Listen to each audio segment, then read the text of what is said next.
Hey guys, welcome back to the channel. This is a story about what if Deku became a lone survivor part 1. If you guys enjoy this what if and want to see part 2, comment down below and let me know before I start. Please do support for more awesome content.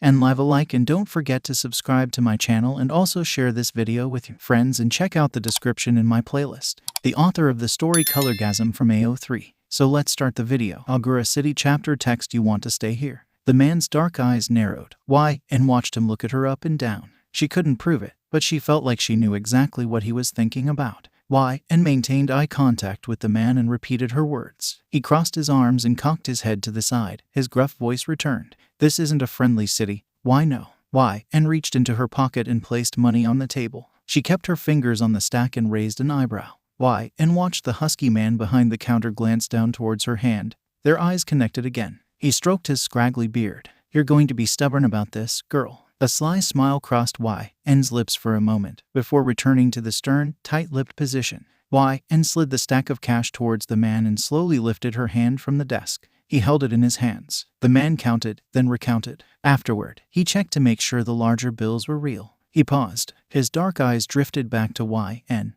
You got a month. He reached under the desk and placed a rusted key on top. The man pointed to a door off to the side. Room 203, stairs behind that door. Thank you, Y.N. mumbled. She took the key and walked to the door. Y.N. could feel his eyes staring at her. The feeling didn't fade until she closed the door behind her. A single light bulb flickering several stories up barely lit the stairwell. Muffled, shouting echoed down the stairs. Y.N. covered her mouth and nose with her sleeve, protecting herself from the dust heavily infecting the air. The stairs creaked as Y.N. walked up to the second floor. She paused and pressed her ear against the door. Y.N. held her breath as she listened. Safe. Her fingers opened and closed the pocket knife in her pocket with one hand while the other turned the cold, metal doorknob.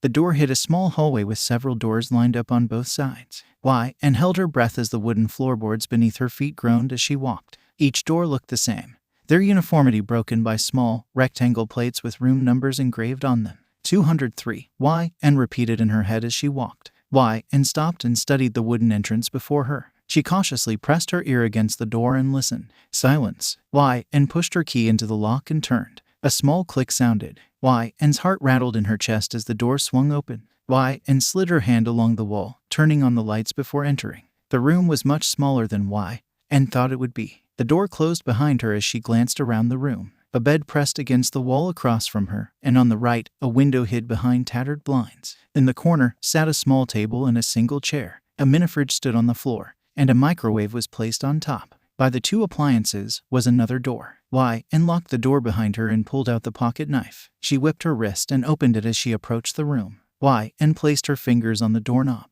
It was cold. She slowly swung the door open and peeked inside. It was the bathroom. Y.N. saw it had the bare basics. A standing shower, a sink with a scratched-up mirror mounted above it, and a toilet. A mysterious, lightened stain smeared along several walls. She returned to the main room and closed the bathroom door behind her. Y.N. hesitated as she touched the mini-fridge's door. She prayed that whoever had this room before her didn't leave any surprises. Y.N. swung the door open. A wave of relief came over her to find an empty fridge. It wasn't clean inside, but she didn't care. With a little bit of work, Y.N. could begin to feel like she could store food in this fridge. Y.N. spread a map across the table. She studied the various colored marks. Her finger tapped a black circle and traced a path to another black mark. A burnt body was found here, and then here several days later. She paused. Her eyes retraced the map repeatedly. He could get from point A and B on his own in a few days. She looked to the newest black circle on the map. Where are you going next? She hummed a little tune as she thought. What is your pattern? Y.N. sighed, internally admitting that she didn't know Dabi well enough to guess his next move.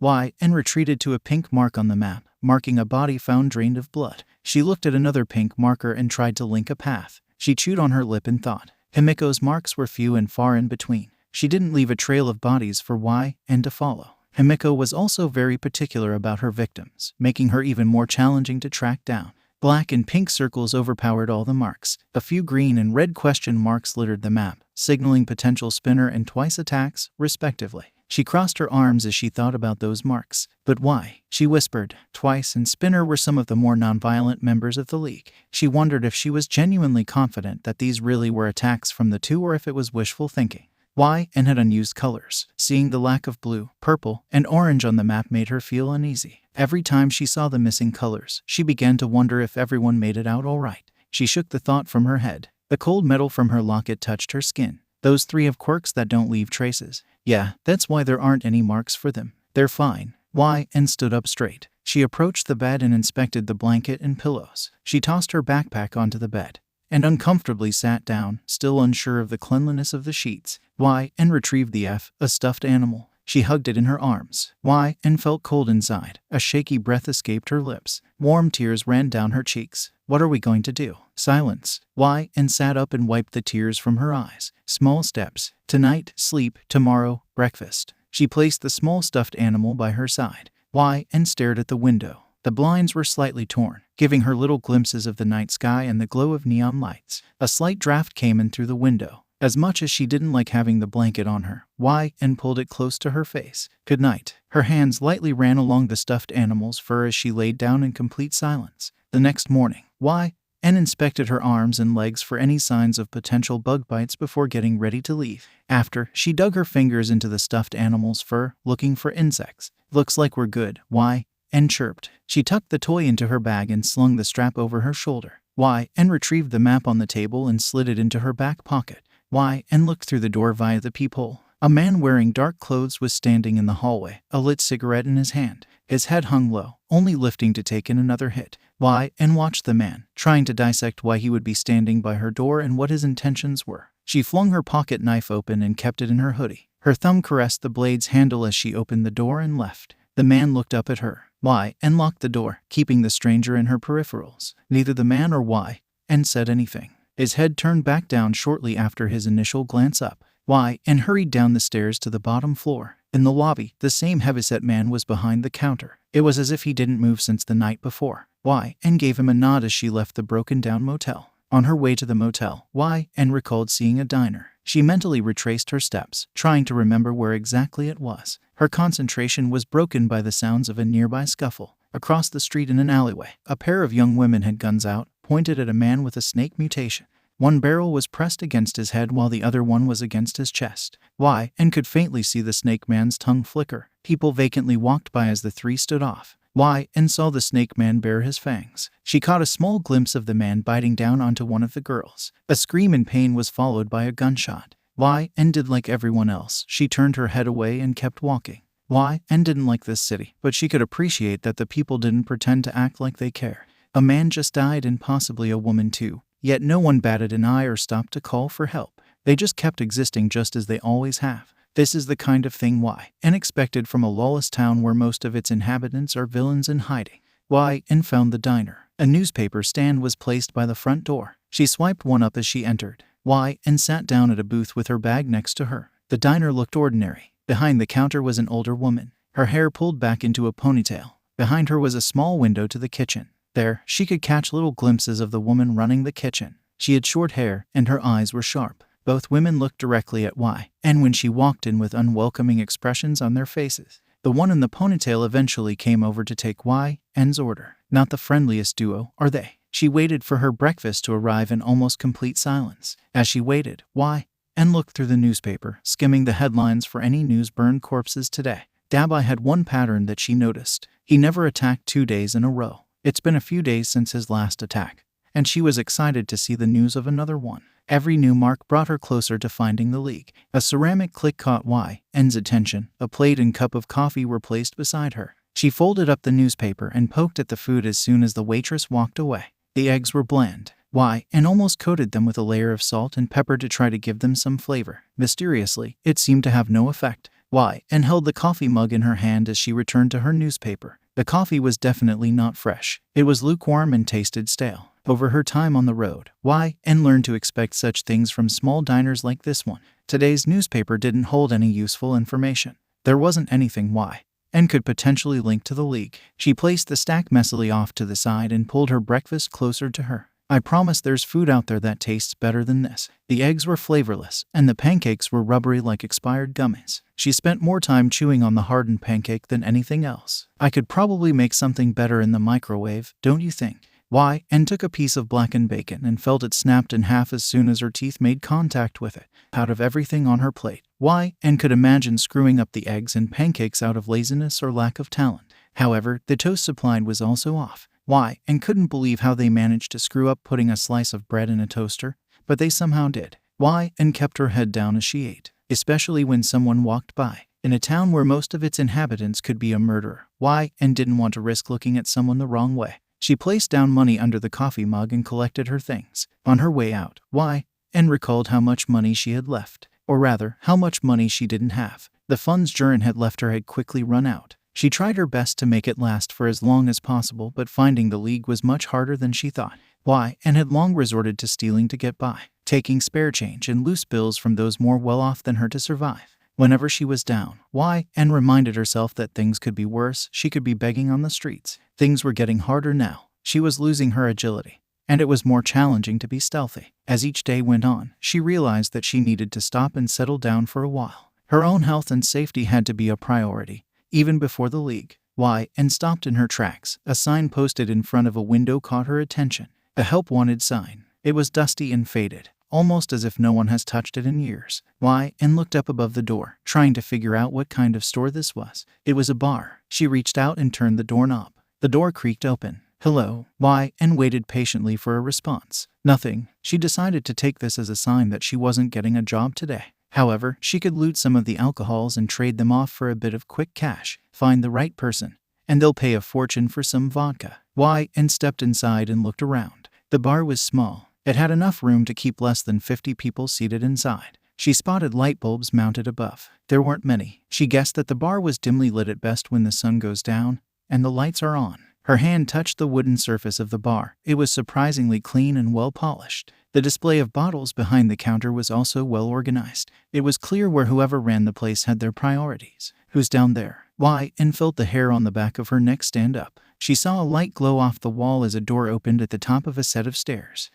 And pulled her hands away from the bar as if being seen touching it will give away her ill intentions. An older man walked down the stairs slowly. His eyes looked tired. He had deep wrinkles around his face showing years of frowns and glares. And threw her hands behind her back. I'm sorry if I startled you, she spat. I saw the help wanted sign, and I was interested in applying. The man stopped before her. He was not much taller than and in his slightly hunched over state. In his younger days, he probably would have towered over her. She heard him hum and thought, almost akin to a growl. And you want to work here? And noticed him staring at her. She placed her arms in front of her and nodded. This isn't a place for someone like you. His words stung. She knew exactly what he was referring to. I'm a lot tougher than you think. The look on the man's face didn't seem to change. Clearly, he didn't believe however, she knew it to be true. He had no idea who she was or what she was capable of. He invited and to sit down at one of the bar stools as they talked. And felt a sense of relief. Maybe I have a shot after all. Are you from these parts? He walked around to the other side of the bar. No, sir. And kept her head up. She maintained eye contact with the older man,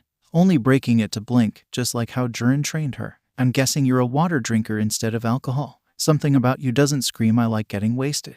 And nodded. He filled a glass with water from the sink behind him and placed it in front of and she took a sip. Interestingly, it was more flavorful than the breakfast she just ate at the diner. If you asked me 4 months ago, I would have taken the alcohol. She paused and looked down at the glass in her hands. I would have really needed it. And noticed he had raised an eyebrow, interested in why that was. And ignored the look and laughed it off. If you're not from here, where are you staying? And watched him pour himself a glass of golden liquid from a blackened bottle. The motel just down the street. She sat up straight, remembering that Jiren once told her that was a sign of confidence. The sun was down when I got there, and the sign wasn't working. I didn't catch its name. The man began to cough. He nearly slammed the glass in his hand on the wooden bar. He cleared his throat. You don't mean that broken down hellhole, do you? And recalled it being the only motel in town. She nodded. And you've managed to survive there? Just a day or two ago, a man was found dead in one of the rooms. And wondered if she was the lucky person who got that room, recalling the strange stain in the bathroom walls. She threw the thought to the back of her mind, reminding herself that she was technically in the middle of a job interview. He paused and stared at and she, in return, stared back at him. Tell me a story. What brings you to 𝗬𝗓𝗏? Surely, you've heard about this place. No offense, but you don't seem like someone that belongs here. And took no offense. Besides, his earlier remarks were more insulting. Though she is a lot tougher than she looks. And knew she didn't belong here. I'm looking for some people. She looked down for a moment. I just have to stop for a bit. Think about myself, you know. And who are you looking for? And could tell he was enthralled by her story so far. My family. Her voice went flat. Why, and didn't feel like going into more detail than she already had. He ran his thumb across his bottom lip. I suppose I could give you a test run. I just need an extra pair of hands. Nothing too difficult. Why, and felt her heart jump to her throat. She tried to keep a calm face, trying to hide her surprise and excitement from the man. I'm an old man. If my regulars get out of hand, I can't do anything about it. Why, and wondered what exactly he was implying.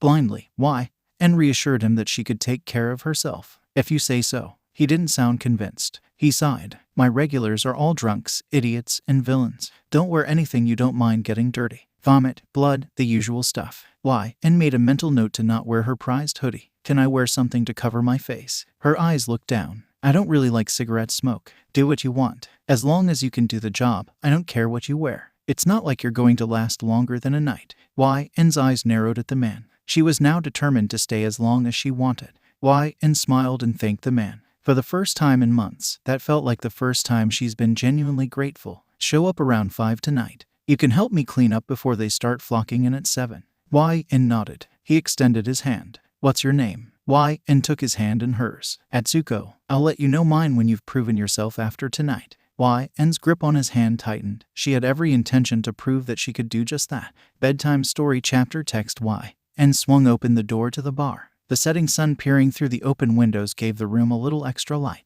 Small bits of dust, lit up by the afternoon sun, floated around in the air. Why, and reached into her pocket and pulled out a little face mask to cover her mouth and nose. She was especially grateful she pocketed it now that she realized how dusty the bar was. The room was quiet. The sound of her closing her hidden pocket knife was blaring in comparison. She removed her hoodie as the door closed behind her. Why, and sat at the bar with her belongings tucked on her lap. She anxiously pulled on the hem of her shirt. I didn't expect you to come back. Why, and recognized the old man's voice. His footsteps echoed along the walls as he made his way down. Why, and got up from the bar stool and stood up straight. I said I was serious about this. You're not going to scare me so easily. I've dealt with worse. He stopped dead in his tracks and shot Why, and a yellowed smile. Many of my patrons are villains. Don't sound too sure of yourself. Why, and held her tongue and stopped herself from scoffing at his words. He has no idea who he's talking to. After the hell she's been through these past 3 years, dealing with a few drunken villains was the least of her concerns. They had nothing on an irritated Tomura.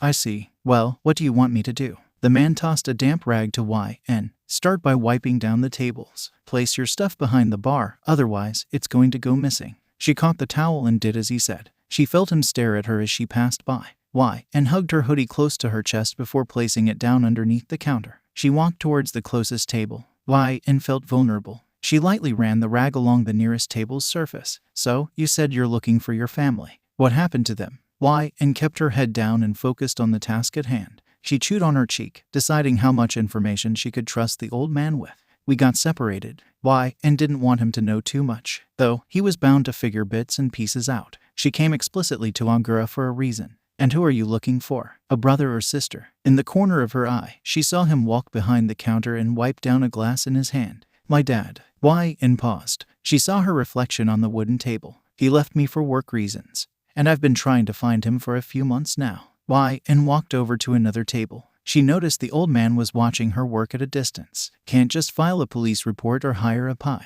Why, and didn't know how to answer that without giving away too much. He mentioned that many of the people who come into his bar are villains, but she didn't want to directly say she was looking for one herself. The pie tip was something to keep in mind. However, as life gets effed and did, things weren't as easy as it could be. Why, and shook her head and began wiping down the next table. Don't know much about him. Why, and stayed quiet. When did he leave? A while ago. Not exactly the truth, but also not a lie. Why, and learned that vagueness was her best friend when it came to liar. It was a way for her to pick and choose when her quirk activated. In a way, the loophole made Why, and felt like she had some semblance of control of her own quirk. You said he left for work. What kind of work does he do? Why, and couldn't tell if he was merely making small talk or if she had said something that made him suspicious. Either way, Why, and was beginning to feel uncomfortable about all the personal questions. He owns his own business. Why, and already knew what the next question will be. She decided to answer it now, rather than waiting for him to ask. He sells a lot of things. It's kinda hard to explain. He paused. Why, and could feel his eyes on her. She already knew why he was staring. So, what about your boyfriend, I presume? Her face burned, though she wasn't sure if it was from embarrassment or just being upset. Haven't talked to him in a few months. Why, and circled around the table she was cleaning, so her back was facing the old man. She felt tears well up in her eyes, just thinking about Tomura, and she was not going to start showing weakness to this old man, especially not after talking herself up like she did earlier. 4 months ago, the man went quiet. He didn't press and further on any more personal questions. She and the man cleaned up in silence. The old man only spoke to give and a new set of directions. Wipe down the tables, then sweep the floor. After that, help clean the glasses. Finally, polish the bar. And sat at a bar stool and waited until it was officially time to open. Since you decided to show up, take this. The old man held out a notepad and pen in front of her. I'm sure you've been a waitress at one point, right? And was thankful her face was obscured by the small fabric mask. Under it, and was wearing a frown. No, but I think I can figure it out. And didn't know what to say to that. She tried to be extra careful not to let any snarky comments slip out. And was once Tomura's queen, but now she is a waitress for a shady bar in a dangerous city.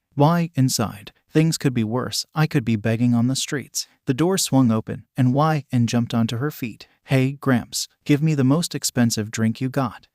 And turned to the source of the obnoxious voice. A man in a black suit came walking down to the bar. He sat down at the table.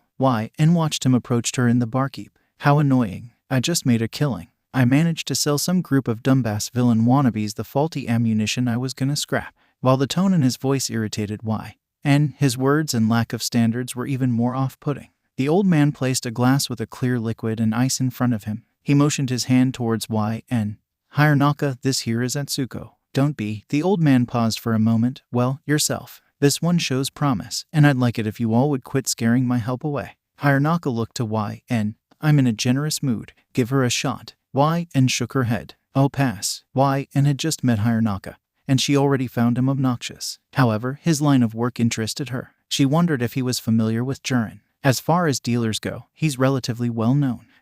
And sat down at the bar stool next to him. She rested her cheek on her hand. So, what exactly did you say you sell? She asked. And wasn't sure if it was because he didn't realize she was next to the bar or if he's just stupid. Either way, he seemed to be a little forward about what he does for a living. 𝗵𝘃𝗲 finished his drink and signaled the old man to give him another. I sell weapons and ammunition. I know, scary, right? And gasped. Oh, I bet that's dangerous. 𝗵𝘃𝗲 smiled at well, yeah, but someone has to do it. Oh, I see.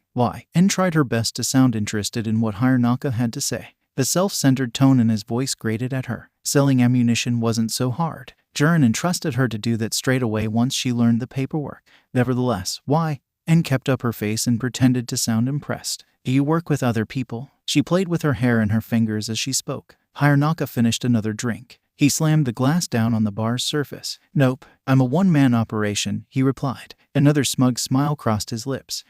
And guessed the alcohol was starting to get to his head. And waved the old man to bring him another drink. His face was beginning to look flushed. Oh, you're getting me another one? He asked. And let out a playful giggle. Only if you're paying. And I'm sure that's no big deal for someone like you, right? Oh yeah, no problem. You can order yourself something too if you change your mind.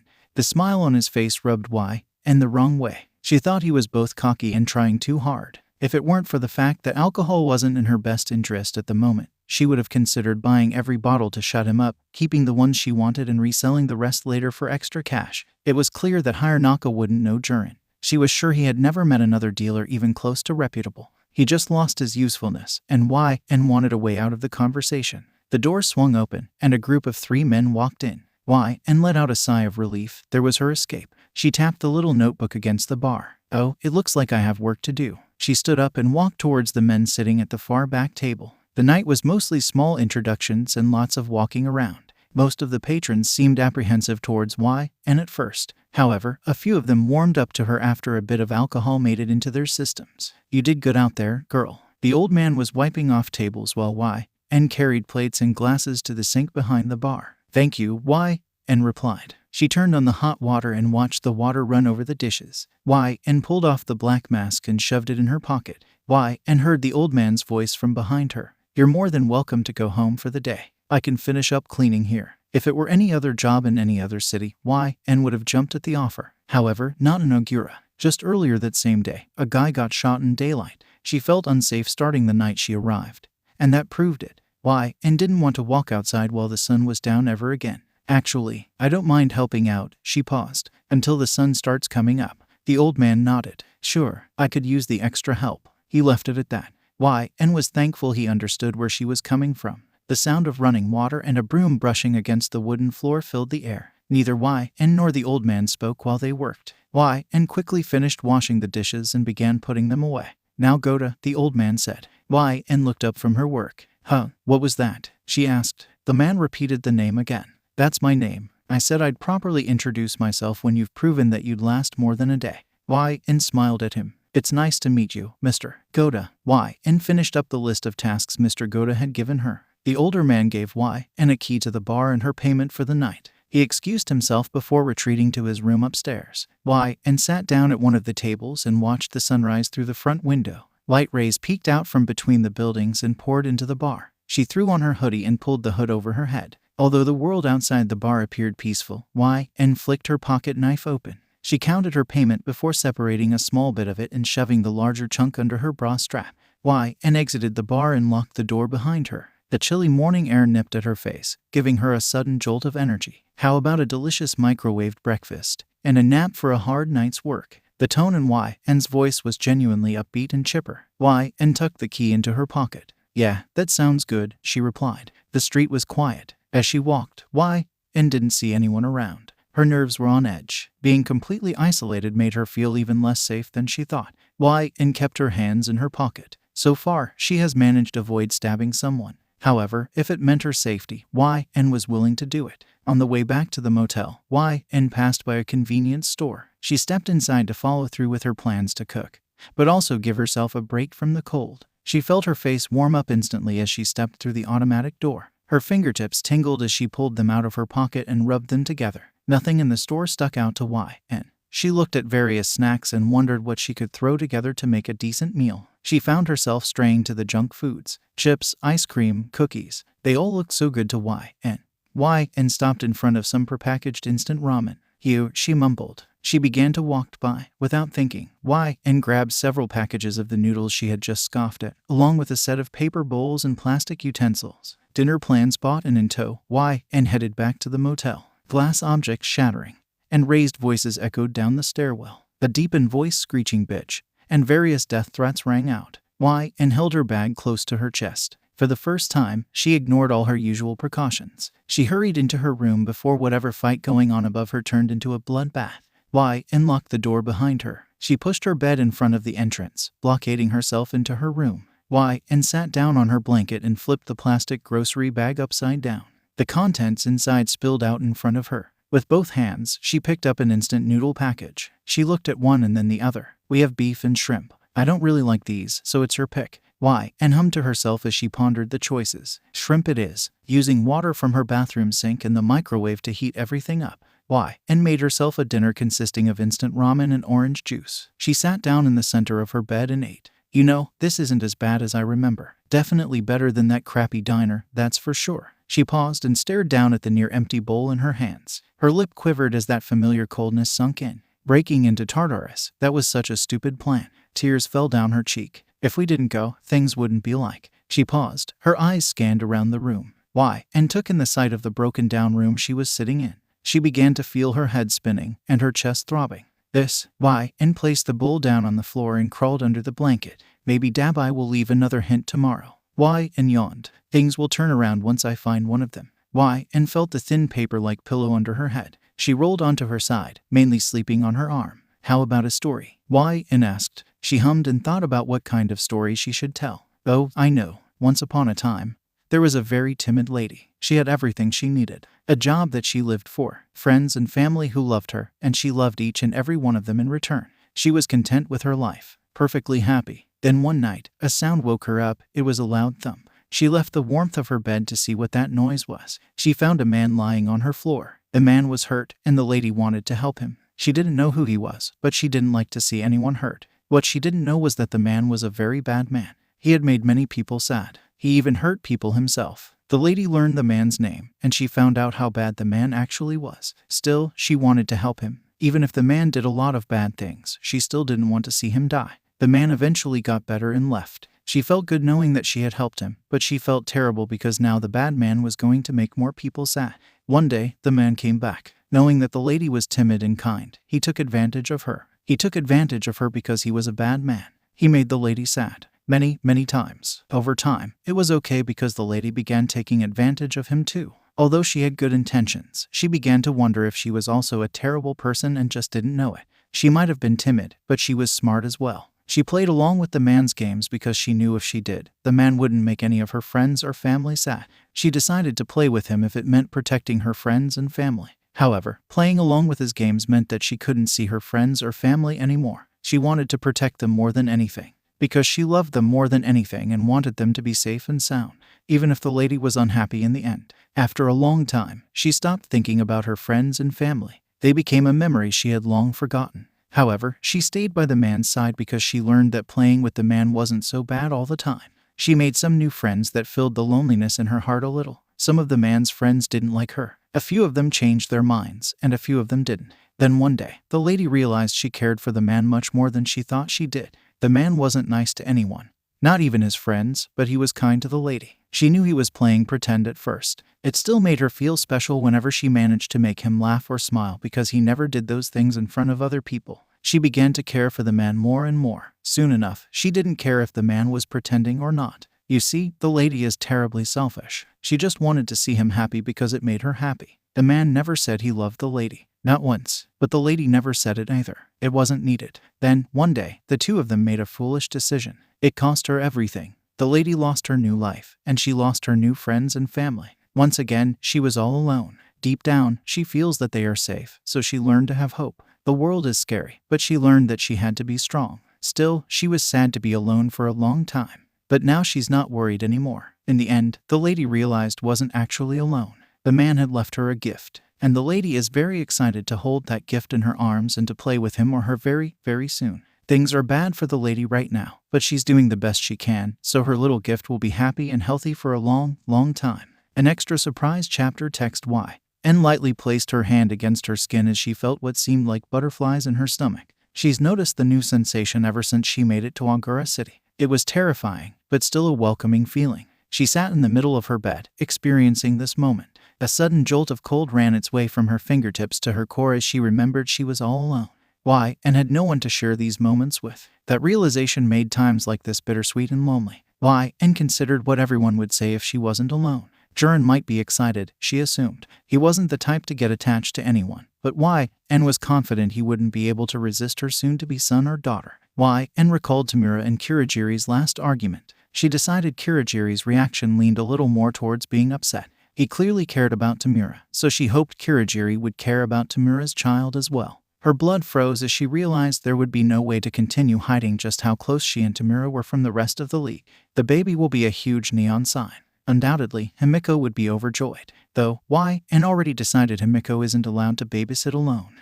And wasn't sure about the others. In fact, out of anyone, she wasn't sure how Tomura would take it. And felt the butterflies come back. Are you a boy or a girl? She asked. She paused and listened to the silence before deciding it didn't truly matter. She thought of questions that mattered far more. What will your favorite color be? Your favorite music? And wished there was a way to find out before the baby was born. We don't have a dog, but we have a 𝗵𝗏𝗏. I hope that's okay with you.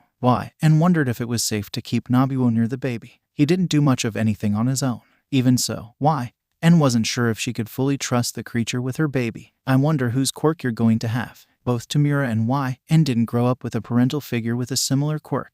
Thinking about how the baby will have someone for them if they inherited either 𝗬𝗏𝗏's lyre or Tomura's decay made her feel warm inside. She began to wonder what would happen if the baby develops a hybrid quirk.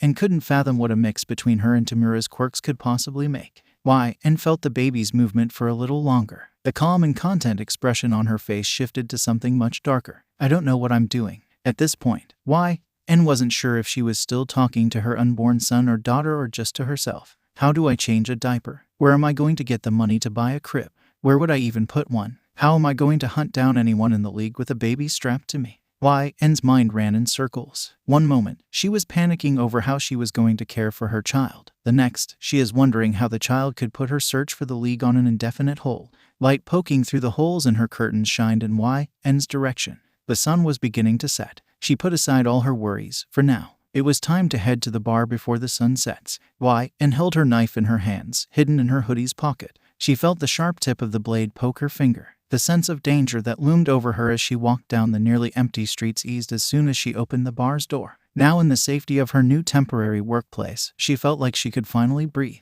The lights were left on the inside, but the bar was empty. Why? And poked her head over to the stairwell to see if Mr. 𝗧𝗏 was upstairs. The lights were off. The whole building was eerily quiet. Maybe he's still sleeping. The man was walking the line between middle-aged and elderly, on top of the tired look on his face. Why? And wouldn't be surprised if he slept in often. Why? And pulled off her hoodie and began doing what Mr. 𝗧𝗏 had her do the night before. She wiped down all the tables in the bar, made sure the glasses were dust-free and adequately clean, and had begun to sweep the floor. She kept her head towards the ground as she held the broom in her hands. Her eyes drifted to her baby bump. Why? And had no idea one would form so soon. She stopped and thought about it. Hasn't it been only 4 months? Why? And wasn't sure. It's been 4 months since she noticed that something felt off. However, now that she thought about it, she had no idea how long it has actually been. The door opened, the shrill creak filled the air. Why? And's fight or flight instinct sunk in. She spun towards the door to face whoever was coming in. Her hand acted on its own and reached for the knife that she didn't have on her. Mr. 𝗧𝗏 came in, oblivious to the fact that why and could have seriously hurt him if she didn't remove her hoodie earlier. The man glanced around the bar, his eyes scanning the tables quickly. Looks nice, thank you, Atsuko. Her heart was still rattling in her chest. She squeezed the broom handle in her hands to ease the trembling.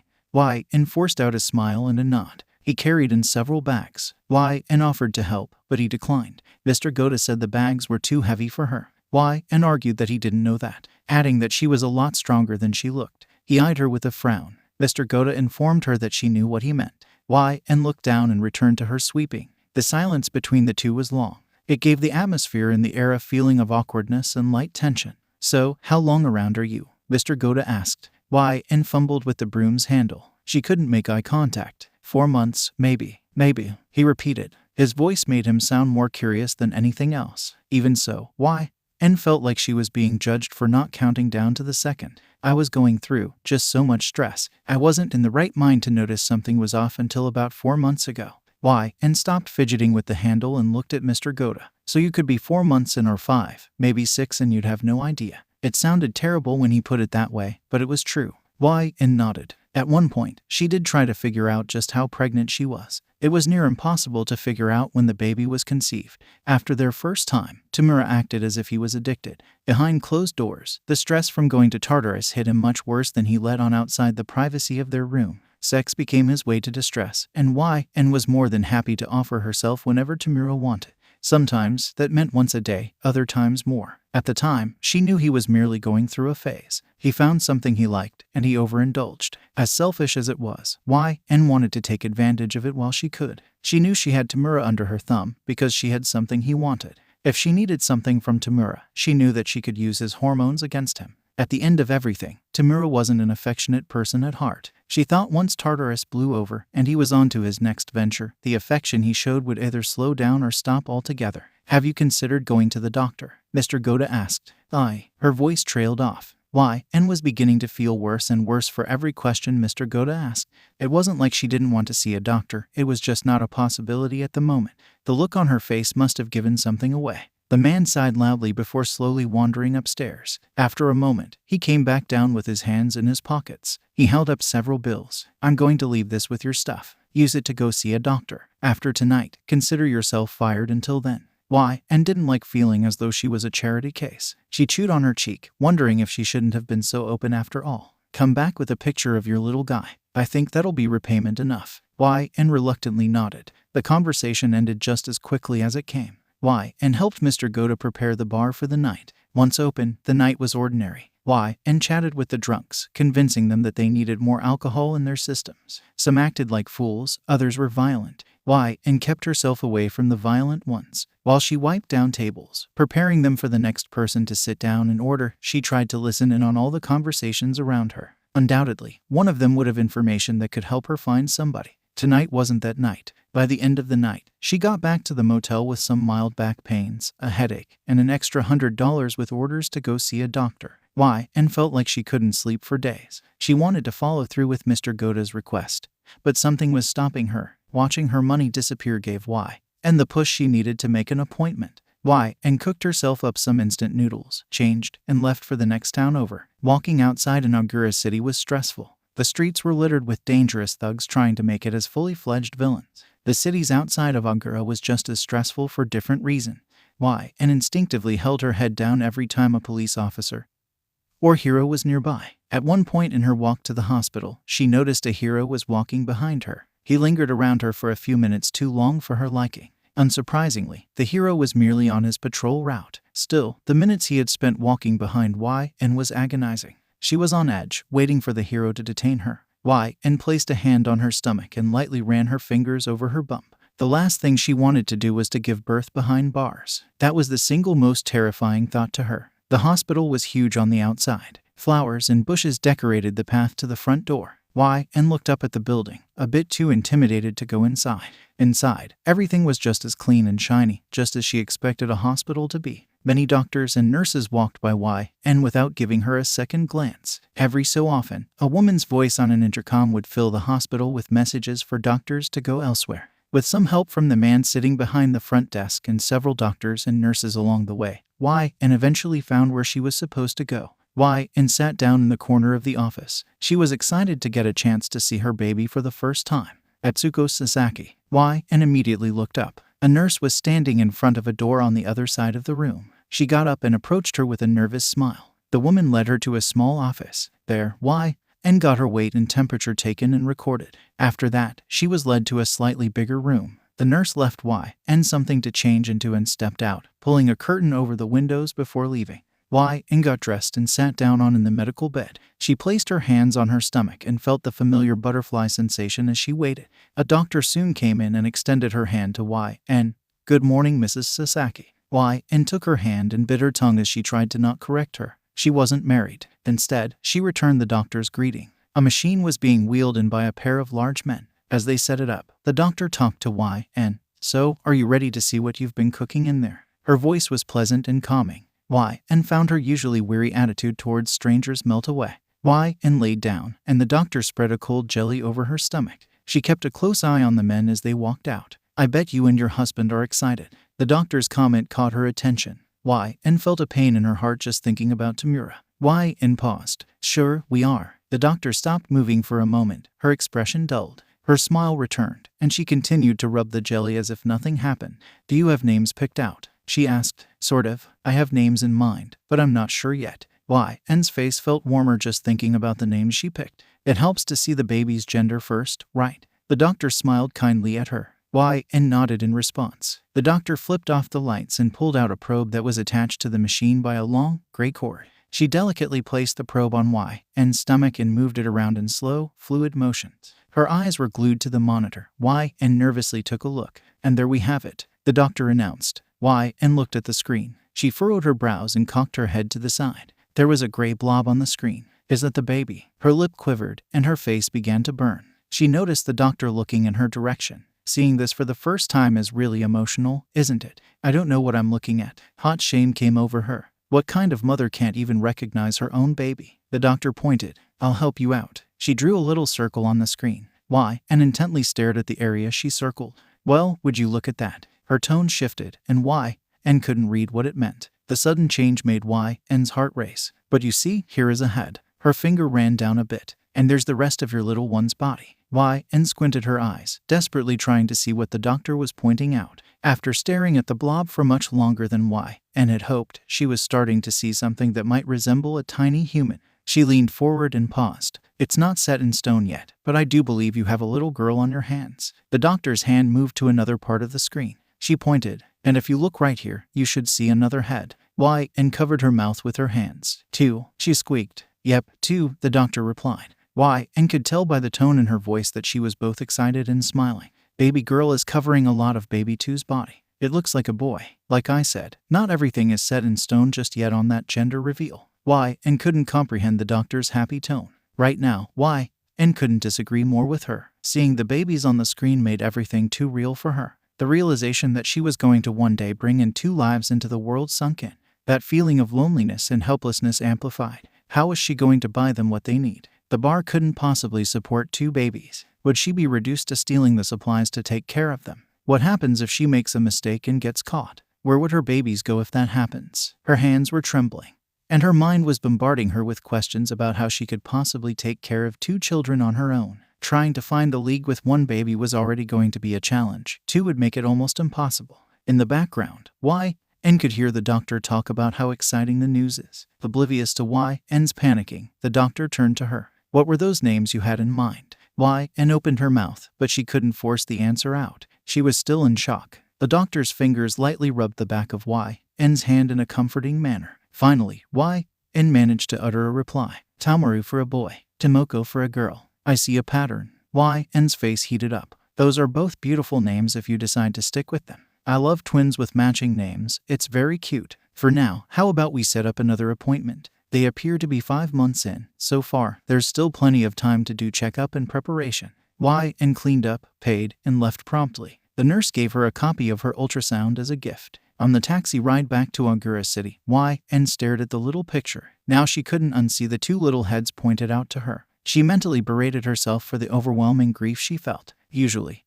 women are glowing when they find out they are pregnant. Seeing their babies for the first time is one of the best moments of their lives. 𝗬𝗃 couldn't bring herself to feel that way. She's already fallen in love with them. That was unmistakable. However, her children were going to be a burden if she doesn't find her family soon. The taxi stopped in front of the bar. She's never shown up so early before. 𝗬𝗃 wondered if Mr. Ghota was going to be awake. 𝗬𝗃 lied about the money she gave the taximan to save a bit of cash before closing the door behind her and watching the car drive off into the distance. The door handle turned. It was still unlocked. Slowly, 𝗬𝗃 opened the door and peeked inside. The lights were on. 𝗬𝗃 walked into the bar and stood in the center, unsure what to do next. 𝗬𝗃 called Mr. Ghota and announced her arrival. The much older man made his way down the creaky set of stairs. "Got that picture?" he asked. 𝗬𝗃 nodded as she waved it in her hand. "Good, you're rehired. Now, let's see that little bean." "Well, you're wrong about one thing." 𝗬𝗃 placed the ultrasound picture on the bar. She watched as he scanned it. "Oh, I'm sorry. Beans." 𝗬𝗃 furrowed her brows and inquired how he managed to see them so fast.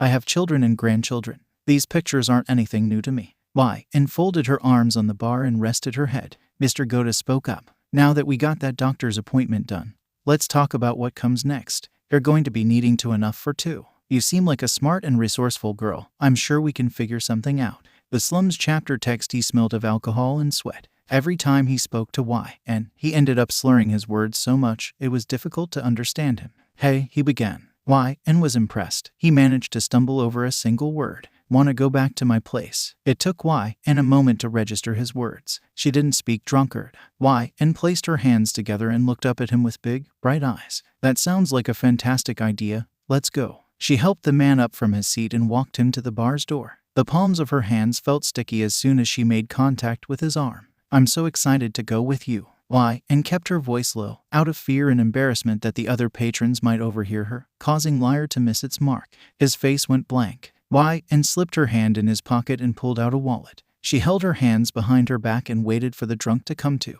He stumbled a bit as he regained consciousness. 𝗬𝗃 placed her free hand on his arm. "You don't look so good. How about we reschedule?" 𝗬𝗃 wasn't sure if it was stupidity or his drunken state, but he agreed to take 𝗬𝗃 home with him once he was sober. She abruptly led him out the door. With her shoulder pressed against the doorframe, 𝗬𝗃 went through his wallet. She pulled out all the cash and tossed his wallet outside. From the other side of the bar, 𝗬𝗃 noticed Mr. Ghota staring at her. It was hard to gauge how upset he was just by looking at him. He seemed a bit unsettled. She folded up the bills and slipped it in her pocket as she walked up to the front counter. Mr. Ghota leaned in close to 𝗬𝗃's ear. "I'm going to ignore that one because he's been an ass all night. No more robbing the customers, though." 𝗬𝗃 nodded and apologized to him. He leaned away from 𝗬𝗃, placing a rag on the counter. "We'll just call that one a tip." 𝗬𝗃 turned away from the counter with a towel in her hand. She approached the now empty table and began to clean it up. "Hey, have you seen the new gear I got?" A villain behind 𝗬𝗃 was speaking in a low tone. 𝗬𝗃 began to wipe down the table at a much slower pace to eavesdrop on the conversation for a bit longer. "Nah, I haven't yet. That's the stuff you got on discount, right?" Another voice replied. 𝗬𝗃 lost a slight interest in their conversation. Jiren wouldn't discount anything unless he had to. Even so, she continued to listen in. "My dealer has been coming across good stuff lately." He sounded excited. "It almost makes going to those slums worth it." "Slums?" 𝗬𝗃 kept her head down as she finished wiping the table. She stepped behind the counter and put away the worn-out rag. She opened her mouth to ask Mr. Ghota about the supposed slums she had just heard about. A whistle rung out from the other side of the bar. And looked over. A man gave her a nod. She stepped away from the front counter and pulled her notepad and pen from her back pocket. It seems like she won't get to ask her questions until after the bar closes. Forget you heard about that place, Mr. Ghota grumbled. And pushed a set of chairs together and looked at them, making sure they were aligned just right. And began to carry a small pile of plates to the sink. They clacked together with every step she took. And why should I do that? And placed the dishes down and turned on the hot water. Steam rose up into the air. Because it's dangerous. And turned around. Before she could say anything, Mr. Ghota cut her off. And don't you dare say you can handle yourself. You have others to think about too. And turned around and faced the sink. She looked down at the steady stream of water pouring from the faucet. She chewed on her lower lip. He had a point. She couldn't afford to be careless. However, this could be her only chance to meet with a villain broker. The thought of leaving this uninvestigated was killing her on the inside. I have no intention to go. Mr. Ghota didn't answer. And gave her quirk a moment to take effect. Well, if you put it that way. The slums are on the outskirts of 𝗬𝗪𝗧. If you think the city is rough, the villains here have nothing compared to them. Drugs are a huge problem over there. Those bastards are literally insane. The bar went silent for a few minutes. Might I ask about your quirk? Mr. Ghota asked. If I'm not mistaken, I think I saw you use it earlier. My quirk. And turned around and faced Mr. Ghota. It's not terribly interesting. The league taught and not to feel ashamed of her quirk. Still, and didn't feel confident sharing it with anyone outside of her family. Mr. Ghota hummed, and returned to washing the dishes. She could feel him still looking at her, observing her. Is it something like hypnotism? That's what it seemed like. And kept her attention on the dishes and nodded. I think that sounds interesting. Thank you. And tried her best to steer the conversation away from her quirk. She talked about literally anything that came to mind. Complaining about the most idiotic customers of the night, the upcoming arrival of the babies, annoying pregnant ladies' struggles, Mr. God's personal life, as long as it didn't have anything with liar, and was willing to talk about it. Another long night of work came to an end. This time, and was leaving with something to look into. She now knew about a mysterious slum somewhere on the outskirts of 𝗬𝗪𝗧. Now, all she had to do was find it. And sat down at her table. Her map stretched along the top, with markers scattered everywhere. She held a bowl of instant noodles as she stared at the small dot labeled 𝗬𝗪𝗧. There's a city to the east and another to the north. I think it's around here. And tapped her finger on the map, just south of 𝗬𝗪𝗧. What do you guys think? She paused and waited, with a small smile on her face. Mommy has today off, so why don't we take a short nap and see if we can find it? And finished off her instant noodles quickly and quietly before crawling into bed. She placed her hands on her stomach, feeling the butterflies as she drifted off to sleep. The slums were a lot further away from 𝗬𝗪𝗧 than and thought. She had managed to get a ride most of the way there. The taxi man refused to drive her all the way and stopped a few miles short. And scoffed as she walked. What kind of person is so scared for his own life that he would let a pregnant woman walk the rest of the way? And told herself that the walk was good for her, in a futile attempt to use her own quirk on herself. Of course, it didn't work. She followed a winding dirt road, hidden by the thick foliage. She used her time to think of what she was going to do once she got there. And needed a strategy. If the slums were as dangerous as she heard, she couldn't just walk around and ask questions. Mr. Ghota was right. She had too little lives to think about. A dilapidated set of buildings was off into the distance ahead of her. The closer she got, the more details she noticed. The windows on many of the buildings were shattered. Some had been boarded up with plywood, others were covered with sheets. A sludge seeped down the street alongside the sidewalk. And covered her mouth and nose with her hoodie's sleeve as she passed by, fearing that the sickly foul stench permeating the air could possibly harm the twins. The streets appeared to be barren. And kept an eye out for any signs of life as she slowly traversed the little shanty town. A figure caught 𝗬𝗪𝗧's eye. The stranger was sitting in an alley, head down and hunched over, and watched at a distance, silently observing like a wolf stalking its prey. The hunched-over stranger didn't move, and wondered if he was dead. Still, she didn't want to risk walking up to him and investigating. The looming fear that the stranger is both alive and obtains a deadly quirk scared her more than anything. He's dead, and was sure of it. He hadn't moved an inch since she first set her eyes on him. She slowly approached him and noticed a small syringe in his open hand. His long, dark hair covered his face. She picked up a rock and tossed it. The stone bounced against the pavement and before coming to a rolling stop. No reaction. She crouched in front of the stranger. He was thin, frail-looking at best. She guessed that he was no taller than her. And lightly touched his neck in search of a pulse. Her heart froze. He's alive. A force pulled on 𝗬𝗪𝗧's hair, forcing her head back. A sharp point grazed her throat. A raspy voice chuckled in her ear. She felt his hot breath against her face. In the corner of her eye, and could see the syringe in his hand. A strange black fluid filled the inside. Feeling up for some fun, the tip of the syringe punctured her skin. And felt her throat burn a bit. She tried to jerk herself free from his grip. It was no use, for how sickly looking he appeared to be.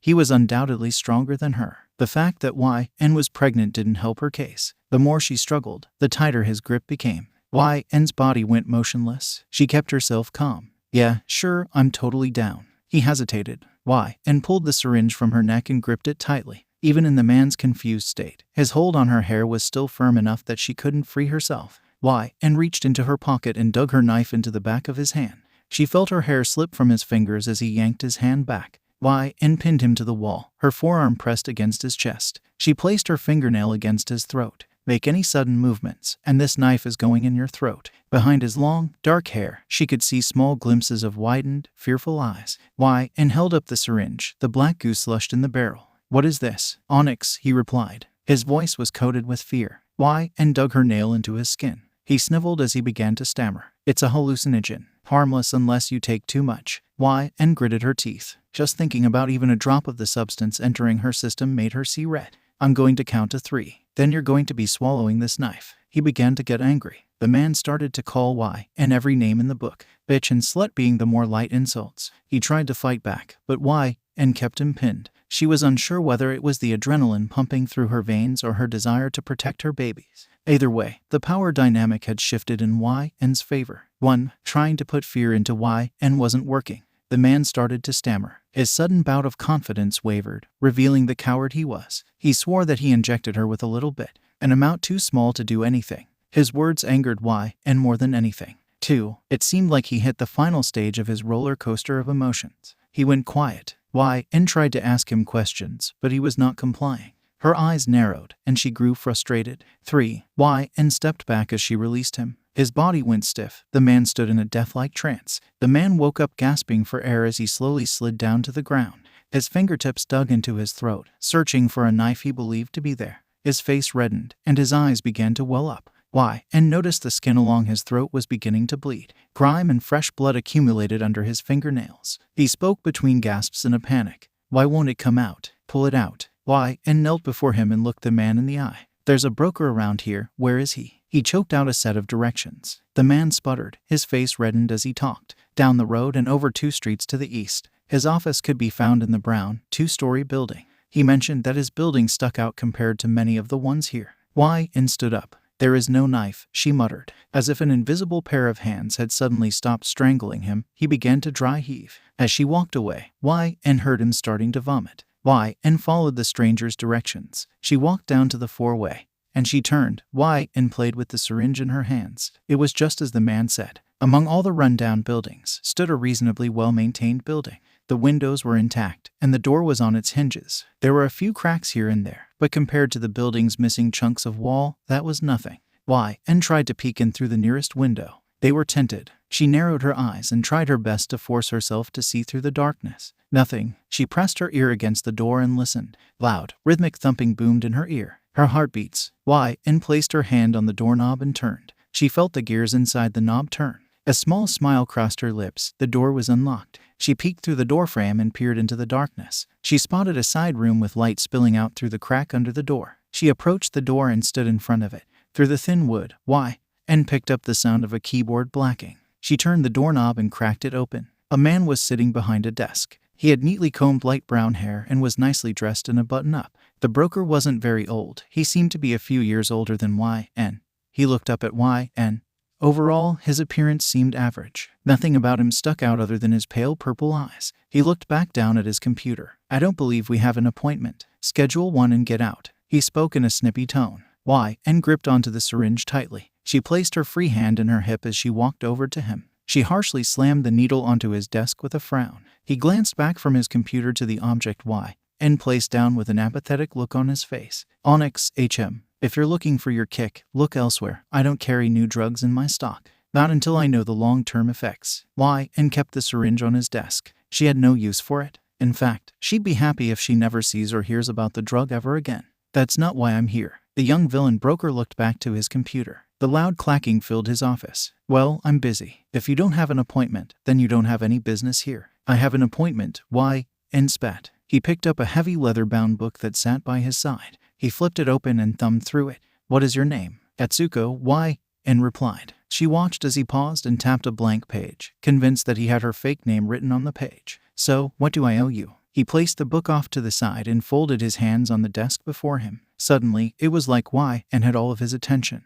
The rude attitude he previously showed was hidden under a layer of moderate professionalism. I'm looking for a broker. Jiren is his name. Why? And felt like her heart was going to burst out of her chest. This was the first time in months that she felt like she was making progress. She had nearly forgotten what it felt like to have hope. He leaned back into his chair. The young smuggler sighed. No, that name doesn't ring any bells. Why? And didn't know 7 words could carry too much weight to them. Don't cry. Do not cry in front of this stranger. It took all of her willpower to keep her eyes from welling up and to maintain her composure. Okay, I suppose I'll look elsewhere. He leaned forward, completely relaxed and oblivious to the strain why, and was in. For the right price, I could do some research. Why, and didn't trust him. He wasn't part of her family. Still, it was the only thing keeping her from losing all hope. The man before her motioned his hand to the chair in front of him. Why, and sat down. They discussed prices. Why, and could tell by the look on his face that he wasn't prepared for her to have an inkling of an idea of how much things should cost. The young broker asked for 3,000. Why, and declined, insisting that his markup had to be ridiculously high if he was asking for that much. Why, and insisted 500 should be enough to find another broker. The two went back and forth, neither willing to give up their stance. In the end, they settled on $20, thanks to Liar. Why, and reached into her pocket, and reluctantly gave him his payment. Compared to his original request, she was paying virtually nothing. It still hurt to hand it over. She thought of everything she could have bought with that money. A toy for the twins. Maybe put it towards buying a crib for the two to share. Baby clothes, even. The more why, and thought about it, the more physically painful it became. He took the money from her hand with a smile. I'll contact you if something comes up. If, why, and asked, don't you mean when? He shrugged with a smug grin on his face. Why, and chewed on her cheek, trying her best not to punch him. Some people are just too hard to track down. I'll send someone to look into this Jiren guy. That's the best I can do for you. I'm a very busy man. Why, and left the rundown streets, feeling no more or less closer to finding help. Don't worry, you too. I'm sure we will find a break soon. Family chapter text here. A small baby shower gift for you. Mr. Ghota placed a small box on the counter. Before why, and had a chance to look over to the elderly man to properly thank him, he was gone. Mr. Ghota returned with a bottle and a dark rag. Hurry up and dig into it. I want to polish the counter. Why, and nodded and pulled the pastel wrapper off the box. She took a peek inside. A baby monitor. Oh, I'm sure I was going to need one of these. Thank you. You will. Mr. Goda's voice was very matter-of-fact. Why, and tilted her head and asked him to elaborate. And he pointed towards the stairs leading upstairs. You can leave them in the room up there while you're on duty. When they cry, you can go up and take care of them. Why, and was thankful she won't need to stress about working at the bar after the twins are born. Now, she needed to figure out how she would continue her search for the league with a pair of babies on tow. Part of why, and wanted to ask if Mr. Ghota could babysit the twins for one day. However, the mother and why, and didn't want to leave them with him. That annoying part of why, and didn't want the twins to ever leave her sight. Her throat stung. Why, and was suddenly reminded to ask Mr. Ghota a question that has been bugging her since her trip to the slums. Have you ever heard about a drug called onyx? Why, and's legs slightly swung. Her throat has been faintly burning since she woke up this afternoon, and she didn't know what to make of it. Mr. Ghota paused. He glanced up at why, and from his bar counter. Yeah, I've heard a bit about it. I don't know much about it, though. He returned to polishing the front counter. Do you know if it usually burns? Her fingers lightly ran over her throat, where the syringe punctured her skin. Just asking for a friend. After why, and had gotten back from her adventure out in Ogura's outskirts, she made herself, or rather the beans, something to eat. Why, and found herself extremely exhausted from walking around. She went to bed as soon as she finished eating. The man who had attempted to inject why, and said it was a hallucinogenic drug. As far as she was concerned, she was entirely coherent throughout the day. If it wasn't for the sore throat and the exhaustion she woke up with, why, and wouldn't have given the drug a second thought. On the one hand, why, and considered that she could be overthinking. She was feeling pains all over her body. She hadn't felt this sore since 𝗵𝗃𝗄 had taught her how to knife fight. Tiredness and aching pains came with pregnancy. On top of that, a sore throat is usually nothing. On the other hand, why, and had a hard time shaking off a dreaded feeling that something was horribly wrong, even if why, and didn't get infected with anything.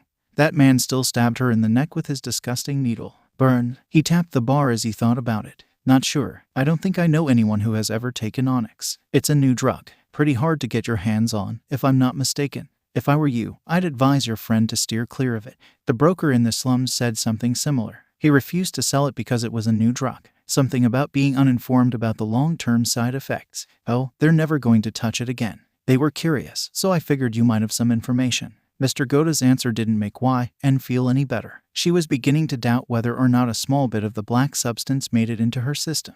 𝗬 shook off the feeling. Mr. Goda stared at me. He hummed as he stroked his beard. Yes, sir. 𝗬 asked. You just seem pale. Are you feeling all right? If you're unwell, you can just go home. I'll be fine all by myself. Mr. Goda unintentionally made 𝗬 worry again. 𝗬 promised that she was feeling okay. The last thing 𝗬 wanted was to be sent home and left alone with her thoughts. The bar was about to open. Now wasn't the time to think about such things. Bar girl, come here. 𝗬 grimaced as soon as she heard 𝗧𝗪𝗏𝗀's voice behind her. She was thankful that Mr. Goda allowed her to wear the fabric face mask to protect the beans from the thick cigarette smoke that poisoned the bar's air. 𝗬 talked with a playful, happy tone when she spoke to the patrons. However, behind her mask hid a frown that was ever growing. 𝗬 turned around to face 𝗧𝗪𝗏𝗀, who was sitting in his usual spot in front of the bar. He motioned with his hand for 𝗬 to come over. She groaned as she began to walk up to him. What can I do for you, Hiro? 𝗬 pulled out her notepad and pen. She tapped the pen's tip against the paper. A puddle of ink began to soak through to the other side.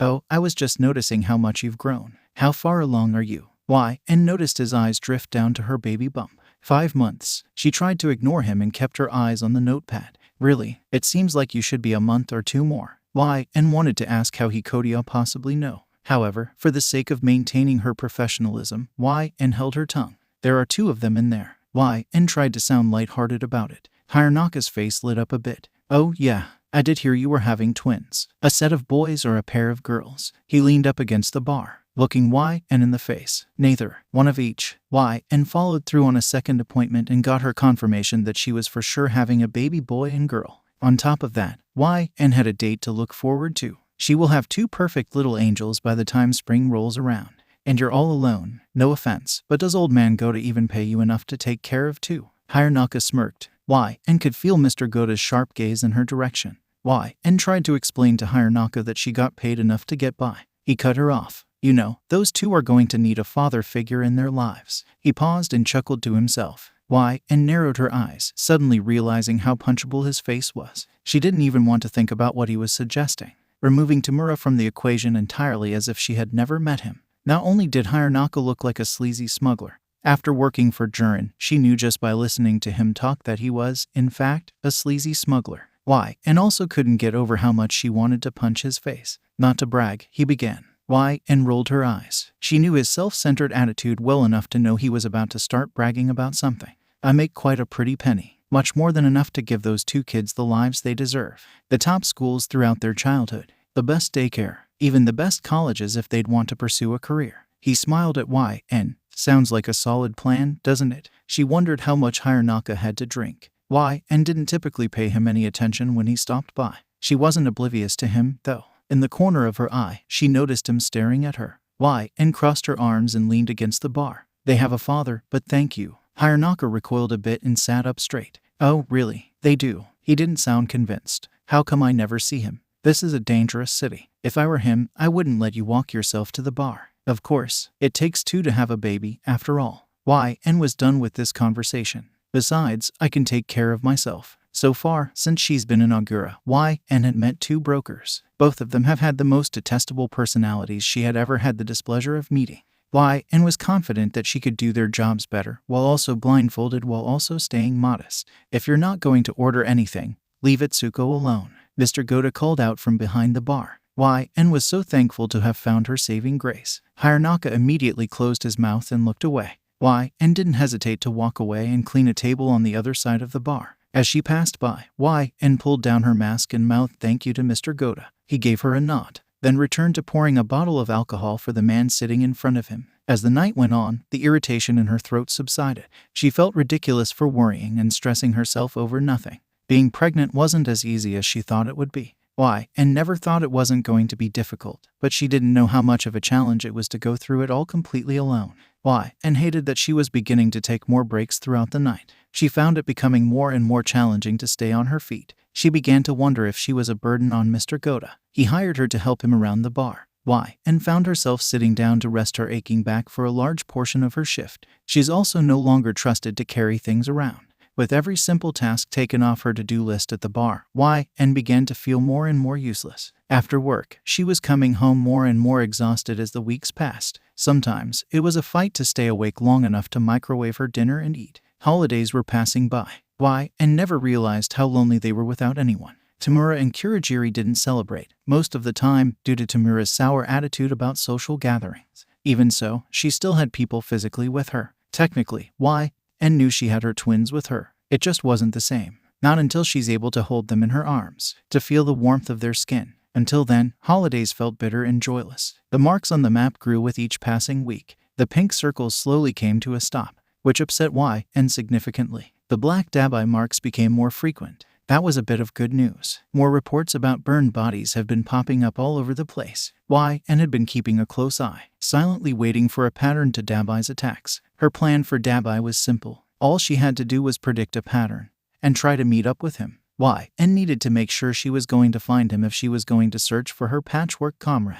The more time passed, the more the twins were becoming a burden on her mobility. Why? And couldn't afford to drop everything to try to traverse halfway through the country. Not in her current state. Her hope wavered as her blue marker was still left unused. It is past the half-year mark since Tartarus. There's no way Tomura didn't make it out, right? She felt empty in the pit of her stomach. It was getting harder and harder to remind herself that everything was going to be okay. That she and Tomura were going to be a family soon. Why? And crossed off another day on her calendar. She flipped through the pages until she reached her due date.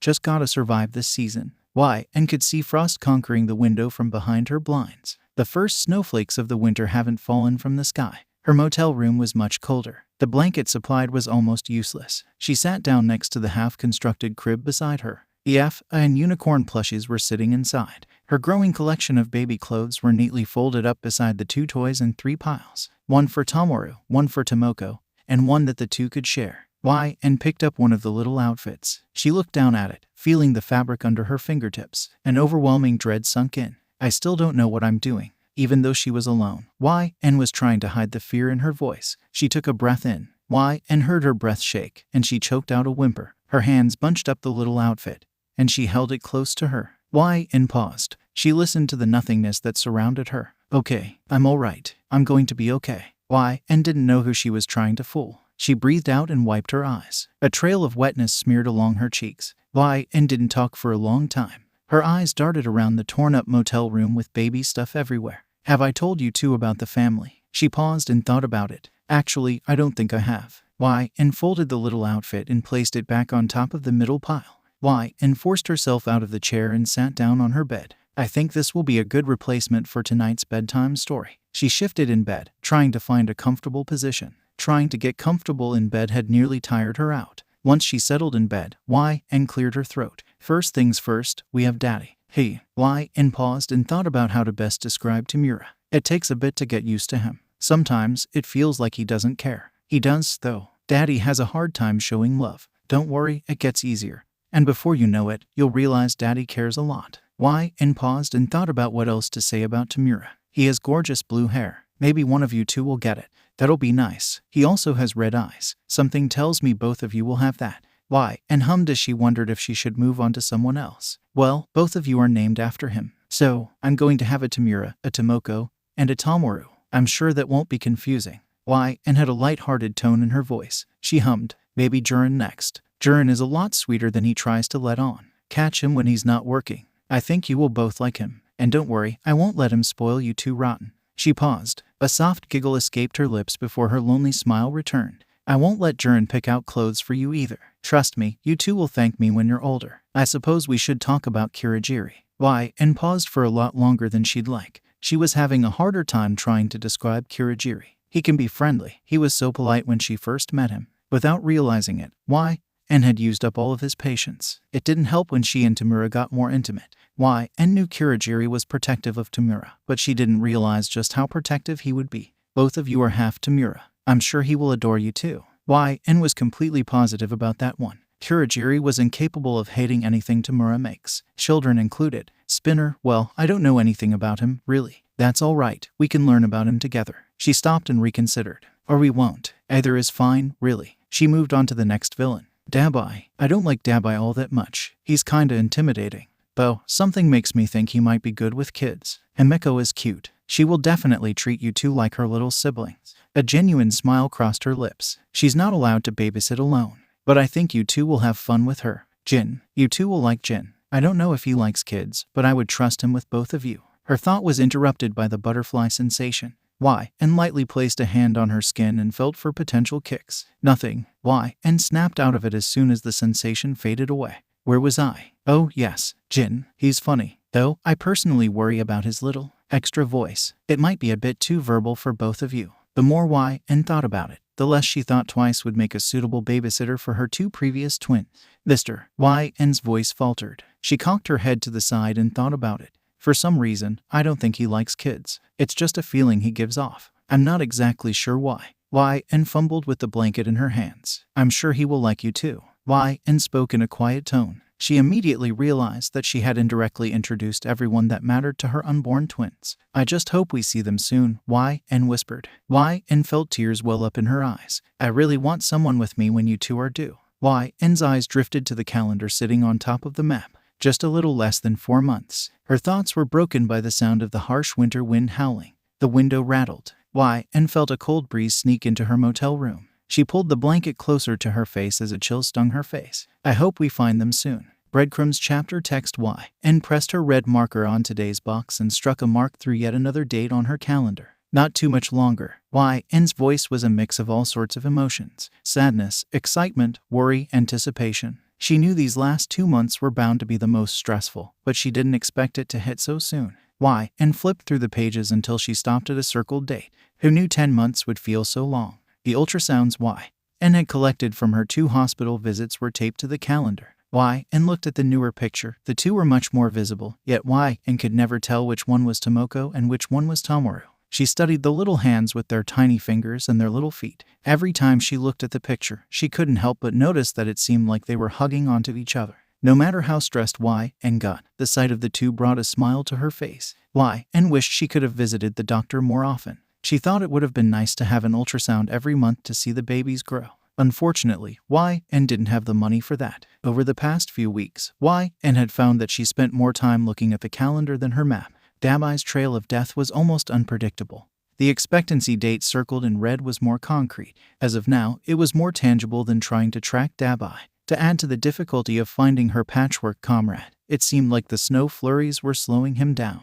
That part didn't make any sense to N. With 𝗬𝗪𝗎 around, Dabi should be able to go wherever he wants with little to no problems. She began to wonder about other possibilities. Maybe Dabi is separated from everyone too. The trail of burnt bodies would make sense if he was all alone. If that was the case, N hoped she'd find him soon. It would ease her burdens if she had Dabi with her. There was also another alternative. A copycat killer. N hated thinking about it. Someone going around imitating another's murders and crimes. N never understood the point, but they were common in the villain world. In Dabi's case, it wouldn't be impossible to copy his murders. Realistically, all anyone needed was a fire-type quirk. Elemental quirks are relatively common. Just thinking about how she has been wasting months trying to track down someone who wasn't Dabi made her skin crawl. That was the worst-case scenario. If that were to be true, then N was back at square one. The only thing she could do was to pick up the pieces she had and keep going. Starting over wasn't that easy, though. She'd have to scrutinize every single clue that could lead her to the league. She'd have to figure out which leads she can keep and which ones she had to throw away. She looked down at the calendar. Her eyes drifted to the ultrasounds. I have to keep moving for them. Okay, and reluctantly placed the calendar off to the side to take a look at her map. She tapped a black circle. This month, Dabi went here, then here, then here, and finally here. Her finger drew an invisible zigzagging line that connected all the marks. It looks like he's headed south. N chewed on her nail as she tried to predict the patchwork villain's next move. Her eyes trailed north. Does that mean the rest of the league is up north? Surely he wouldn't attack anyone too close to their hiding place, right? At this point, nothing was off the table. Dabi's pattern may lead directly to the league's hideout, or it may not. There was also no promises the league had a base. It was just as likely that they were separated. Her gaze lowered back to her finger on the map. She examined how far Dabi's attacks were to each other. Keeping that in mind, and imagined a large circle around the map. He's going to attack somewhere in that circle next. Fingernails tapping on wood filled the little motel room. And took everything into consideration. Distance, population, and everything else she could potentially think of. And was in the last few months of her pregnancy. The twins were doing a number on her. It hurt to move for long periods. In fact, merely sitting in her chair, staring at the map, made her back flare up with discomfort. She placed her hand on her stomach, feeling for a sign of movement from either of the two. Complete stillness. You two aren't in the mood to say hello, I see. She smiled to herself. Hopefully, you two aren't getting Daddy's antisocial attitude already. And returned to tapping on the table in front of her. I don't have much time left, do I? She tapped on an unmarked city close to one of Dabi's prior attacks. I'm feeling lucky. I'll stop by there and check it out. And knew traveling while pregnant was going to be a pain, but she wasn't quite prepared for how much of a hassle it actually was. She pulled on her coat sleeves as she rode the train. And temporarily could no longer fit her black hoodie and resorted to buying herself a replacement. She hated the feeling of her new coat. It wasn't the same. Oh my. And looked over to see an elderly woman looking her way. Is it a boy or a girl? And shifted in her seat, uncomfortable. Twins, one of each. The elderly woman cooed at and, oblivious to the fact that and didn't want her to even look at her direction, let alone speak with her. She continued to ask questions. What were their names? Who was more excited, her or her husband? When is the due date? And grew more uncomfortable with each question, especially the ones about Tomura. Anything about and her family was none of her business. And kept her answers short and vague. She hoped she wouldn't have to hurt a little old lady's feelings and request she stop talking to her. The train slowed to a stop. And had reached her first destination. Dabi's last attack was in this city. And hoped she could return to the site and see if the patchwork villain had left her a hidden clue. She was doubtful as she walked down the crowded sidewalk. And reminded herself not to get her hopes up. The streets were bustling with people. Every so often, she'd catch people taking glimpses of her as she walked by. And kept her head down, avoiding their gaze, and stared at the pavement below her. And had studied her map tenfold before even thinking about leaving Ogura. She knew the fastest route to Dabi's latest attack, like the back of her hand. She walked on the opposite side of the street. In her mind, she thought that maintaining a distance between her and the site would keep her from looking suspicious. From a distance, and could see Dabi's handiwork. Yellow tape barricaded an alley. Behind it, the brick was blackened, causing the small space between the buildings to look dark even though the sun was still high in the sky. As she walked by, N's eyes darted all around, looking for anything that stood out as odd to her. The bricks and the cement were burnt to a crisp. The nearly entirely black scene made the white chalk outline with several small numbered markers stand out. In the center of everything, a lone man stood with a notepad in his hand. Even at a distance, it was apparent by the long brown coat he was wearing that he was a detective. And stood still, her eyes fixed to the man across the street. She let the steady stream of people walk around her as she observed him. The man was tall with pale skin and short dark hair. She watched him circle around to each numbered marker and scribble something on his notepad. And wished that she could take a look at his notes more than anything in the world at that very moment. Maybe he possessed clues as to Dabi's next attack. And closely followed him walk around to each marker. He stood by the outline, then he moved to number 5. The detective walked to number 3 momentarily before returning to the outline, over to marker 7, and back to his starting point. And theorized if those specific numbers held particular importance. She tried to see what exactly those numbers were marking. But it was no use. And couldn't get a good look from the other side of the street. The detective paused as he stared at the chalk outline. He looked around the alley for a moment before turning around. He glanced over across the street. His black eyes zeroed in on and their eyes met. She and the detective stubbornly stared at each other. Eventually, was the first to break eye contact. She turned away from him and followed the crowd of people. As she walked away, took a quick look over her shoulder. He was still staring. She kept her head down as she walked. And suddenly remembered something the villain hiding out among the police force, Detective 𝗬𝗪, had said. The detective in charge of investigating the League. And had been given a warning about him. More specifically, his quirk. Just thinking about 𝗬𝗪 made her head ache. She had tried to find him. And was sure he still had a direct line of contact with Jiren. Unfortunately for trying to find a villain pretending to be a police officer was like looking for a needle in a haystack. She knew he was around, but it seemed like he was doing everything in his power to remain undetected. And was unfamiliar with the city she was in, aside from the little alley and had circled on her map. She followed the current of people blindly, only veering away from them to take a random turn and rejoining a new group of people. Paranoia sunk in. and caught herself glancing behind herself after each twist and turn. Was he following me? Did he send a hero to keep an eye on me? Neither of N's questions were answered. She didn't see any heroes, nor did she see the detective. That meant little to her. She anxiously expected to see someone while she navigated her way back to the train. Thanks to that detective, her first trip was a bust. N had one more place to try. She still had a bit of hope to hold on to. N took the train further south. She came across a city that seemed ideal for a Dabi attack. It was massive, with an abundance of escape routes. Compared to the enormous population, there wasn't enough hero or police force. Dabi often picked secluded areas to keep herself busy on the train. And examined the city on her map. She looked for potential places Dabi might strike. A few caught her eye. And chewed on her cheek as she looked over the locations again. One thought echoed in her mind: I wish I knew Dabi a little bit better. And planned out a route for herself. She'd be able to pass by every single one of the marked locations and back up to the train station to go home. She folded up the map and put it away. And placed her hand on her belly. I can't wait to introduce the beans to everyone. And was exhausted. Walking around while pregnant was like carrying an extra 20 pounds in front of her. Determination and fear were her only driving factors, making her fight through the soreness. Snow began to slowly all from the sky. And knew she had to hurry. The last thing she wanted to do was to add trudging through the snow to her list of obstacles. And was entirely out of breath by the time she made it to her first stop. She leaned her back against a brick wall and rested. As she caught her breath, and scanned her surroundings. It was perfect. Dark, secluded, and far from a police station. The only thing and wasn't sure about was how often the local heroes passed by on their patrol. And pulled out a handful of tiny slips of papers as she looked for the perfect place to leave one. Her eyes lit up when she noticed a cardboard box on the floor, pushed against a dumpster. Perfect. And dropped the little clue as close to inside the box as possible. Then she used her foot to nudge it inside. Trying to position the note was much more of a challenge than and expected it to be. I love you too, but I really miss being able to bend forward. And stepped back to take a look at her hard work. The box protected the slip of paper from the snow and kept it somewhat out of sight. She didn't expect anyone to notice it. Dabi is different, though. He was observant. She had a feeling he would see the clue right away. The cold from a snowflake landing on her cheek reminded and that she needed to keep going before the weather got too bad.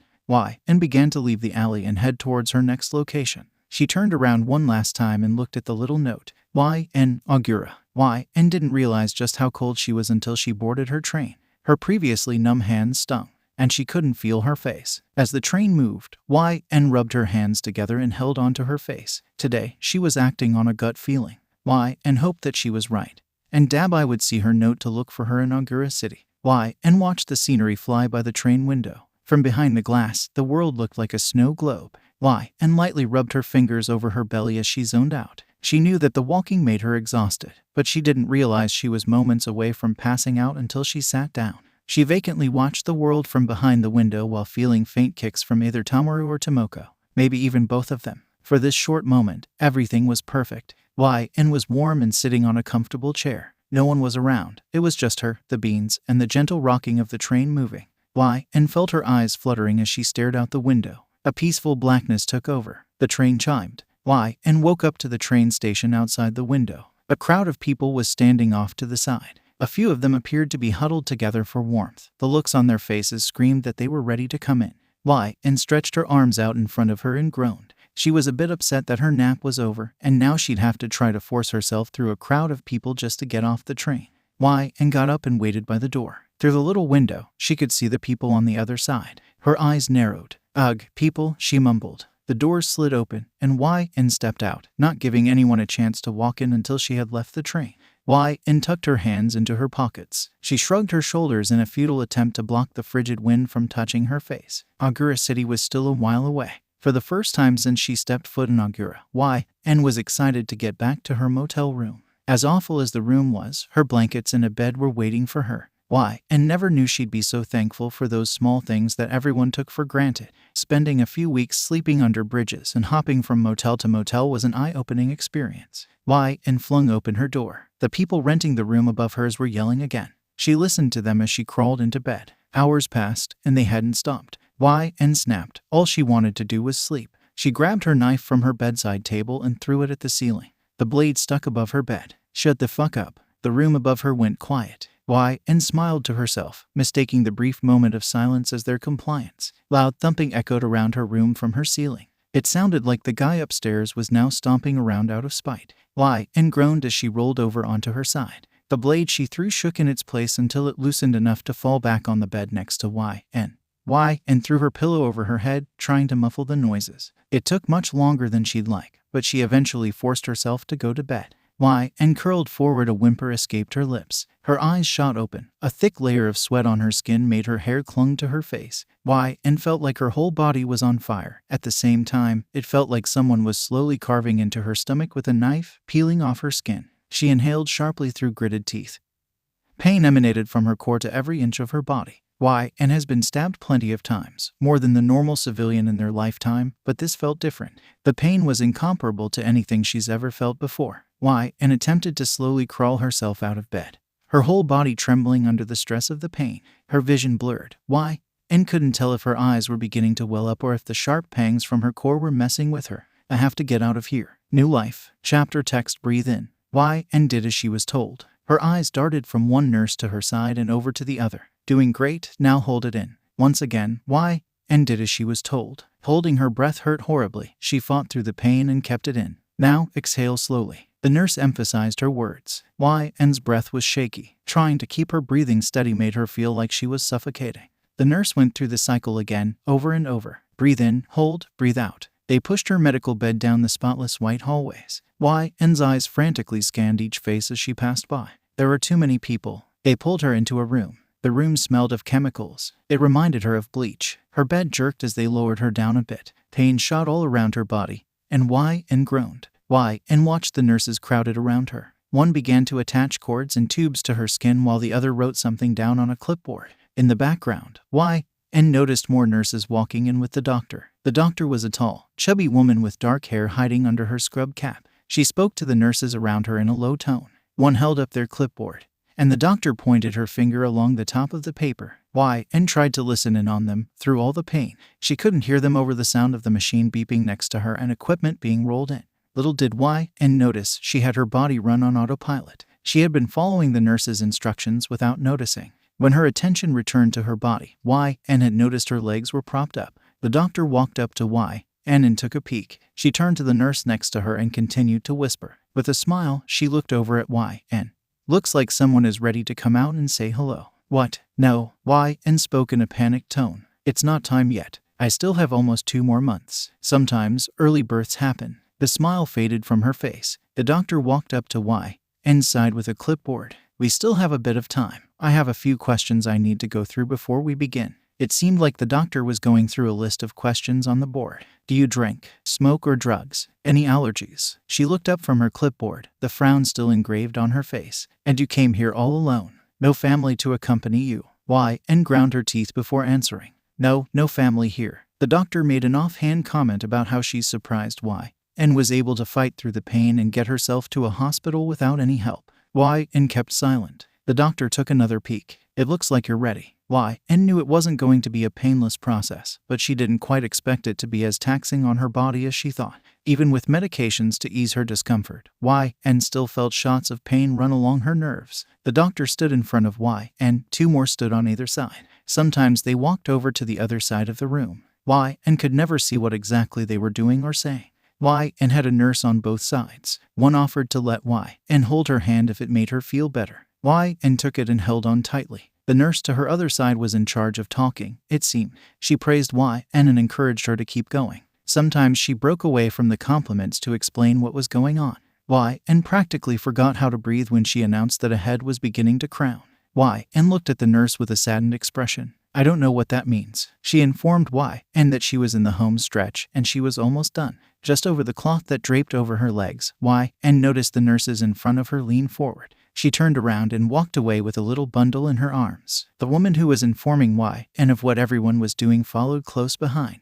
𝗬𝗃 watched the two talk before returning to her side. Is it the boy or the girl? 𝗬𝗃 asked. The nurse looked up at the one holding 𝗬𝗃's hand for a moment. The girl, she replied. Hearing the arrival of the little girl made 𝗬𝗃's chest heavy. She couldn't breathe. Tears rolled down her cheek. The nurse who was holding 𝗬𝗃's hand cleared the tears away. She smiled at 𝗬𝗃. Come on now, we still have 1 more. Delivering the baby boy was nowhere near as uncomfortable as her baby girl. One nurse explained that it was most likely easier because she knew what kind of pains to expect. The nurse announced to 𝗧 that the boy's head was now crowning, and she only had a few more pushes to go. 𝗧 watched a nurse take away the second bundle in his arms as the doctor gave 𝗧 her last bit of direction. 𝗧 wasn't sure how long it had been since her baby boy's delivery, but it felt like years. 𝗧 asked if she could see them. The nurse smiled in response, not saying a word. The doctor left the room, leaving 𝗧 with the two that have been by 𝗧's side since the beginning. After filling out paperwork on their clipboards, they wheeled 𝗧's medical bed into a recovery room. 𝗧 was tired. She was exhausted before she came limping past the hospital doors. Her eyelids grew heavy as 𝗧 made one last futile attempt to ask about the babies. Her words slurred as she asked what color their eyes were. 𝗧 wasn't sure if the nurses answered her question before everything went black. 𝗧 woke up and rubbed her eyes. She still felt tired. Off to the side, 𝗧 noticed a large red button. 𝗧 weakly reached out and pressed it. A voice rang out from the contraption. "Yes, when can I see my babies?" 𝗧 waited. The button by her bedside went quiet. The nurse paused. "We will have to discuss this with a doctor first." The room went quiet. 𝗧 stared at the wall in front of her. In all of the movies and shows she's watched, it always seemed like new mothers got to hold their babies right away. 𝗧 had just finished taking a nap in the recovery room, and she hasn't even gotten a chance to look at them. She kept her mind busy by sulking over how that didn't seem to be the case. The little recovery room 𝗧 was in didn't have a clock. The only reason why 𝗧 knew that hours had passed was from the setting sun outside her window. Every once in a while, a nurse would come in and check on 𝗧.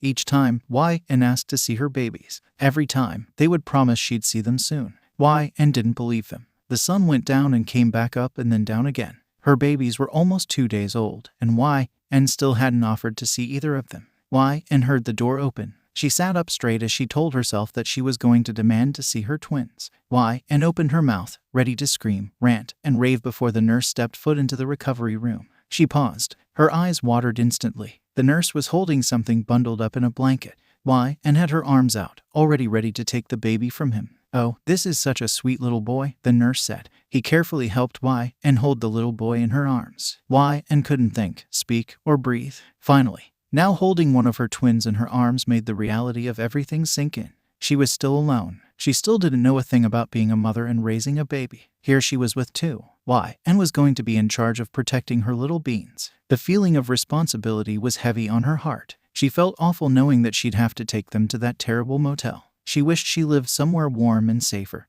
but in 𝗎𝗪𝗼 that was the best she was going to find. Even more so, she was going to have to take them to that bar. 𝗧 had nothing against Mr. 𝗧𝗿. He's been very kind and has accommodated 𝗧 far more than she ever expected anyone to do. The bar wasn't much safer than her motel room. It was riddled with villains under the influence of drugs and alcohol. She couldn't help but feel like one day something horrible was going to happen there. She refused to even think about what might happen if her twins were there when a villain finally snaps. Where she lived and worked weren't her only concerns. For all she knew, 𝗧 was never going to find Tomura. If that was the case, 𝗧 needed to accommodate her twins. She didn't want to raise them in 𝗎𝗪𝗼. She wanted them to have the best life she could possibly offer them. But what if she does find Tomura? How often does anyone hear about villains raising a family? 𝗧 couldn't think of any off the top of her head. At most, she's heard of villains leaving their families behind to pursue their villainy. Even Jiren has said something along those lines. The way Jiren described having a family to 𝗧, he made it sound like he thought that having a wife or child would hold him down, so he never bothered trying to settle down.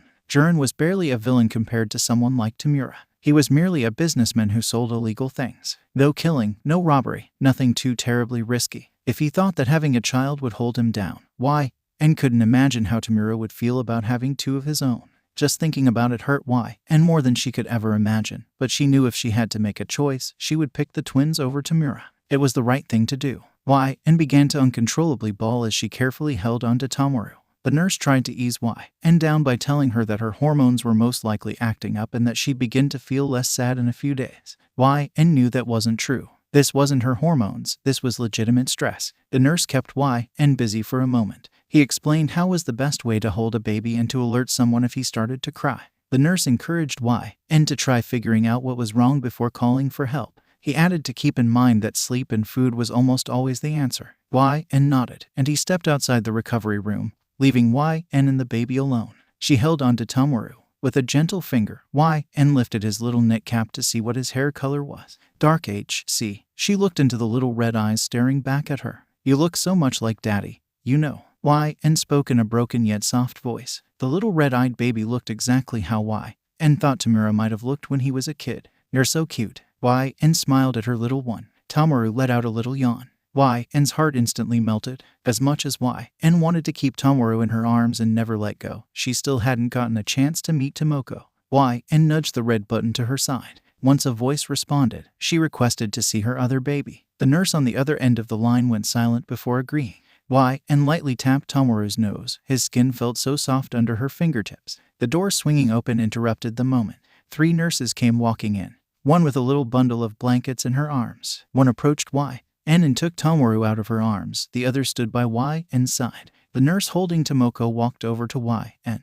Miss Itsuko, the empty-handed nurse began, there are some things we need to talk about. 𝗬 didn't have the strength to get out of her bed. Although moving too much was painful, 𝗬 stretched her body out, trying to catch a glimpse of her baby girl. Oh, Tomoko. She held out her hands to the nurse and looked at her with wanting eyes. The 3 nurses looked at each other before 𝗬 was gently handed Tomoko. 𝗬 looked down at the little black-haired baby. She was physically suffocating. Hey there, sweetheart, 𝗬 choked out. Her body convulsed with light trembles as she held onto the little girl. We're running tests in the lab right now. Your blood work was perfect, so we're positive you didn't do anything wrong. Sometimes, things like this just happen, and it's out of our control. 𝗬 was barely listening to the nurse talking to her. All she could do was keep her eyes on Tomoko. 𝗬 lightly held onto her hand. Although she's been bundled tightly in a baby blanket, she was so cold. Mommy's got you, she whispered. Baby girl was stillborn. Your baby boy wasn't looking like he was going to make it. He's a little fighter, though. He made a near-instant recovery overnight.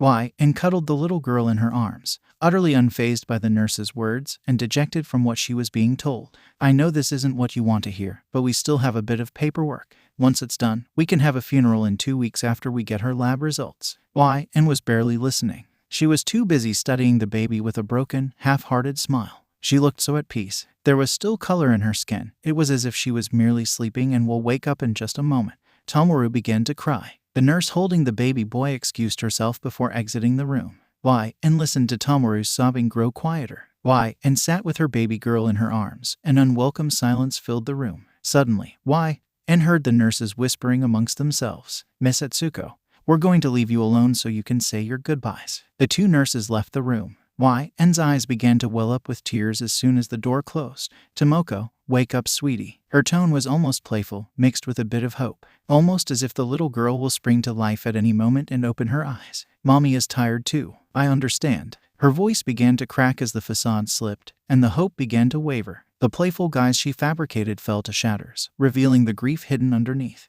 𝗬 desperately held onto the little girl, offering to trade her own life to any deity willing to listen. Overwhelming guilt took over. This was all her fault. She knew if she had stayed away from the slums, she wouldn't have lost one baby and nearly lost the other. Both would have been born perfectly happy and healthy. She hugged the little girl close to her body. She rocked gently and apologized over and over again to her. 𝗬 began to bawl, completely broken-hearted. 2 nurses came rushing in. The 2 tried to console 𝗬.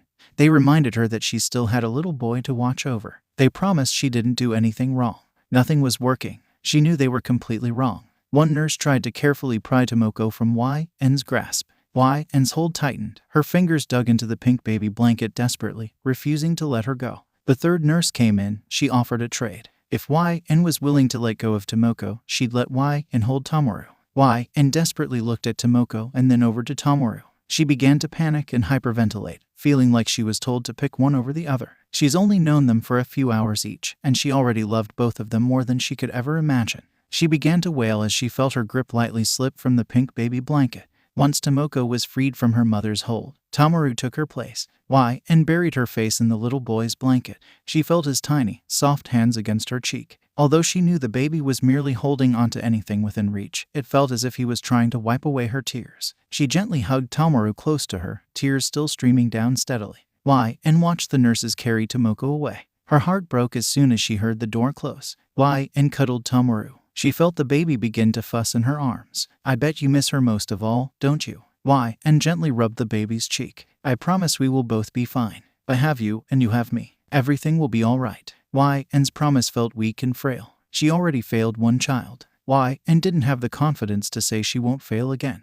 Liar versus lie detector chapter text and wasn't allowed to take Tomoru home. Her last few hours at the hospital were spent taking a shower, filling out Tomoko's paperwork, and whatever time was left was with her baby boy. Seeing as how this was 𝗬's first child, and as far as the nurses could tell she was alone, the last bit of time she had with her little boy was like a mini crash course on taking care of a baby. Under close supervision, 𝗬 was taught how to change, bathe, and feed Tomo. In between lessons, Tomo slept in the nursery with all the other newborn children. Her heart ached when the nurses informed her that Tomoru had to stay for a few more days. And almost considered sleeping in the waiting room until she could bring her baby home with her. Reluctantly, and left empty-handed. And locked the motel door behind her. She felt the doorknob stab into her back as she stared at the dimly lit room. Her gaze wandered over to the part of the room set aside for the twins. Her fingers lightly ran along the side of the crib. And looked over everything inside. She picked up one of the little outfits folded on top of the clothes piles. A little dress. And's eyes swelled up as she looked at the little dress she had purchased for Tomoko. It was supposed to be for their first family outing. And wanted to pick a beautiful spring day and take the pair to a safer city and go to the park. She buried her face into the dress and began to sob uncontrollably. And lamented all the missed opportunities and all the things Tomoko was going to miss out on. Growing up with her brother, meeting her father for the first time. Learning what things she likes and doesn't like. Tomoko was going to miss everything. And wasn't mourning for just Tomoko's sake. She was also grieving for Tomoru. He was going to grow up without his big sister now. There are so many things he wasn't going to experience. Sharing a birthday with her and always having someone by his side. And had no idea what to do. She was at a loss. Was she supposed to tell him or keep it a secret? And was thankful she had time to think about it. She caught her hands trembling. She could feel her fingers quiver against her face. And peered over the little dress and over to the rest of the clothes. Tears streaming down her face, she began to dig through Tomoko's things. She grudgingly thought of the papers she signed at the hospital. One asked if wanted a funeral or cremation for Tomoko. There was only one correct answer. She couldn't bury her baby girl. The hospital encouraged to bring something for her to wear. Something to make the event a little bit easier. And took the clothes to her bed. And sorted through everything, desperately trying to pick out the perfect outfit for her sweet baby to wear. Her soul cried for Tomoko as she looked through her things. And wiped the tears blurring her vision. It was so challenging to pick something. She didn't know a thing about her baby girl. Would she have liked dresses? The color baby blue. How about pastel green? And didn't want to dare dress Tomoko up in something she wouldn't want to be dressed in. In the end, and settled on the first dress she picked up. The one she bought specifically for her first family outing. And neatly set it down by her pillow. She snuggled into the little dress as she drifted off to sleep. And ignored everything for days. It's been years since she's felt this depressed and shut down. She missed her babies. All and wanted to do was hold Tomoru. She didn't go to the bar. And used the doctor's order to rest as an excuse. She barely left her own bed. When it was time to pay her rent, and stayed inside and waited for the man who ran the front counter to violently knock outside her room. Instead of opening the door and talk to him face to face, and would merely slide the money through a crack. It has been a long time since and felt this isolated, not since Tomura had imprisoned her years ago. Finally, the day to take Tomoru home had arrived. She woke up and began sobbing. This was the first time she cried out of pure joy in what felt like years. And picked up the dress and looked down at it. Suddenly, and felt guilty about feeling so happy. Today was not just the day she will be able to take Tomoru home. It was also Tomoko's cremation date. And kept the dress close to her as she hugged onto it. A black mask caught her attention before she left. The black hoodie she wore religiously up until she could no longer fit it was slung over her chair. And placed the dress over the map still stretched over the table. And held the hoodie to her face and cuddled into it. It was strange, although Tomura hadn't worn this hoodie in years. And swore she could still pick up his scent on it. And threw it on and felt it wrap around her. She felt comforted a bit. It was as if Tomura was giving her a hug. Her bag was tucked away in the corner of the room. And flipped it over, dumping out its contents on the bed. She began to fill it up with a few things for Tomoru. On top of everything in the bag, and placed the neatly folded dress. And impatiently took the long train ride back to the hospital. While she rode, N's mind went over what she wanted to do with Tomoru first. She had so many things in mind. And couldn't merely pick one. She stood in front of the front counter and spoke with the man sitting behind the desk. He instructed and to sit down. She picked a spot in the corner, far away from everyone else. And fumbled with the bag's zipper anxiously. Atsuko, a voice called out. Why, and was so far into her head, she had almost forgotten that was her false identity. She slung the bag over her shoulder and approached the woman holding the door open. Why, and traded the little dress for the baby boy. The doctors asked if Why, and wanted to say her final goodbyes, but she declined. Why, and couldn't face the little girl again. She had failed Tomoko as a mother, and she couldn't bear to look at her. Why, and sat in a cold office with Tomoru in her arms. She ran her fingertips against his cheek, feeling his soft skin. A doctor returned. He followed through with Why, and's special request. In his hand, he held a very tiny bag of gray dust. Her chest felt heavy as she took it and held onto it. Why, and knew where she wanted to keep the small piece of Tomoko's remains. In her mind, there was no other place to put it. The doctor offered to hold Tomoru, and Why, and obliged. She reached into her hoodie and pulled out the little heart-shaped locket. The device inside had broken shortly after Tartarus. Why, and gutted it clean so the ashes could fit inside. The ashes were secured tightly in the locket. Why, and slipped it back under her hoodie and retrieved Tomoru. After a small review of all the progress the baby boy had made, Why, and was free to take him home. Home was not the first place she wanted to go. In fact, it was the last. Why, and unlocked the bar's doors and stepped inside. Why, and had some fantastic news to introduce and some terrible news to relay. Mr. 𝗧𝗵𝗲. Why, and called out. Why, and cradled the baby in her arms while she sat on a bar stool and waited. Footsteps crept down the wooden stairs. Atsuko, I've been wondering where you ran off to. Mr. 𝗧𝗵𝗲 stopped. Why, and could see him staring at Tomoru. He walked up to Why, and her newborn. Carefully, Why, and handed him Tomoru and watched him gently rock the baby. He had a gentle smile on his face. His eyes were glossed over with a kind-hearted look. He looked up at Why, and the light-hearted look on his face remained unchanging. And where is baby number 2? Just thinking of Tomoko made her want to cry. She buried her face in her hands and talked about everything. She even did something she seldom does after someone has fallen prey to liar. She told the truth. Fessing up to a lie weakens liar's effect on that person. But Why, and couldn't imagine why she'd need to lie to Mr. 𝗧𝗵𝗲 again. At this point, Why, and just felt like confessing to someone and ease her mind. Mr. 𝗧𝗵𝗲's face was bright red. His brows were knitted together, and he gave off an aura of anger. Didn't I tell you to never go there? Why, and kept her head down. You did. You went and look at what happened. You. Mr. 𝗧𝗵𝗲 stopped his next words from slipping out. He took a deep breath, and the look on his face calmed down from anger to mild frustration. Just, please take care of this little one. Why, and made a deal with Mr. 𝗧𝗵𝗲. Tomoru was allowed to sleep in his room above the bar while Why, and worked. She can keep the baby monitor he had bought her strapped to her side. Why, and was allowed to drop everything and attend to Tomoru whenever she heard him cry. In exchange, Why, and worked extra hours. She came in earlier in the day to run any errands he needed of her. The system the two made worked well. Why, and was thankful that she would be able to work at the bar without needing to entrust her child with a complete stranger. Why, and hugged the crying baby close to her. She sat down on Mr. 𝗧𝗵𝗲's couch while Why, and did everything she could think of to ease Tomoru's mind. She cuddled the child while she hummed softly. Why, and gently rubbed the newborn's back. She shushed the baby. You're okay, mommy's here. Tomoru was absurdly fussy tonight. She's never had to make so many trips upstairs since he was born. Why, and felt a sense of guilt. Mr. 𝗧𝗵𝗲 made a point not to cut Why, and's pay because Tomoru was crying. She felt awful that he was currently closing the bar alone right now. After a bit, Tomoru calmed down. Why, and gently placed the baby in his pram. Before returning to work, Why, and pulled Tomoru's baby blanket over his little body. He let out a silent yawn. Why, and couldn't control the smile on her face. Why, and carefully closed the door behind her. She heard an unfamiliar voice talking. Mr. 𝗧𝗵𝗲's voice responded. Why, and cautiously walked down the steps and peeked down to see who Mr. 𝗧𝗵𝗲 was talking to. She covered her mouth, stifling a gasp. Why, and felt her shaky breath pass through between her fingers. Slowly, Why, and tried to take a step back towards the room. Mr. 𝗧𝗵𝗲 was saying something to the man, and Why, and took a step back. The man replied, speaking just as quietly as Mr. 𝗧𝗵𝗲. Why, and retreated again.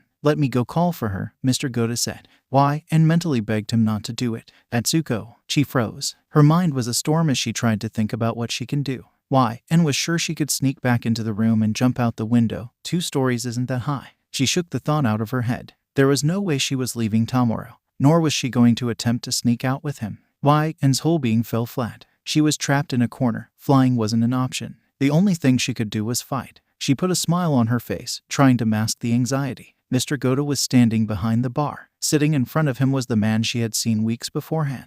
Next to him was a stranger. Why, and stood by Mr. 𝗧𝗵𝗲. Her hands fidgeted with the hem of her shirt. The elderly man motioned to their guest. Atsuko, this is Detective 𝗧𝗵𝗲. He directed her attention to the blonde stranger. And this is his friend, Mr. Yagi. The sickly thin stranger gave her a nod. A serious look was plastered on the detective's face. Why? And told herself over and over to be brave. She sat down at the bar. Nice to meet you both. What can I do for you? Every fiber of her being was screaming at her to back down. She was given warnings about his quirk, a lie detection quirk. It was anybody's guess as to how liar would affect him. Liar might work exactly the same, or it might not work at all. She recalled the bit of advice she had gotten. Watch what you say around him. Why? And mentally thanked Tsuji for the warning. The other man was a different story. She had no idea who he was or his connection to the League. His quirk was up in the air. I'm doing some investigating regarding the League of Villains. I was wondering if you'd be willing to answer some questions. Why? And didn't want to, but she still felt like she was cornered. Her quirk had significant flaws in groups such as this. Liar only affected one person at a time. She also can't target who to use liar on. It has an equal chance of affecting everyone within hearing range. In this case, the detective only had a 1 in 3 chance for every lie. Why? And decided she can't afford to gamble. Her plan was to answer as many questions truthfully as possible. Why? And simply had to be smart about her replies. I don't think I could be of any use, but I don't see why not. That was the truth. She didn't know where anyone in the League was. If anything, they might know more about their whereabouts than she did. Why? And turned to Mr. Ghota and gave him a smile as if to welcome him to the show. I know the bar is closed, but why don't we get some drinks? Oh, bye. Why? And was going to need it to get through this. Mr. Ghota set down 4 glasses. Both the detective and Yagi turned down the alcohol. Why? And held on to her glass as Mr. Ghota poured her a drink. So how long have you been working here? The detective asked. Why? And paused and thought about it. She started working at the bar when she was 4 months pregnant. Tomoru was born at 8 months. The hospital kept him for 2 weeks, and he was now a week away from being a month old. 5 months, I'd say, she replied. Why? And turned to Mr. Ghota. That's about right, isn't it? He confirmed that why, and had been working at the bar for that long. Do you remember the Tartarus break-in? The detective leaned forward. It seemed like he was concentrating. Why? And's thumb rubbed against her glass. I do. Everyone heard about it. Reports of the attack were on the news. So you're aware the League is behind that attack? A trick question. If why, and wanted to answer truthfully. This would be her cue to say yes. However, one small detail stopped her. The news never said who attacked Tartarus. She guessed that the media didn't want to give the League the credit they deserved. Much to Y's displeasure, she's heard several villains claim they were in on Tartarus at the bar. It took every bit of her strength to not yell at them. The detective paused. Why? And wondered if the divergence worked. The 2 men glanced at each other. The blonde one shrugged. Both men returned their eyes to Y.N. Do you know a man named Tomura Shigaraki? I did. It's been a long while since I've heard from him. Y.N's blood froze as she waited to see if she had just dug her own grave. When was the last time you've made contact with him? Y.N's chest felt heavy. She couldn't think of a way to steer her answer. Sobbing filled the room from the baby monitor. Y.N lowered the volume. Oh, I have to go take care of that. She excused herself and walked upstairs. Her fingers curled around her locket as she hurried up to the 2nd floor. Tomoru was loudly crying from the pram. His blanket was on the floor. She suspected must have kicked it off. Why? And wrapped the baby up in the blanket and carried him in her arms. She softly shushed Tomoru, gently rubbing his back while she paced around the room. Several questions attacked her. Surely, they don't have any solid evidence that linked her to the League. She hasn't done anything too illegal, just some light stealing here and there. Besides, Agura City was full of murderers. The police had bigger villains to bother. Why? And could hear Mr. Ghota calling her to come back down. Tomoru was still whimpering in her arms. Why? And opened the door. Bean is still crying. Why? And was careful not to use his name. She closed the door and continued pacing. Footsteps came up the stairs. Why? And froze. Was the detective coming up here? Her chest pounded as the door swung open. I don't know what's going on. Why? And relaxed. It was Mr. Ghota. You can't just hide up here. I don't know what to do. What if they try to take Tomo away? Why? And began to hyperventilate in her panic. Hey, listen. You have to be a role model. You're Tomoru's protector, aren't you? Why? And nodded. Just get through this, okay? Once again, she nodded. She chewed on her cheek with a frown. I've got an idea. Why? And hated the thought. But Tomoru and his safety was her priority. Get down there and get through this. Why? And nodded and thanked him. Why? And carried Tomoru down the stairs. Mr. Ghota followed behind. She sat back down on her seat. Sorry, he's been fussy all day today. So, where were we? Why? And watched the men look down at the baby. Their eyes trailed up at her. How old is your little one? The blonde man asked. He's almost a month. Why? And replied. He commented about how cute Tomoru was. Why? And beamed. Thank you. While she acted calm and happy on the outside, she was panicking on the inside. Why? And still had no clue as to why the other man was relevant. Shigaraki, the detective began. When did you meet him? Nearly 4 years ago. Why? And answered. And how did you meet him? Why? And knew it was time to keep on her toes. He was in hiding. I didn't realize at the time. When we met, I had no idea who he was. He was just this weirdo that kept bothering me. All of this was true. Why? And strategically left out specific details. She was sure even the detective's lie detection shouldn't notice anything out of the ordinary. Why? And watched him scribble something down on his notepad. When did you realize it was him? Not long after we met. He terrified me. I felt like he was going to kill me. Why? And watched the detective write some more on his notepad. It was hard to get a reading on him. Why? And wasn't sure if her tactic was working. He asked if why, and considered getting help. Of course, I did. He was always a step ahead of me. Can you describe your relationship with Shigaraki? Why? And hummed as she tried to think of what to say. Our relationship. Why? And hummed to stall for a bit of time. Sexual, for sure. He used to watch me all the time. He didn't trust me. After a while, I realized that he was looking for a bit more. Then we went on some dates. One thing led to another, and I don't think I need to say any more. Every lie starts with a grain of honesty. On this case, the lie was everything she left out. Why? And decided now was the time to put her plan into action. She motioned her head to the baby in her arms. That's how I ended up with this little guy. Both the men looked surprised. In the corner of her eye, she noticed the look on Mr. Goda's face. Even he looked a bit surprised. And you said he was a month old. The detective paused. He tapped on his notepad with the tip of his pen. That would mean you had contact with Shigaraki dangerously close to Tartarus. I did, yes. Why? And saw no reason to lie about that after admitting that the baby in her arms was a Shigaraki. We have confirmation that the League had an extra accomplice. And why? And cut him off right there. And now you have reason to believe it's me. Why? And scoffed. Ridiculous. Why? And despised what she had to say next. But it was the only way she would be able to convince the detective to think otherwise without gambling with her quirk. My baby was conceived before Shigaraki did that stupid thing. If you line up my pregnancy, I would have been at least 1 month pregnant during Tartarus. What mother would willingly go out and do something that idiotic? She choked on her words a bit. To put them in danger like that, risk never seeing them again. Why? And cleared her throat, hearing her voice waver a bit. She had a stern look on her face, and she spoke in an extra serious tone. I have not spoken to Shigaraki since before I knew I was pregnant. If I had to choose between the two, I'd pick my baby over him. Shigaraki is dangerous. It would be best for everyone if he was locked away. It would be for the public's safety and his own. As painful as it was to say, why, and believed everything she said. If he was locked away, he couldn't hurt anyone. At the same time, no one could hurt him. She was so scared to let him go to Tartarus without her for selfish reason. The thought that a hero would kill him, and she was left not knowing, was too terrifying. This talk has been stressful, but a relief. If the detective is asking about Tomura, then that could only mean one thing. He's out there somewhere. The two men looked at each other. They seemed convinced by her reasoning.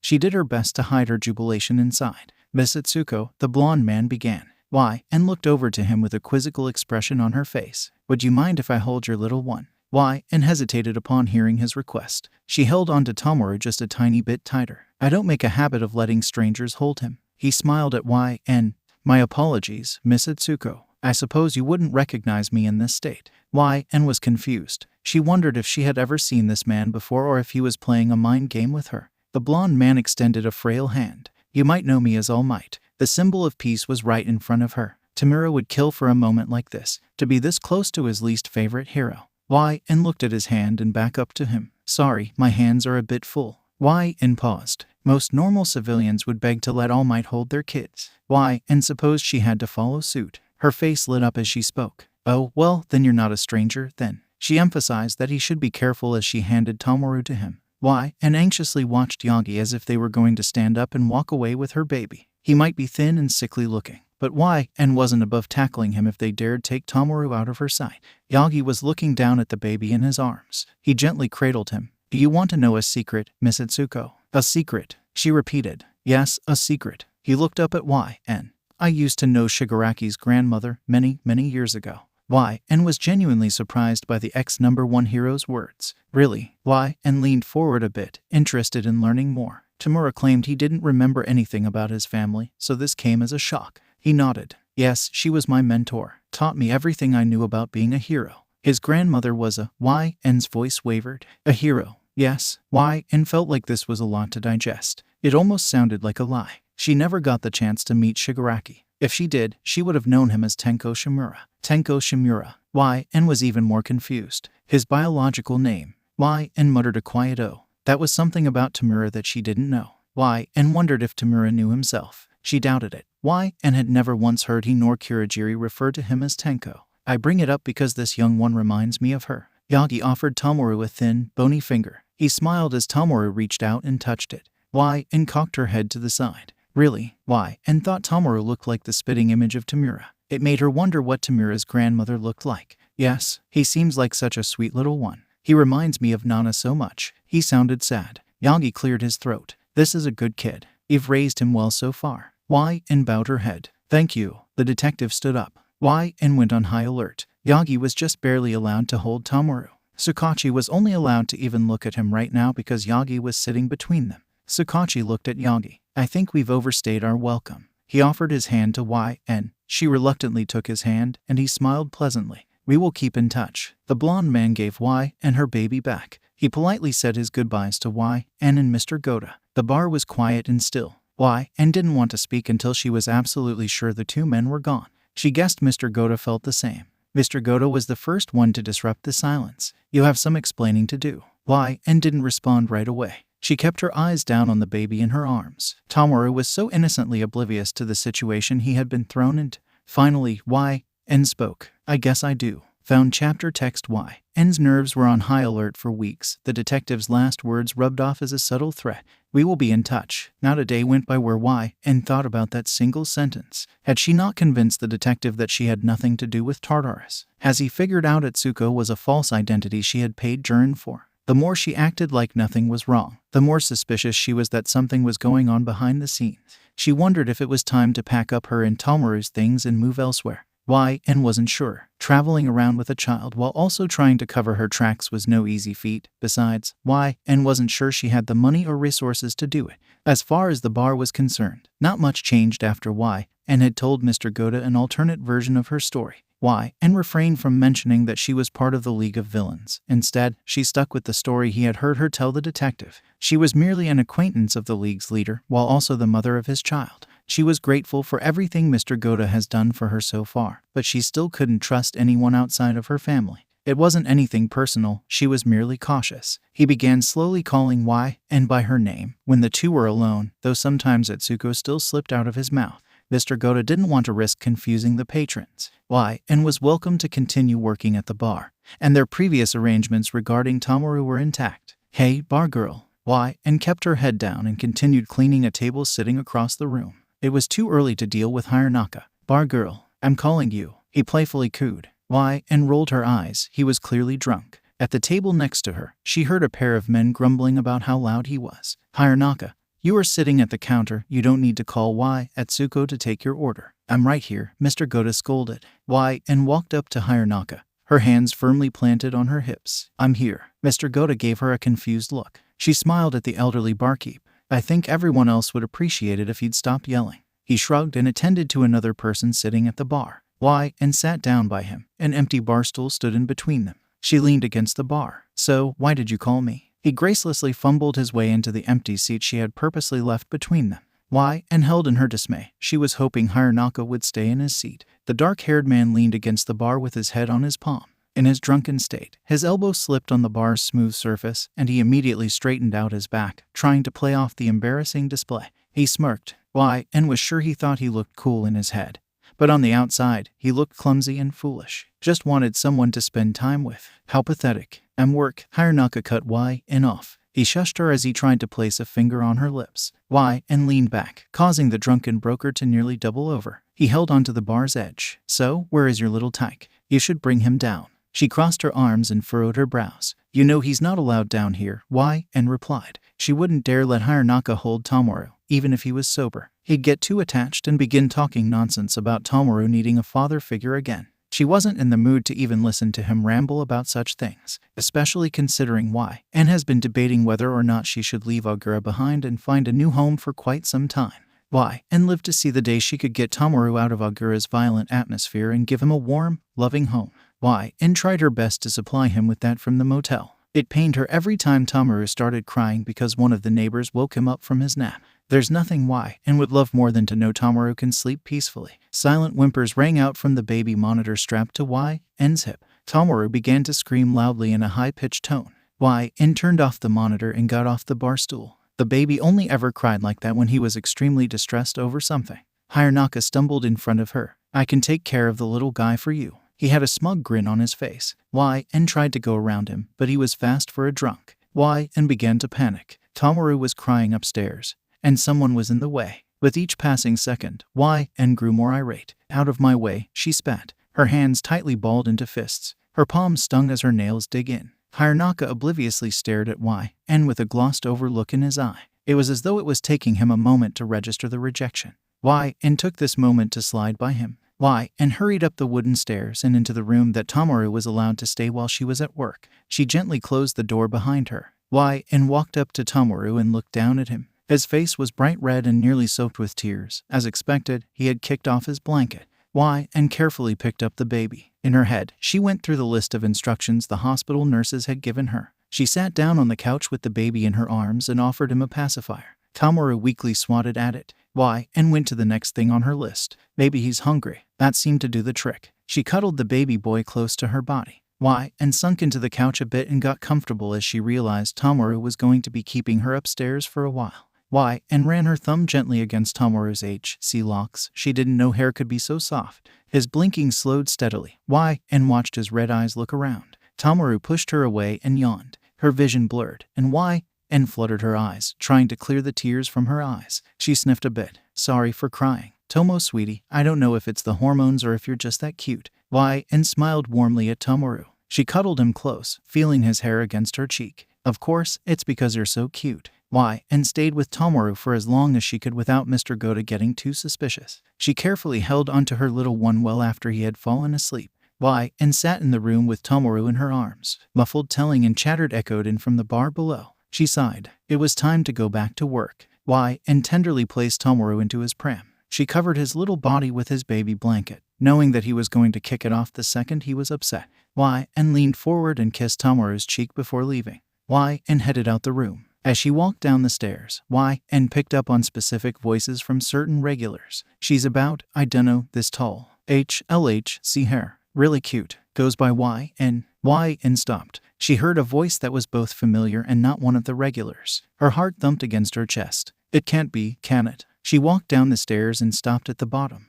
N's breaths were shallow. Suddenly, the room was dead silent. The patrons were talking and acting as if nothing was out of the ordinary, but she couldn't hear them. She saw him standing at the bar, his back towards her. Her eyes were focused on him, fearing that her mind was playing tricks on her. She took a step forward. It was weak and shaky. And opened her mouth to speak. Her mind was overloaded. She had so many things to say. Her mouth, however, was speechless. She took unsteady steps towards him, weaving through the bodies in her way. The closer she got to him, the stronger the comforting scent of cologne and cigarettes. She stopped right behind him. Her eyes locked on him, trying to find a shred of evidence that she was mistaken. He looked too real. There was no way it's actually him. Her lips quivered as she took a shaky breath in. Jiren, and held her breath and prepared herself for disappointment. The pink-eyed villain turned around. Oh, hey, I've been looking for you, sweetheart. And pushed herself against Jiren, her arms wrapped tightly around his torso, and her face buried into his chest. And gasped, choking back her tears, as she felt him wrap his arms around her shoulders. Off to the side, and heard short grumbles. And pulled her face away from his chest. She felt Jiren's arms slip from her shoulders. 𝗧𝗪𝗏 was glaring daggers in their direction. He was hunched forward. His index finger tapped against the bar. A brow raised, and his eyes darted around. His figure relaxed, and his punchable smirk returned on his face. Everything makes sense now. And here I was beginning to wonder if it was me. 𝗧𝗪𝗏 sounded relieved. There was a bit of cockiness hidden under his words. The side of her face felt warm. Jiren leaned in close to her ear. What is this one going on about? He whispered. And turned and smiled at Jiren. Don't mind him. Her gaze drifted to 𝗧𝗪𝗏, and she glared. He's delusional. 𝗧𝗪𝗏 stepped up to and placed a hand in between her shoulder blades. I thought there was something wrong with me. Turns out, you just like older men, I see. And reluctantly glanced up at Jiren. He looked confused more than anything. You're right, he is delusional. And held her hands behind her back. There's someone I want you to meet. Her heart was pounding in her ears, and she found herself more nervous about Jiren's reaction to Tomoru than the detective's threat. She held Jiren's hand in hers and began to lightly tug him towards the stairs before he could ask any questions. And took no more than a handful of steps before 𝗧𝗪𝗏 stepped in front of them. Hey, don't ignore me, I'm very important. 𝗬𝗃 smiled, and her hand slipped from Jiren's. Important. And, remind me, what makes you so important again? 𝗬𝗃 tilted her head and waited, the smile remaining strong on her face. I'm going to make it big in the smuggling biz. 𝗬𝗃 could see Jiren fold his arms across his chest. You're gonna be sorry when I'm a big shot. And you're nothing. Hey, that thing you wanted to show me is up those stairs, right? Jiren pointed to the wooden staircase. 𝗬𝗃 nodded. He passed by Hideout without doing so much as to look at him. On their way up to the second floor, 𝗬𝗃 spoke up. I'm surprised you didn't say anything. The older villain shook his head. Nah, no reason to. The business is bound to chew up a baby broker like him. I don't expect him to last long. He's gonna get what's coming to him. Jiren chuckled. 𝗬𝗃 felt her stomach turn as soon as baby escaped his lips, even if what he was saying and 𝗬𝗃𝗁 she was thinking were two completely different things. The two stopped in front of the lone door at the top of the stairwell. A jolt of anxiety ran through her. 𝗬𝗃 simply didn't want Jiren to be disappointed in her. There was no telling if he would be, and that terrified her. Her hand touched the doorknob, and she froze in place. 𝗬𝗃 mentally encouraged herself to open the door. She took a deep breath and slowly exhaled. Are you feeling all right? Jiren's words gave 𝗬𝗃 the motivation she needed to get through this first hurdle. The door swung open, and 𝗬𝗃 stepped in. Behind her, 𝗬𝗃 heard Jiren take a few steps in. She stood in front of the little carrier she kept Tomoru in while she was at work. The baby was fast asleep. Knowing Tomoru got extra fussy when he's woken up, 𝗬𝗃 pulled the carrier close to the couch and sat down. She looked over to Jiren, who was still standing in the middle of the room. With a smile, she patted the seat next to her. Jiren sat down and looked at the baby fast asleep in the carrier. He didn't know what to think. Jiren found he was at a loss for words. He knew 𝗬𝗃 and Tomura were close, and he'd be an idiot if he said that he didn't see them being much more intimate was possible. Regardless, he didn't expect to see a child so soon. 𝗬𝗃 was looking at him, his gaze met hers. She had a hopeful yet anxious look on her face. He looked back down at the baby. It looks a lot like him. The kid looked too much like him. 𝗬𝗃 corrected. She leaned forward and placed a delicate hand on the baby's head. Jiren noticed she was chewing on her lip, an old nervous habit that he had tried to get 𝗬𝗃 to stop doing. His name is Tomoru. Jiren groaned. He even named the kid after him. 𝗬𝗃's head snapped towards Jiren. Her eyes were wide and guilt-ridden as if she had been caught doing something she shouldn't have done. Well, I just hope he'll take more after you than him. If not, something tells me you're gonna have your hands full. Jiren stood up. He straightened out his tie and turned to 𝗬𝗃. The older villain looked down at 𝗬𝗃 as he offered his hand to her. Come on, let's take you home. Before he knew it, 𝗬𝗃 had her arms wrapped around him again. She said something. Her words were muffled by his suit, but he just barely managed to figure out what she said. I thought no one was gonna find me. Sorry that it took so long. It covered your tracks great, kid. He tried to sound positive, but he had a horrible, sinking feeling. His eyes drifted to the sleeping baby. Jiren wondered if everything was going to be okay. Something told him that Tomura wouldn't be happy to meet Tomoru. Although he had just learned how close 𝗬𝗃 and Tomura were, he knew that if Tomura disowned Tomoru, 𝗬𝗃 would be completely heartbroken. It would tear her apart. Knowing that made Jiren hope things were going to work out in the end. After 𝗬𝗃 finished hugging it out, she collected Tomoru and his things. Jiren helped 𝗬𝗃 carry everything down the stairs. He watched the baby as 𝗬𝗃 talked to the barkeep. He watched 𝗬𝗃 closely, only breaking his gaze to look at the baby broker who Jiren had caught glaring at him. 𝗬𝗃 came back to Jiren and led him outside. The two walked side by side as she carried the baby. They caught up as they walked. 𝗬𝗃 kept trying to steer the conversation towards the league. She kept asking what came of Tartarus and if everyone was all right. Jiren promised that Tomura was perfectly fine. Something told him that 𝗬𝗃 was mostly concerned about his well-being. 𝗬𝗃 stopped in front of a motel. She motioned towards the front door. Here we are. Home sweet home. The more of the motel Jiren saw, the more distraught he felt. The front office was a broken-down mess. The hallways reeked of mildew, and 𝗬𝗃's room wasn't in the best condition. Though, to her credit, he could tell she was trying. Jiren sat down at the foot of her bed while she carefully moved Tomoru to his crib. His eyes scanned the room. The light bulb above the bed was missing, and the room was barely lit up by the bathroom light. The curtains were tattered and torn. 𝗬𝗃 seemed to have placed a big piece of cardboard over the window. Several candles and plug-in air fresheners were littered around. He guessed to combat the smell seeping in through the hallway. Sorry, I don't have much room for guests, 𝗬𝗃 said. Jiren looked over at her and smiled. He waved it off. Don't worry about it, sweetheart. He took one final glance around the room. 𝗬𝗃, how about we leave Ongura tonight? 𝗬𝗃 asked. Her eyes lit up, but they still had an essence of fear. It seemed like she wasn't quite used to feeling safe. Yeah, if you'd like. Tomoru and you can stay at my office and rest up. Tomorrow, I'll talk to Shigaraki and we'll see what the plan is. Jiren observed 𝗬𝗃 and carefully. She was slightly slouched. Her jawline was moving. Perhaps she was chewing on her cheek. And wasn't looking at him neither. It was as if and had gone down the list of ways to look unconfident.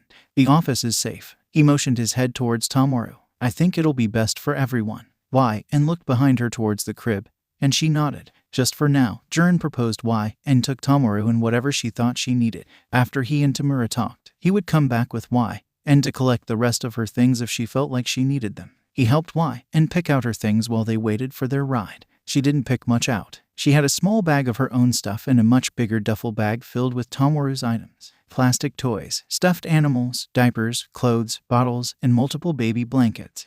And was taking more things for Tomoru than herself. The low rumble from a car engine stalling out front echoed into the room. That was their sign to leave. Jiren held the bags while she carried Tomoru. On their way down the stairs, he observed how and hugged the baby close to her. He noticed the defensive way she was holding the baby didn't relax until both of them were sitting in the car, and it began to move. And had him wrapped in a baby blanket. She dangled a set of plastic toys above him until the rumbles and the soft rocking of the car put Tomoru back to sleep. He's an easy kid, isn't he? Jiren asked. He noted that Tomoru's crying fits were few and far between. When he did cry, and was able to soothe him relatively quickly. And smiled at Jiren. He's the best. The older villain noticed something now, seeing her face up close. And had a tired look on her eyes. Her skin was pale, and her smile was weak. And was exhausted. The car slowed to a stop. Jiren peered out the window. His office was right next to them. Jiren pulled out the bags and packed from the trunk and closed the door. As soon as and Jiren stepped away from the car, it drove off into the distance. Jiren led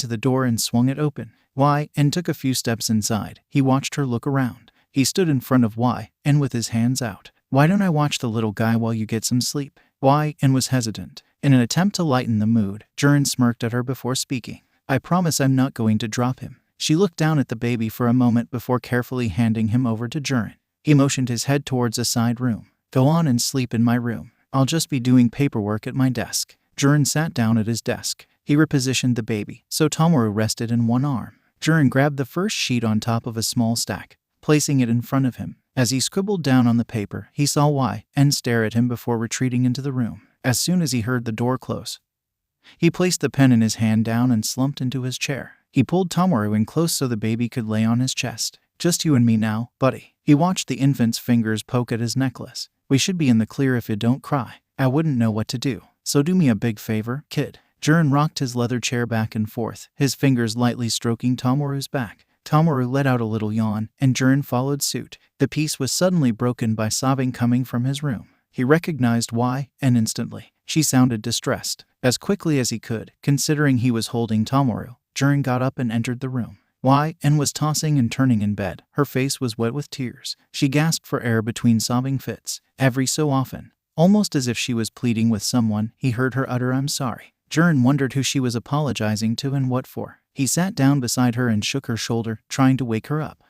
And sat up, still completely distressed. She buried her face in her hands, continuously apologizing over and over like a broken record. Hey now, calm down. Jiren felt like he had his hands tied. Tomoru was taking up one arm, and he had no idea what was wrong with and he wondered if 𝗎𝗪𝗓 was that traumatic for her. Whatever it is, it's okay. I'm sorry, I'm so sorry. It was like and hadn't heard a single word he said. Feeling like he didn't have the situation under control, his hand slipped from her back to the side of her head. Her frantic crying eased down almost instantly, and she began to relax. Her face fell flat, entirely emotionless. Jiren gently nudged her closer to him. He kept his hand planted firmly on the side of her head while her face buried into his chest. Tomoru, entirely oblivious to his mother's breakdown, was in his other arm. The older villain rested his chin on her head as he ran his fingers through her hair. He had no idea if this breakdown was a one-time thing or a regular occurrence. Jiren wondered how he was going to mention this to Tomura. He sighed. Seems like I'm in a bit of a bind here. Trauma chapter text she's not the same. I'm telling ya. Jiren tucked his phone under his ear as he lit up a cigarette. He pressed his back against the side of the building. What does that even mean? He heard Tomura grumble from the other end of the line. I've got work to do, and I need and back. You're more than welcome to come by and take her from me. I'm just letting you know that she picked up a few odd habits. Whatever happened in 𝗎𝗪𝗓, she's clearly been stressed out by it. He paused and took a drag of his cigarette. Jiren debated if it was his place to talk about Tomoru. Also, I think it'll be best if you pick her up alone. There's something the two of you will need to sort out. Other people will just be a distraction. Tomura went silent on his half of the line. Jiren wondered if he was taking his advice seriously or coming up with another reason to be upset. Jiren decided to negotiate with him. Hey, listen, it's going to take you a few days to come and get her anyway. I'll use that time to see if I can knock one or two of those habits out of her. Jiren specifically meant getting to the bottom of 𝗳𝗏𝗏's breakdowns last night. Something told him that she's been suffering from those much longer than he initially thought. It wasn't good for neither her nor Tomoru's health. It appeared that Tomura was silently agreeing to his terms. Jiren was going to keep her around for a few more days. Then he'd hand her off to Tomura, problems and all. The older villain just hoped that whatever Tomura needed 𝗳𝗏𝗏 wouldn't be too stressful on her. Though, if it was too much, Jiren already decided his door would be open for both 𝗳𝗏𝗏 and Tomoru.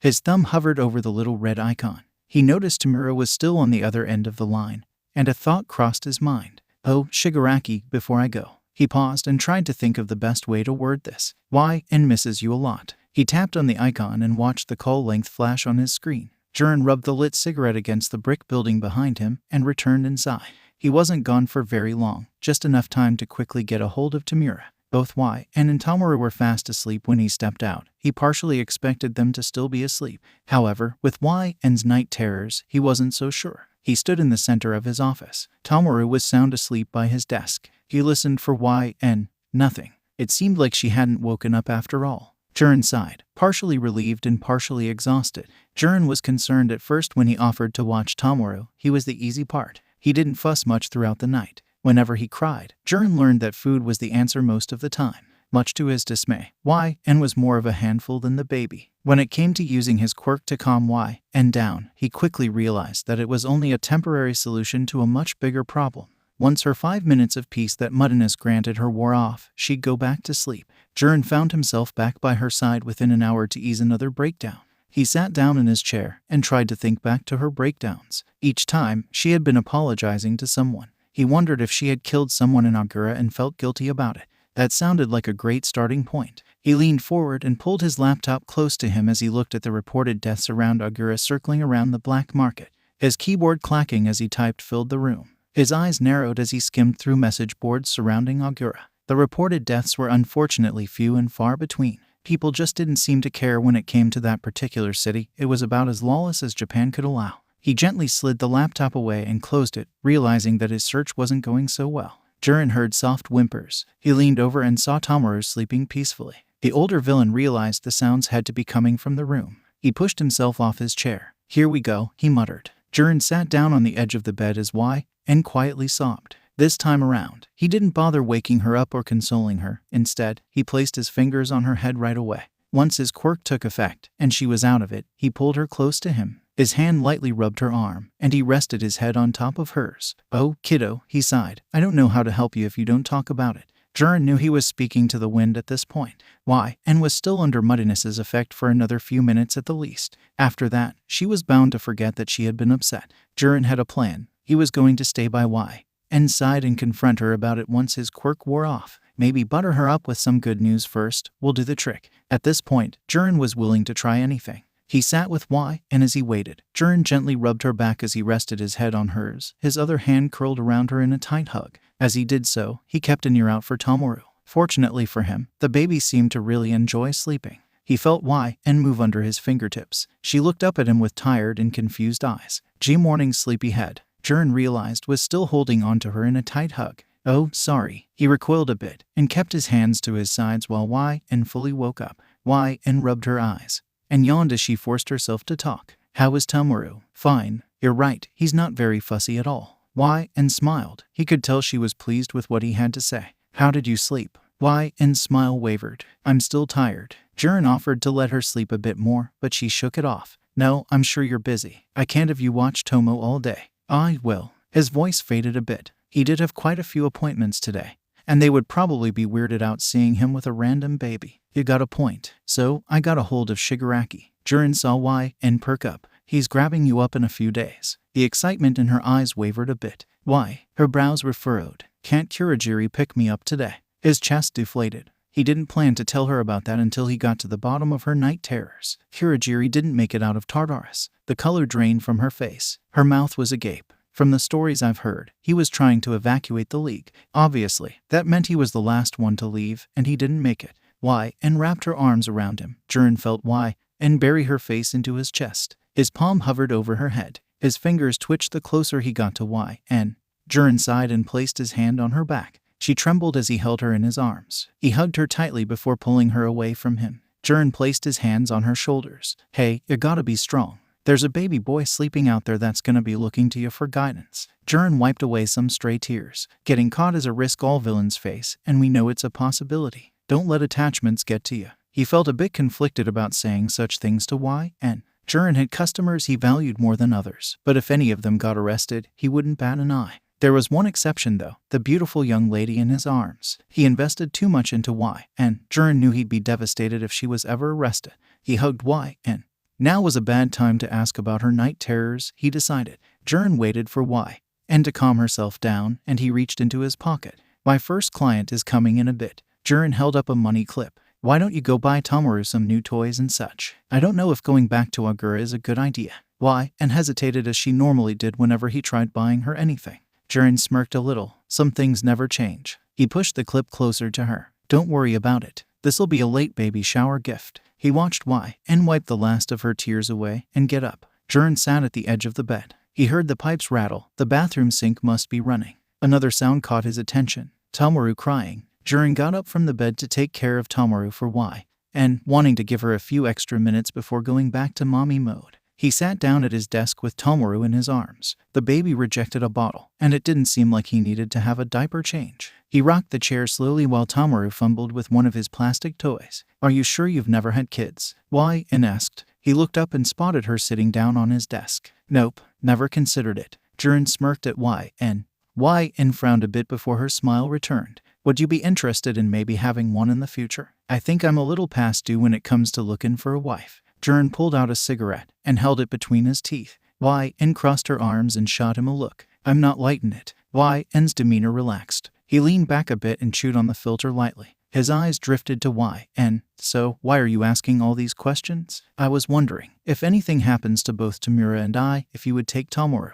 Jiren looked down at the baby in his arms. It's a good thing nothing's gonna happen to you, he replied. Y, crossed her arms and asked him to give her a serious answer. Of course, I will. Just don't go acting reckless because you have a backup plan for Tomoru. Y, smiled and promised that wasn't her intention. Jiren looked at the time. He handed Y and her baby back. Go on and spoil yourselves. I'll be here all day. Y, hesitated yet again before taking Tomoru outside with her. Once Y, was gone, he pushed Tomoru's things under his desk. He flipped open his laptop and waited for his first client to arrive. Between appointments, Y, would sometimes come back. On one visit, she dropped off a bag full of new toys she purchased for Tomoru. Jiren insisted she put them in his room. Another visit, Y, came back with lunch for him. He and Y, ate in the office while Tomoru had his afternoon nap. Other than one last visit to bring him dinner, Jiren found himself taking naps sporadically throughout the day. Y, kept him up, and he didn't realize he was tired until he had quiet moments between clients. While he thought it was nice to push everything off to the side,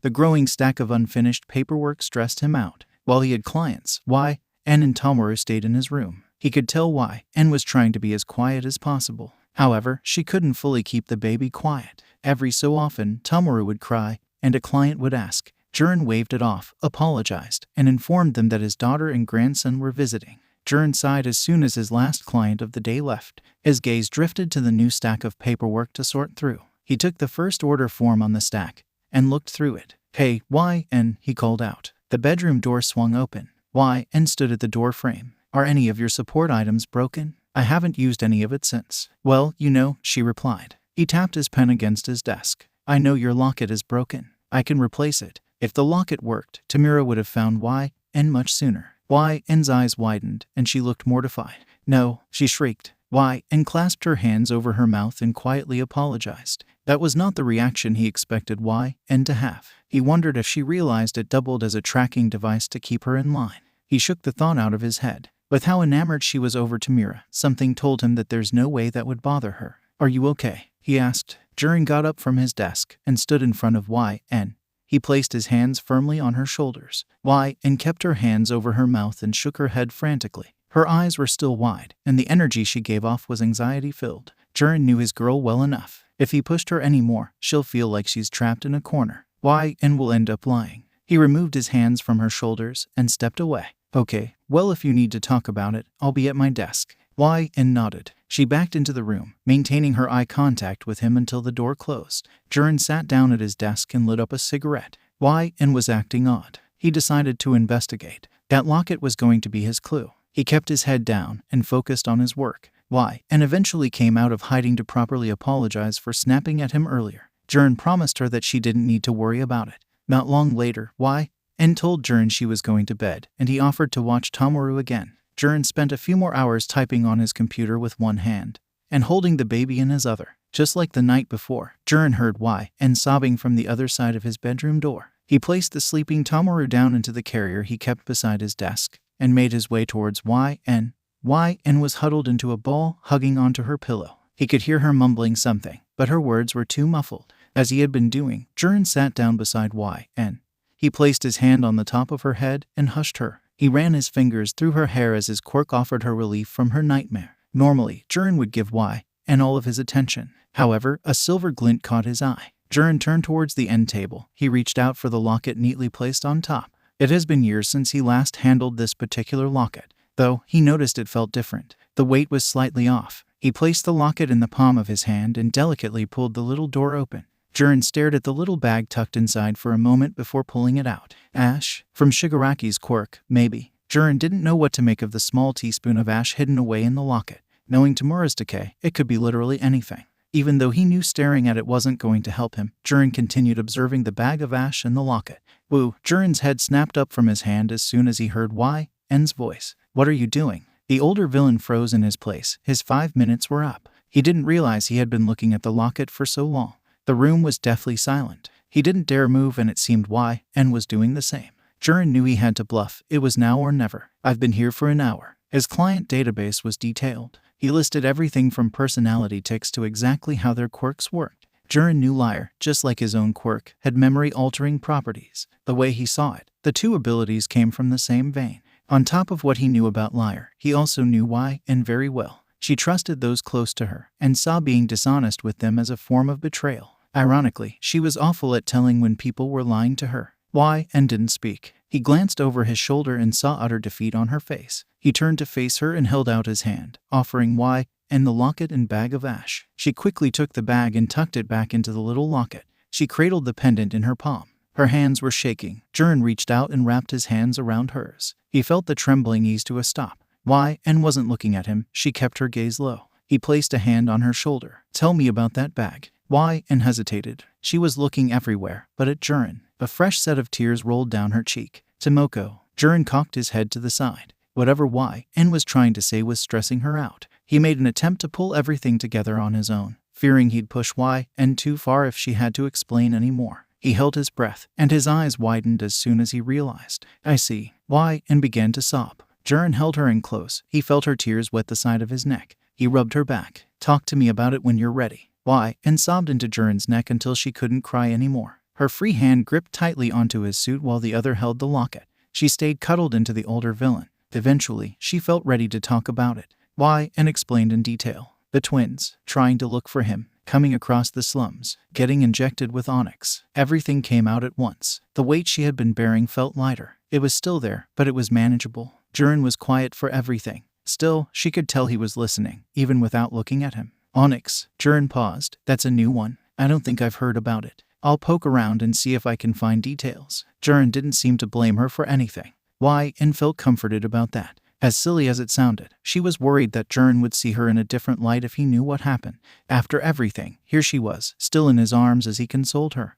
And saw a set of pink eyes looking down at her. She looked up at Jiren. Why don't you rest? He said. You still look exhausted. You'll want to be well rested when Shigaraki shows up, right? The corners of N's lips curled into a small smile. She nodded and pulled the covers over her. N watched Jiren step out of the room and closed the door behind him. The sun was up when N woke up. She sat up and stretched. Jiren was curled over his desk, sleeping. Tomoru was right by his side. The baby was awake, making all sorts of soft sounds. N smiled at Tomoru. He wasn't crying nor upset. She stepped back into the room and grabbed a lightweight blanket. N pulled it over Jiren before picking up Tomoru. How about we let him sleep? 𝗬𝗏 asked. Tomoru cooed, almost as if he was answering her. She locked the office door. His first client of the day will have to knock. 𝗬𝗏 took a peek at his laptop. She anxiously chewed on her lip. He was trying to research Onyx. 𝗬𝗏's attention returned to the baby in her arms. She gave him a weak smile. "Let's go play," she whispered.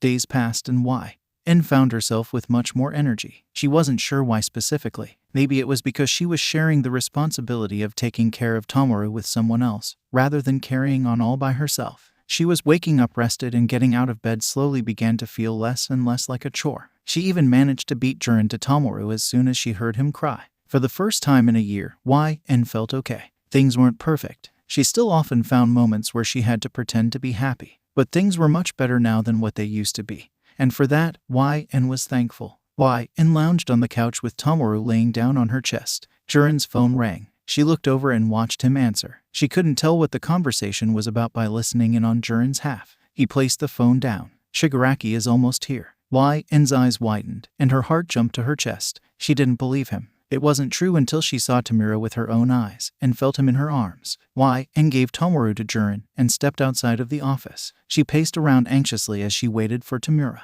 It felt like an eternity. Time was moving painfully slow. 𝗬𝗏 heard the door behind her open. She spun around and saw a thin figure pass through the door frame. She stopped. 𝗬𝗏 felt both sick and excited at the same time. The figure lowered his hood, revealing that light blue hair she loved so much. 𝗬𝗏 hurried to Tomura and wrapped her arms around his torso. She rubbed her cheek against his collarbone. 𝗬𝗏 looked up and saw his ruby eyes looking down at her. She beamed at him. "Tomura." It felt like forever since the last time she has said his name.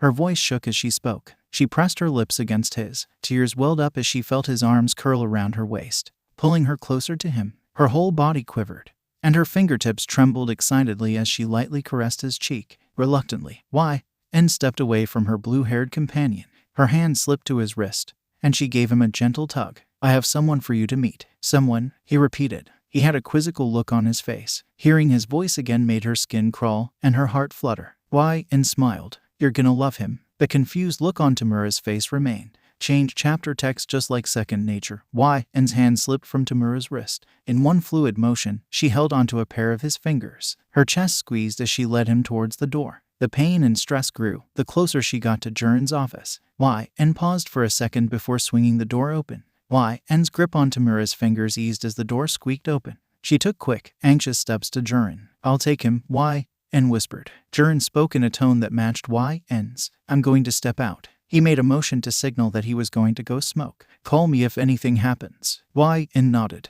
The older villain got up. He greeted Tomura as he made his way to the door. Her hold on Tomoru tightened a bit as soon as she heard the door close. She took a deep breath and turned around. Tomura was standing by the door on the other side of the room. However, even at a distance, 𝗬𝗏 could see his eyes. He was looking at the baby in her arms. It felt like her stomach was twisting. 𝗬𝗏 wished she knew what he was thinking, to prepare herself for what was going to happen. She walked up to Tomura. His gaze remained on the baby. 𝗬𝗏 shifted how she held him, to give the blue-haired villain a better view of Tomoru. She hesitated before speaking. "This is Tomoru." Tomura didn't say anything. He merely continued to stare. 𝗬𝗏 gave the villain a weak smile. "He's about 2 months old." Once again, Tomura didn't say anything. Her smile faltered a bit. "He's such a good little boy. A complete sweetheart." 𝗬𝗏 stopped talking. Instead, she waited for Tomura to say something. The room went uncomfortably silent. 𝗬𝗏 was too stressed to continue waiting for him. "Would you like to hold him? It's a little scary the first few times, but it's not hard at all." "Pass." If words could physically hurt, Tomura's reply would have felt like a stab to the heart. 𝗬𝗏 fluttered her eyes, feeling tears starting to collect. She knew that Tomura rejecting the baby was a possibility, but she didn't he would. Tomoru was part of him. How could he possibly reject something he helped to make? The door swung open. Both 𝗬𝗏 and Tomura looked over. Jiren rubbed his cigarette against the door frame before entering. His eyes flashed down at 𝗬𝗏 for a moment. "So, what kind of quirk do you think this little guy will have when he's older? Both your quirks are strong in their own way. It would be interesting if he inherited either decay or liar. What do you think a mix of both your quirks will look like? Mind control through touch, maybe. Disintegrating lies. There's a lot of potential here." Jiren gave 𝗬𝗏 a sly smile, and the two glanced over towards Tomura. His eyes were fixed on Tomoru. "I'm going home. If you give me a bit of time, I can rent out a truck, and we can take Tomoru's big things all in one go." Tomura looked at Jiren. His eyes narrowed a bit. He turned around and sat down on the couch. 𝗬𝗏 leaned up against the desk as she stared at Tomura. He was hunched forward a bit, his forearms resting on his legs and his fingers interlocked together. He kept his head down. Ever since he had sat down on the couch, she hadn't seen him look up at her nor the baby. In the background, and heard Jiren talking on the phone. She didn't bother listening in on what he was saying. Her attention was split between Tomura and Tomoru. A loud, high-pitched cry filled the room. Jiren began to apologize for the sudden noise as he stepped out of the room. And noticed the air around Tomura felt stressed. He was tapping his thumb anxiously against the back of his hand. By now, was used to Tomoru's crying. However, she was sure Tomura was on edge by the sobbing. Has Tomura ever heard a baby cry in real life? Doubted it. She held Tomoru close to her and cuddled him as she slid into the bedroom. And sat down at the edge of the bed. I bet you're hungry, whispered. She always tried her best to speak to Tomoru in either a soft tone or a playful tone. With Tomura as his father, wanted or not, Tomoru was bound to have his struggles. Wanted to be his safety net. If there was anyone in this world that she wished for Tomoru to feel safe being around, it would be her. Hummed a little song while she fed Tomoru. Through the door, she could hear Jiren talking. It sounded like he was talking to Tomura. She listened intently, trying to listen in for Tomura. She couldn't hear him. Wouldn't be surprised if he was still silent. As she cuddled her baby close to her, she considered other reasons for why Tomura was so withdrawn. Maybe he's just shocked. She did just show him a baby and tell him it was his. No doubt it would come as a surprise. The thought gave a small ray of hope. Yes, he's just surprised. He didn't reject Tomoru. The door cracked open. Feeding. Called out. She heard the door close immediately, followed by Jiren clearing his throat. Sorry, looked down at the baby. She mentally promised him that he was loved. Cuddled Tomoru close to her chest as she watched Jiren and Tomura pull Tomoru's crib into the large truck Jiren had secured. The one-sided conversation she had heard earlier was apparently Jiren trying to convince the blue-haired villain to help him carry the big things. She looked up at the star-stained night sky as the truck's idling engine revved. Jiren swung the passenger door open. Why don't you and Tomoru sit down? We will pack everything up. Wanted to help, but someone had to hold the baby. She nodded, albeit a bit reluctantly, and sat in the truck. The door slammed beside her, and Tomoru shifted in her arms, whimpering lightly.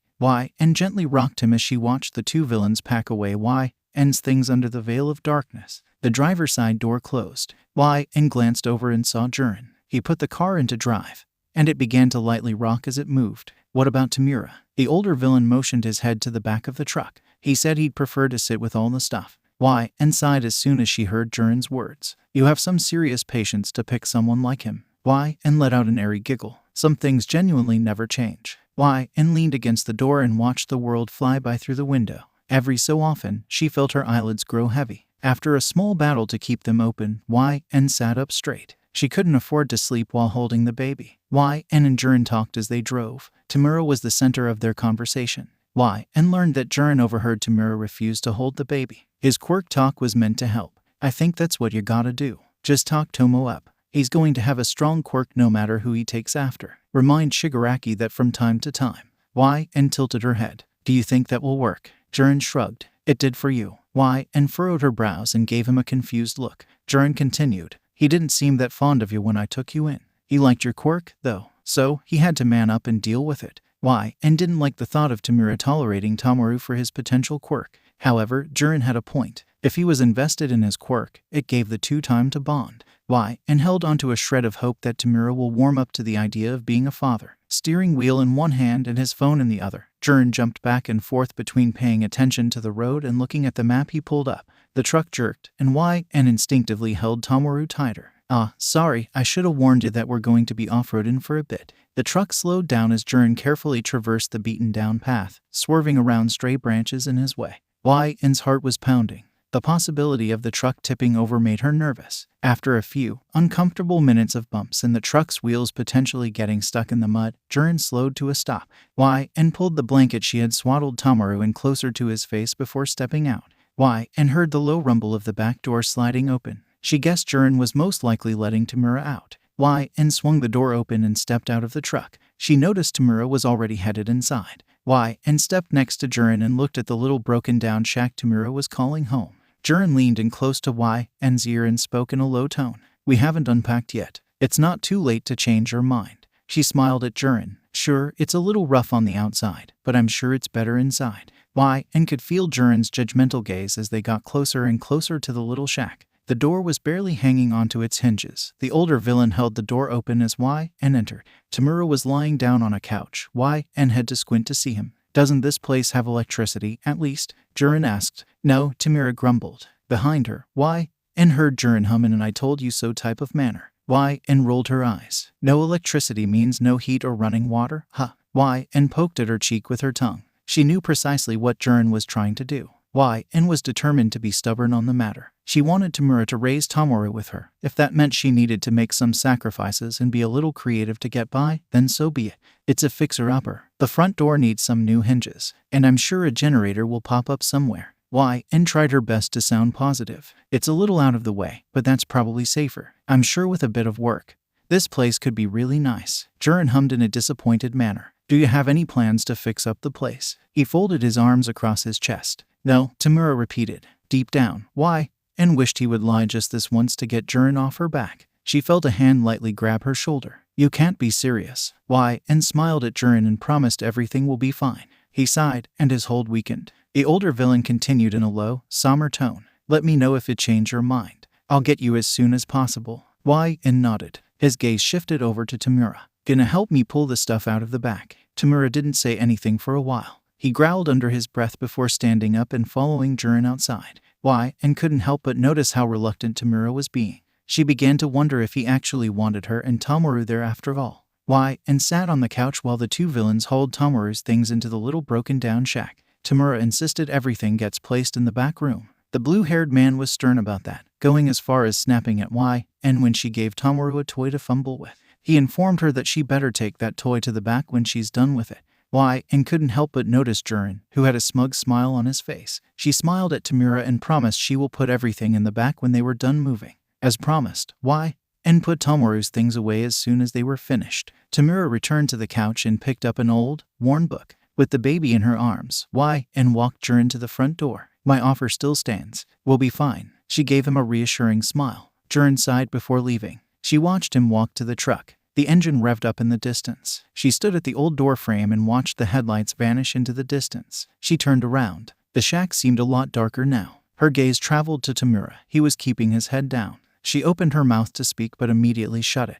This was the first time she genuinely didn't know what to say to Tomura. Even back when 𝗬𝗃 was terrified of the blue-haired villain, she never felt like their conversations were forced. Now was different. Everything about the scene in front of her felt off. She quietly carried Tomoru to the back room. Moonlight peering in from an open window gave 𝗬𝗃 just enough light to see. Tomoru's crib was pushed into the back corner, and it seemed like Tomura brought a few things from the old ranch-style house to this little shack. She recognized the computer collecting dust across the room from Tomoru's crib, as well as the bed pushed against the furthest back wall. 𝗬𝗃 slowly traversed the dimly lit room to the crib. She gently laid Tomoru down for a nap. "Today has been a long day for you," 𝗬𝗃 whispered. She stood next to the crib and looked down at her baby. She watched him yawn before closing his eyes. Now with the baby asleep, 𝗬𝗃 didn't know what to do. Should she go outside and try to make up for all the lost time and reconnect with Tomura? She was exhausted. Maybe she should go to sleep. Was she still allowed to sleep in the bed? Surely Tomura expected her to use this room if he insisted Tomoru's crib be placed here. One question drilled into 𝗬𝗃's mind much harder than all the others. Was Tomura still going to use this room? He's been distant before, but this time it was different. She knew what exactly was making him stay away. The baby. 𝗬𝗃 didn't know what to do. 𝗬𝗃 sat down on the bed. She grabbed the pillow closest to her and hugged it. Tomura's scent faintly lingered on it. Her hold tightened into a squeeze. 𝗬𝗃 laid down and stared out the open window as a night breeze invaded the room. The calming scene of trees swaying and the stars in the background eased her mind a bit. "Do not go back there." 𝗬𝗃 jolted up. She sat in the bed in a confused haze. The moonlight that was lighting the room was gone and replaced with sunlight. 𝗬𝗃 knew she was tired, but she didn't expect to pass out. 𝗬𝗃 stretched before getting out of bed to check up on Tomoru. She picked him up and cuddled him, whispering soft good mornings to the baby. Behind her, a voice chirped up. "But I want to see her. It's been a year, Tomura." 𝗬𝗃 heard the doorknob jiggle, then Tomura's voice. "I'll kill you if you open that door." All the yelling and screaming outside of the room was clearly starting to upset Tomoru. He began to fuss in her arms, whimpering as he did so. 𝗬𝗃 picked up his pacifier in an attempt to calm him down and stop him from crying. It didn't work. Tomoru began to loudly cry. 𝗬𝗃's motherly instinct kicked in, and she began to lightly bounce the baby and offer him kisses. After trying every trick she knew to get Tomoru to calm down, he eventually stopped sobbing. and noticed no one outside of the room had said anything since Tomoru started crying. The door slowly swung open. A bite-eyed 𝗵𝗃𝗲 was standing at the entrance, looking into the room with a confused expression. Tomura was standing in front of her, trying to block her view of the room. In the background, and could see a few other familiar faces peering inside at a distance. 𝗵𝗃𝗲 pushed Tomura out of the way. Her smile grew as she took her first few steps into the room. She wrapped her arms around and pulled away. 𝗵𝗃𝗲 looked down at Tomoru with a flat expression that couldn't quite read. Her smile returned. When Tomura said he was coming to get you, we all came to visit. He tried canceling on us, but he was a bit too late. I knew something was going on between you two. Look at that mini Tomura. She cooed. 𝗵𝗃𝗲 held out her arms. I want to hold the baby. And was surprised 𝗵𝗃𝗲 accepted Tomoru almost instantly. She didn't even seem shocked. Then again, she had been rooting for and Tomura to get together since day one, albeit a bit reluctantly. And handed Tomoru to 𝗵𝗃𝗲. She lightly giggled as she held onto him, taking a step back. And finally had a chance to look at her. She was different. It seems she retired the school uniform she often wore. 𝗵𝗃𝗲 was dressed in a light coat, wearing a t-shirt and jeans underneath. Her golden hair was pulled back. She certainly looked older. She wasn't the same teenage girl that and remembered teasing her the first time they met.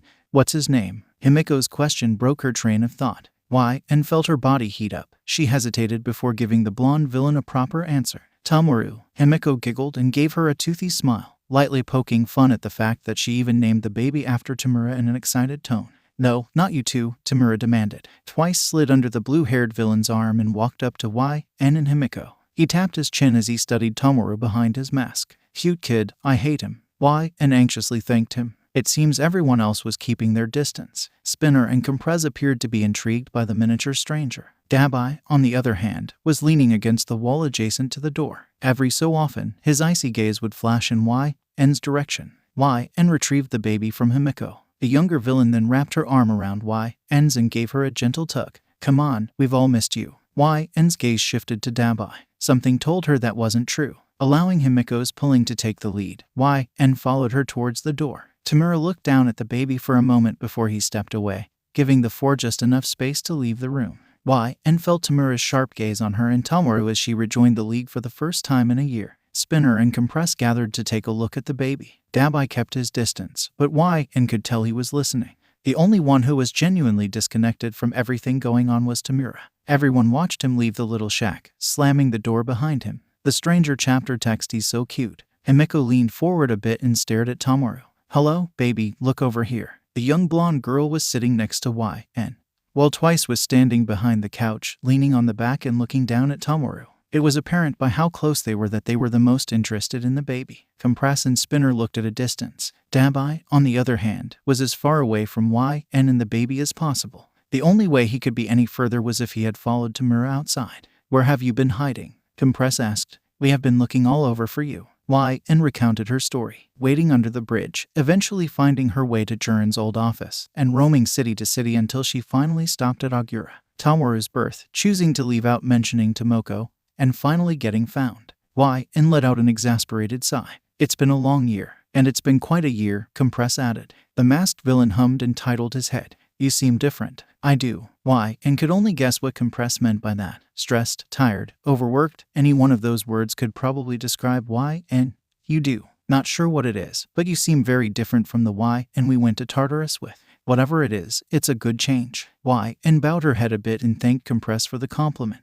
Gross. And didn't expect Dabi to say anything. Everyone turned to look at their patchwork comrade. He held up a hand. Ignore me, I was just thinking. Thinking, 𝗵𝗃𝗲 echoed. Do tell. Dabi pointed towards Tomoru. I just realized if that is Shigaraki's kid. Dabi's voice wavered as he hesitated. Well, I just thought about what and had to go through.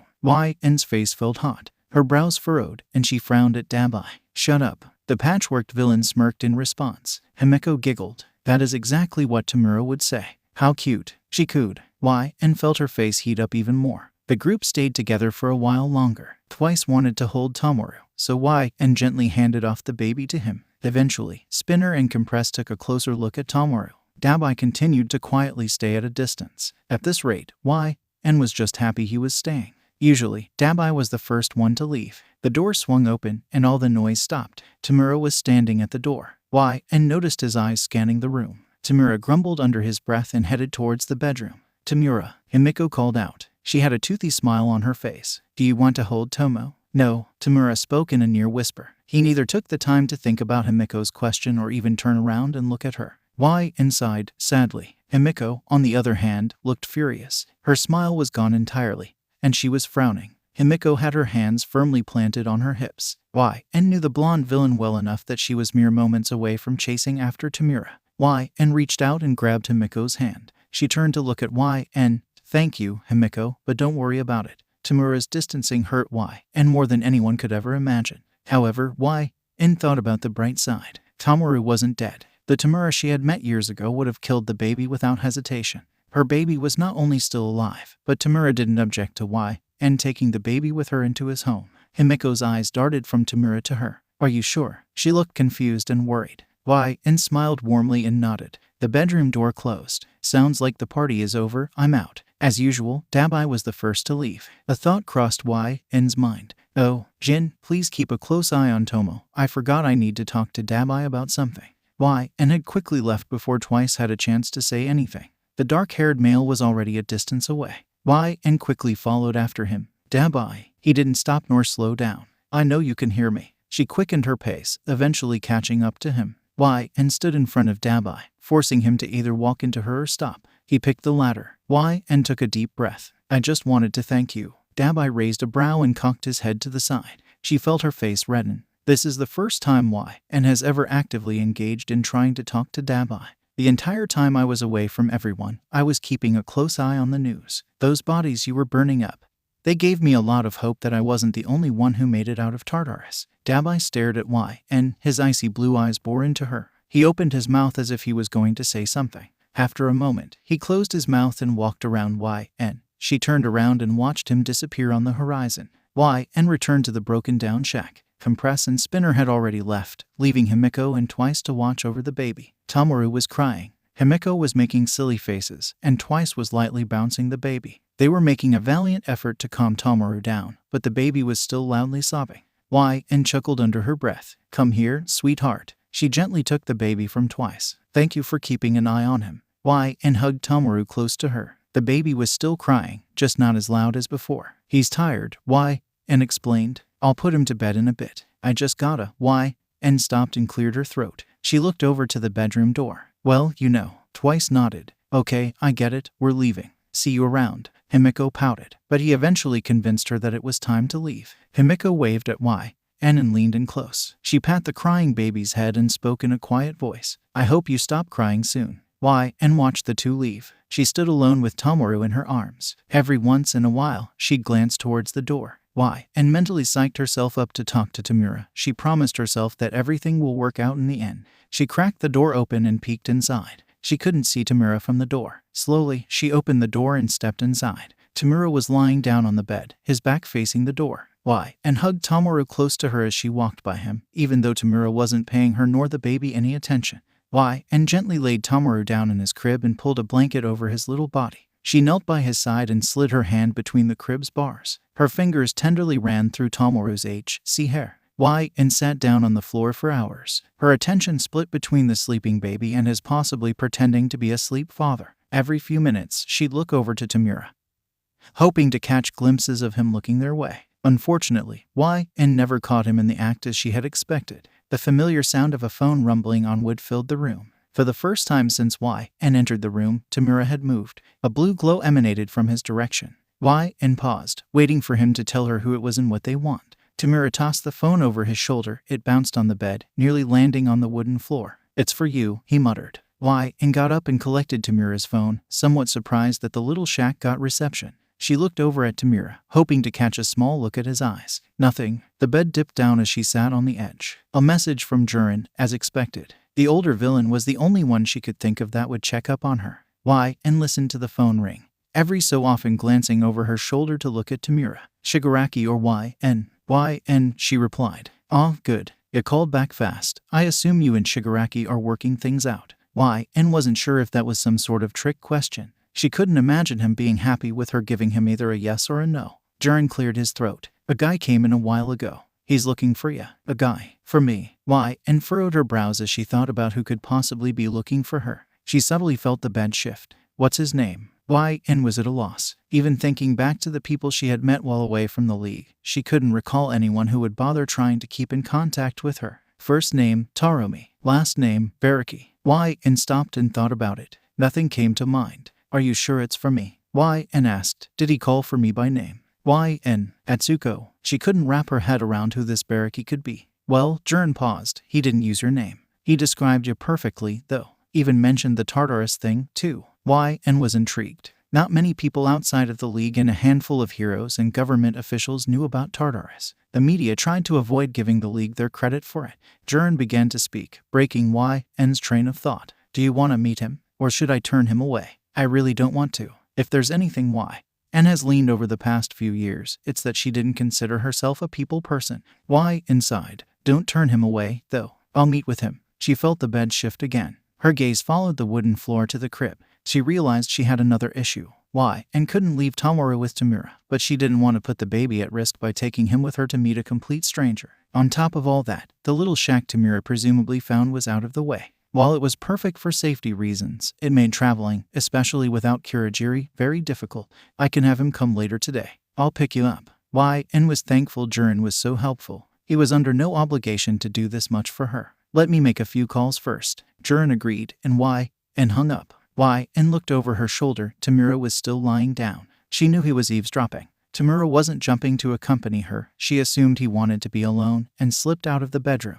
Thank you so much. 𝗬𝗏 bowed her head, being sure to hold Tomoru close to her. I really appreciate this a lot. Twice rubbed the back of his neck. It's no problem. I'm kinda surprised you asked me to watch the little guy. 𝗬𝗏 didn't want to tell Twice that he was, realistically, her only option. Tomura wasn't ready. A good portion of the league didn't seem enthusiastic about trying to hold the baby. 𝗵𝗃𝗄, Twice, and Jiren were the only ones who have made an effort. Jiren was going to mediate the meeting with the stranger, and 𝗵𝗃𝗄 was out of the question. Twice held out his hand. Mudded goop poured from his hand. It began to grow and twist, taking shape. A much younger 𝗬𝗏 stood next to Twice. 𝗬𝗏's gaze traveled up and down the clone. The blonde villain cleared his throat. I might need a helping hand. Unfortunately, I don't have the data needed to make a more updated 𝗬𝗏 clone. The clone looked timid, scared, and confused like a lost puppy. Pathetic, even. It tried to shy away from Twice. I really used to look like that. 𝗬𝗏 muttered. Don't beat yourself up over it. Look at how much you've grown, Jiren said. 𝗬𝗏 glanced over to him. So did the clone. The 𝗬𝗏 clone beelined for Jiren, hiding behind him. The older villain chuckled. This certainly was the 𝗬𝗏 I remember meeting years ago. 𝗬𝗏 frowned at the frail clone clinging onto Jiren. Twice reached out and lightly tugged at the clone's arm. Come on, 𝗬𝗏 clone, you gotta help me with something. The clone's grip tightened and Twice resorted to prying her fingers off of Jiren's blazer. 𝗬𝗏 watched Twice struggle with the clone. She suddenly began to feel like she couldn't trust herself with Tomoru. 𝗬𝗏 walked past her clone and felt her eyes on her. As carefully as she could, 𝗬𝗏 gave Twice the baby. 𝗧𝗪𝗧. If Tomoru is crying, he probably needs one of three things. 𝗬𝗏 began to go into detail about everything Twice needed to know about taking care of the baby. In the corner of her eye, 𝗬𝗏 noticed the clone looking too. It seemed like she was intrigued by the baby. Twice showed Tomoru to 𝗬𝗏's clone. This is what a baby between you and Shigaraki looks like. Cute, ain't it? The clone's gaze moved from Twice to Tomoru to 𝗬𝗏. Her face grew into a deep red. She looked like she was on the verge of crying. Twice frantically tried to calm down the clone. 𝗬𝗏, in turn, covered her face with her hand to block out the embarrassment. 𝗬𝗏 tugged on Jiren's sleeve. Come on, we gotta go. Jiren chuckled as he followed 𝗬𝗏 out the door. The clone was cute. 𝗬𝗏 saw a playful smirk on his face, and she got so embarrassed when 𝗵𝗃𝗄 introduced Tomo. 𝗬𝗏 hung her head down and quickened her pace. Jiren chuckled again. A car engine was idling outside. 𝗬𝗏 slid into the back seat and slouched down. The door next to her closed. 𝗬𝗏 listened to him talk to the man behind the driver's seat. Her heart squeezed as the car moved. 𝗬𝗏 couldn't breathe. It was like her throat was closing. Tears rolled down her face. Okay, I'm sorry for teasing. Jiren placed a hand on her back. I didn't think that would actually bug you. 𝗬𝗏 shook her head. My baby, I can't breathe. I need to turn around. She reached out to grab the driver's shoulder. Jiren snatched her wrist. Her hand was frantically shaking. I know this is hard, but you need to calm down now. In your line of work, it's impossible to be there for Tomo all the time. 𝗬𝗏 curled forward, sobbing in her hands. Hey, now, you picked a good one to watch Tomo. 𝗵𝗃𝗄 made you to watch Tomo. I think he's in some good hands. 𝗬𝗏 lifted her head and looked up at Jiren. Her eyes were still red and puffy. I couldn't trust myself to take care of myself back then. How could I trust myself to take care of Tomoru? Why? And took a shaky breath in. It was like she was on the edge of breaking down again. Remember, the sooner we get this done, the sooner we can go pick up Tomo. Why? And nodded. She forced back her tears. Jiren hummed, I'd hate to do this to you, but I need your locket. Why? And frantically shook her head. Her fingers tightly wrapped around the little heart-shaped locket. Listen, why? And Jiren began. This guy's quirk is called ferrokinesis. He can manipulate metal in some way. I just want to make sure Tomoko is safe. Okay. She hesitated. Her lip quivered as she removed her locket. Why? And only ever took it off to when she slept, and even then, she made sure to keep it close to her. That was before Tomoko. She placed the locket in Jiren's hand. He moved slowly. I'm just going to put Tomoko in this pocket. Okay. She'll be right here. Jiren carefully placed the locket in his jacket's inner pocket. This is for her? Okay. Why? And nodded. The car slowed to a stop. Jiren told why, and to get herself ready to meet him. Meanwhile, Jiren was going to talk to their ride. Why? And slid out of the car and walked down the stairs to the nearly underground office he had found. Why? And cleaned herself up while she waited for Jiren to come by. She looked back at herself in the mirror. She saw that same weak, frail Why, and that couldn't manage to take care of herself, looking back at her. Her eyes were red and puffy, and her skin was sickly pale. She tried cooling down her face with some cold water. Listening to the sound of water pouring down the drain made her feel grounded. She breathed in and counted in her head. Slowly, she breathed out. Light tapping caught her attention. Hey, why? And are you okay in there? He's gonna be here any minute. Why? And wasn't ready. She turned off the water. She took her last few minutes locked in the bathroom to listen to the final drips hit the bottom of the sink. Why? And stepped outside. Jiren placed his hand on Why and shoulder. Remember, fake it till you make it. She nodded. Why? And sat down on the couch, sitting up straight. She did everything Jiren had taught her to fake confidence, even if she doesn't feel confident at all. Jiren talked to Why and the topics didn't connect. He didn't mention the stranger coming to see Why and the two just sat down and talked. The door swung open abruptly. It slammed against the wall. Knock, knock, knock. A voice called out. That voice wasn't familiar at all. Why? And kept her eyes on the door and waited for the source of the voice to step inside and properly introduce himself. A tall, slender man with black hair stepped inside. Why? And held her breath. Those eyes. Suddenly, after seeing his bright green eyes, she remembered exactly where she's met this man. 𝗵𝘃𝗁𝗍𝗔. A wide smirk crossed his lips. His smile wouldn't usually stand out, but something about it was off-putting. Hey, good to see you again. The deep in chapter text Why and stared down the man standing at the door. She recalled Jiren said his name was 𝗵𝘃𝗁𝗍𝗔. He brushed a short lock of black hair from his eyes with his pale, slender fingers. 𝗵𝘃𝗁𝗍𝗔's clothes were rather dull, a black t-shirt and jeans. Why? And heard a faint, metallic clatter from the silver-beaded bracelet around his wrist. His smile widened. His very prominent canines became more noticeable. Oh, great, you remember me. For a second there, I thought you forgot. How awkward would that be? He cooed. If there's a hole in my wall, you're gonna be paying for it. Jiren lit up a cigarette and leaned back into his chair. 𝗵𝘃𝗁𝗍𝗔's gaze flashed towards Jiren before returning to Why and he took a few steps into the office towards Why and his sharp eyes narrowed a bit. Why and found herself scooting away from him. He stopped and looked down at her. Let's get straight to the point. I want to join your little group. Why? And knitted her brows. This wasn't what she was expecting. Why? He shrugged. You broke me out, simple as that. I'd still be locked away in Tartarus if you didn't mess with my restraints. 𝗵𝘃𝗁𝗍𝗔 chuckled and continued to talk. It takes a special person to go into one of the most high-tech prisons, filled with the world's most dangerous people. Then, look at someone in complete sensory isolation and think, he seems like a decent member of society. I want him to walk free. 𝗵𝘃𝗁𝗍𝗔's words felt like a backhanded compliment. It was like he was looking down on her. I don't make those kinds of calls. Technically, that was Tomura's job. However, he passed it over to Dabi long before Why and had met Tomura. Oh, are you less important than I assumed? My bad. The smile faded for a second, and he genuinely looked confused. However, it returned very quickly. 𝗵𝘃𝗁𝗍𝗔 tapped his face, just below one of his eyes. At Tartarus, I was keeping a close eye on you since my blindfolds were removed. It seemed like most of your group was protecting you. They spared no time to get you out of my cell. You were even the first person they removed from Tartarus altogether. I assumed you must have some sort of worth. Why? And didn't answer him. She ultimately decided that it wasn't her place to give herself a status among the League. Why? And was no more important than most of the League. So, who do I need to talk to, then? 𝗵𝘃𝗁𝗍𝗔 folded his arms across his chest. Why? And opened her mouth and hesitated. What should she refer to Tomura as? To her, he was many different things, after all. She also had one other option. Why? And looked to Jiren. Can you call Dabi for me? Jiren sighed. A puff of smoke infected the air around him. He's tough to get a hold of. Regardless of his previous statement, Jiren made an attempt to call the patchwork villain, and observed 𝗬𝗂𝗍 as they waited to hear from Dabi. He was roaming around the office, lightly humming a tune as he looked at the various things hanging on the walls. 𝗬𝗂𝗍 leaned forward. His eyes squinted as he read an old newspaper article display. "It's no good," Jiren muttered. He placed his phone on his desk. "Not a very attentive leader you got there." 𝗬𝗂𝗍 snickered under his breath.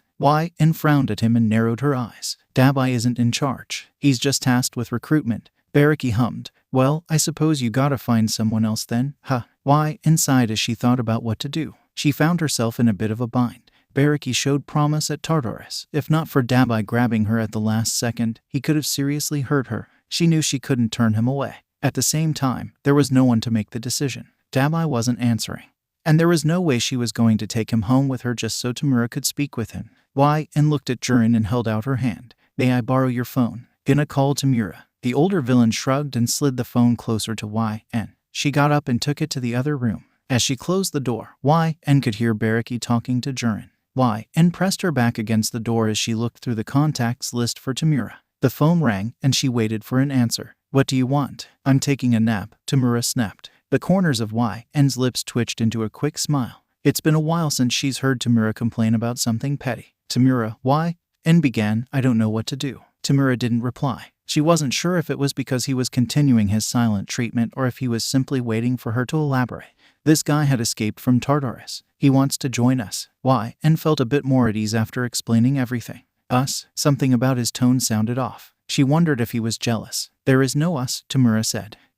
Felt her heart practically stop. "Excuse me." N's voice cracked. She couldn't believe what she had just heard. The way Tomura had pulled her close when they reconnected left in denial. She easily felt how much Tomura missed her, even if he didn't say anything. "I don't know what has been going on with you, but we can work it out." "Work it out? What the hell are you going on about?" Tomura snapped. And stopped as soon as she heard his tone. She recognized that tone, mad but equally as confused. "You didn't break up with me just now." Tomura stopped and sighed. "I don't know how someone so smart can be so stupid." And has never felt more relieved to be called stupid. "So, what did you mean by that?" Asked. "I have officially removed you from the League of Villains." Was confused. Tomura hadn't said anything to her since he had taken her home. In fact, he barely even looked at her. This was the first time he had tried to hold a conversation with he decided to drop this bombshell. Was this permanent? Did she mess up at Tartarus so bad that Tomura no longer wanted her to work with everyone else? Was he just mad at her? Maybe it was because of Tomoru. Perhaps Tomura realized couldn't simply drop everything and stop being a mother to do things for the League of Villains. Questions were swirling around in her head like a tornado. Tomura continued to explain himself. "I want you to begin working towards your own group under your lead. But the two of us working together, we should be able to slowly extend our reach. This has to be some kind of joke." Chuckled. "I can't do that." "Why not?" "Mostly everyone in the league will follow your lead if you gave them an order," Tomura replied. "Dabi?" she asked. "I said mostly everyone, didn't I?" By the sounds of it, Tomura didn't appreciate her mentioning Dabi. Stopped trying to argue this with Tomura. While she did feel flattered that he had so much faith in her, she didn't think she could ever live up to his expectation. Everyone has to start somewhere. There was a time where the League of Villains was just Kurogiri and me. I think it's time for you to follow suit. Wished he had talked to her earlier about this. Cut herself off. That would have been a lie. Didn't understand what Tomura was up to.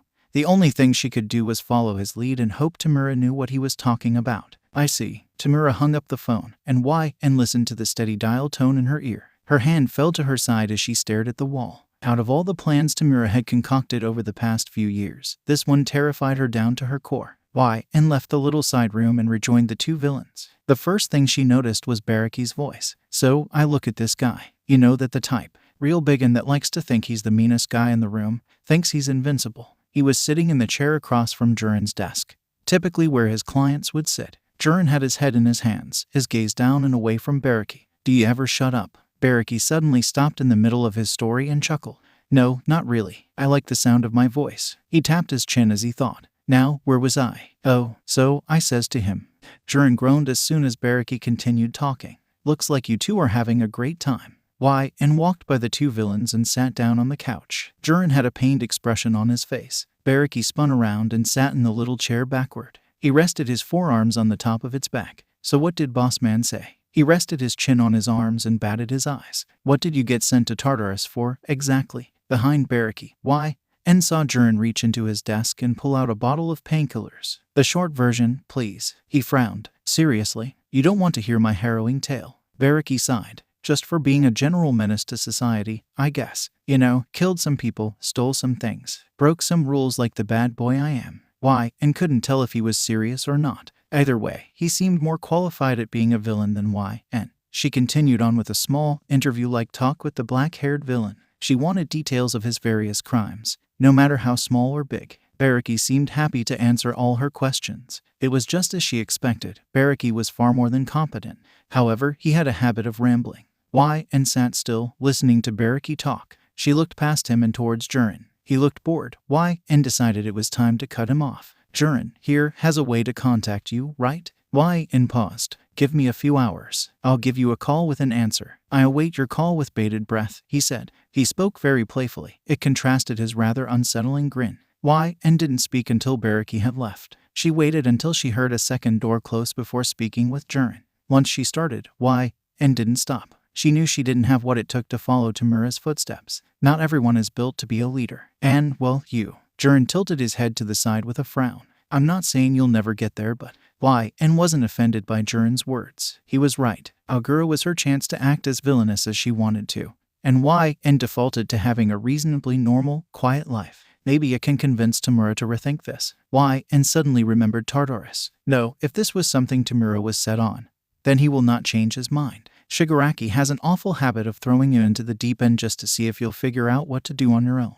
Jiren leaned back into his seat. So, what are you going to do? He asked. First, I suppose I'm going to take in 𝗵𝗃𝗍𝗁. Jiren groaned. And why? And giggled. What? If I can convince Tomura to change his mind, I think he'd make a good fit in the league. I think he'll get on their nerves, Jiren mumbled. Why? And argued that she got on their nerves and made it out all right. They were a different kind of irritating, though. Jiren got up from his seat. Are you ready to go grab Tomo and go home? Why? And excitedly stared out the window as the car Jiren had rented drove down the road. The little building twice had been hiding and was off in the distance. Why? And had to try to hide her excitement. A small squeak escaped her lips. I've missed you so much. Why? And held Tomoru in her arms and carefully cuddled him. Thank you so much for watching him. Hopefully, he wasn't too difficult. Twice shook his head and motioned his head towards the clone cowering behind him. Having an extra pair of hands helped. Why? And wanted to ask Twice about her conversation with Tomura. She opened her mouth, just to stumble over her words. Why? And cleared her throat and tried again. How many people are in the league? Twice raised a brow, and placed a hand on Tomoru's head, ruffling his dark 𝗧𝗵𝗃𝗍𝗁 hair. Does this little guy count? Why? And giggled. No, of course not. She noticed his fingers twitch as if he was mentally counting. Well, I suppose the answer is 6 then. Now that Kurogiri isn't here. He never told them. That means it's not too late to change his mind. Before why? And could try getting herself out of the conversation, Twice spoke up. So, do you have any plans for this little guy? Is he going to follow Shigaraki and be just like Dad? Why? And noticed the clone looked very uncomfortable, knowing herself as well as she did. Why? And could guess that she was weirded out hearing Shigaraki and Dad in the same sentence. Oh, you know. Why? En's voice faded a bit. She had spent many nights thinking about this, but she never came to a conclusion. I guess we'll see. I want Tomoru to pick his own path. Twice seemed content with her answer. Why? And said her goodbyes to the blonde villain and thanked him once again for watching the baby. The car slowed to a stop. If he causes you any trouble, you know who to call. Why? And smiled at Jiren and promised he was overreacting. She got out of the car, Tomoru in her arms, and watched Jiren drive off into the distance. Why? And turned to the little shack. The door seemed like it was going to fall off its hinges at any moment.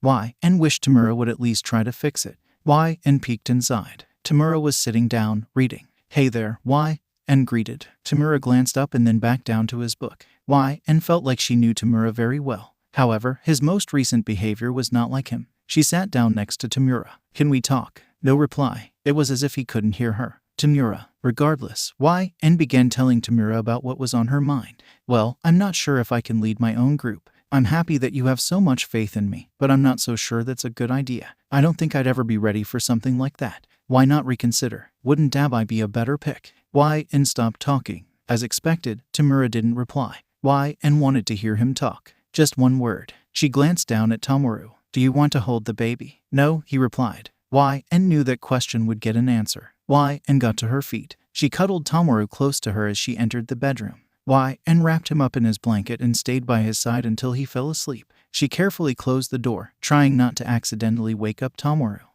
And returned to her seat. So, do you want to talk to me now? He looked up from his book and glanced over to her. She noticed his eyes flash up and down. What are your opinions on that guy? Figures. And had a feeling that he'd talk to her if Tomoru was in the other room. Baraki. And paused and tried to think of the best way to summarize him. He seems capable. His quirk is strong too. I think you will. And stopped herself. She continued in a light-hearted tone. Well, you won't like him. I think you will appreciate his skills. Tomura was picking under his nails. For now, you will be borrowing the League of Villains as a namesake. I will be observing what you do. He glanced up from his nails. You rarely fail me. I expect results from you. Observations chapter text. Tomura rolled over, and a fingertip ran along the top of the bedsheets. Tired, he forced his eyes open just a crack. The spot next to him was empty, cold even. Tomura remembered going to bed alone. He slid inside while and was playing with Tomoru in the other room. The blue-haired villain expected to see a still sleeping and beside him. He forced himself out of bed. On his way towards the door, he passed by the crib. Empty. Tomura glanced around the little shack. Nothing. Already taking her leader duties seriously. Tomura crossed his arms. His eyes scanned the room for any sign of her. No, that's not it. She wouldn't take the boy with her. Tomura looked outside the front door. He saw trees, bushes, and sunlight. However, there was no sign of and Tomura slowly walked around the perimeter of the small shack. Birds were chirping in a nearby tree, causing Tomura to scowl under his breath. He involuntarily froze in his spot, holding his breath as soon as he heard N's voice. This is a Namu, N said. His name is Nobuo. Tomura crept along the wall and peered around the corner. N was sitting on a thin blanket out in the grass. Her Namu crouched across from her. She was holding onto Tomoru in one arm while her other hand was placed on the creature's head. The monster inched closer to the baby. No, not food. N yelled. The baby in her arms began to whimper. Tomura ground his teeth, and his breathing became heavier. Tomoru's crying put him on edge. The thing that stressed Tomura out most was how familiar it felt. The shrill sound of his cries gave Tomura the same feeling as whenever N got hurt. It was an unpleasant feeling that he didn't want to associate with. Tomura could see N talking, but he couldn't quite hear her. He leaned forward a bit. His eyes narrowed as he focused on the sound of her voice. No more crying. She cradled the baby in her arms and gently rocked him. Her movements were slow and gentle. A little pair of hands reached out for her face.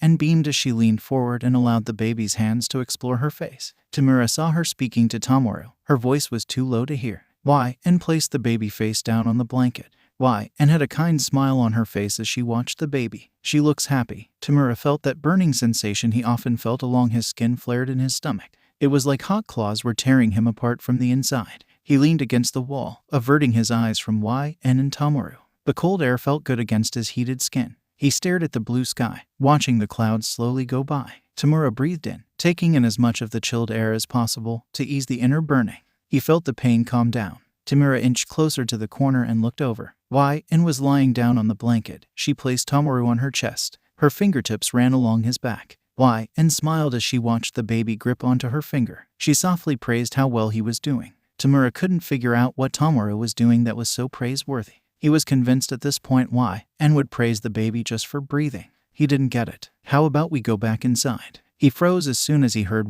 N's voice. Tomura tucked himself behind the corner, hiding from N's view. Tomura held his breath, mentally cursing the nearby chirping birds. N's Namu moved in his direction. Tomura heard her order the Namu to stay. She was headed his way. He quickly, yet cautiously returned to the little shack, retreating to the bedroom. Tomura stood close to the door. On the other side, footsteps accompanied by humming slowly wandered around the room. Tomura picked up the faint sound of clicking, one of the many unusable light switches scattered around. And let out a distressed hum. Another door opened and then closed. The footsteps returned to the middle of the room. What are we going to do if we're still here by winter? Tomura pressed his ear against the door. Mommy will be fine. It might be too cold for you, though. I suppose I could fix it up in my spare time. That unused room could be a good playroom. The window needs to be fixed. Once you have a favorite color, I could paint up the walls too. Tomura cracked the door open just a bit and looked. N was sitting on the couch, her legs pulled close to her to prop Tomoru up. Tomura watched N snuggle the baby, littering his face with kisses. Tomura wondered to himself when was the last time N had cuddled onto him. He chewed on his lower lip, pulling at a piece of dead skin between his teeth. Small hints of blood were followed by a sharp pain. We have a date with Jiren today. Tomura's attention perked up when he heard N mention having a date. However, the feeling dulled as soon as the older villain's name was mentioned. Why? And never mentioned going to visit anyone today. Then again, why? And hasn't been letting him know what she's been up to. 𝗵𝗃𝗄 often visited to play with Tomoru and to speak with and wherever the blonde villain went, Twice was sure to follow. And also went to Jiren's office frequently. Tomura thought it was a waste of effort finding such a secure hideout if and wasn't going to stay put. He had overheard that and accepted 𝗬𝗏𝗧𝗏. She said that she thought he'd be an excellent first addition to her newly formed group.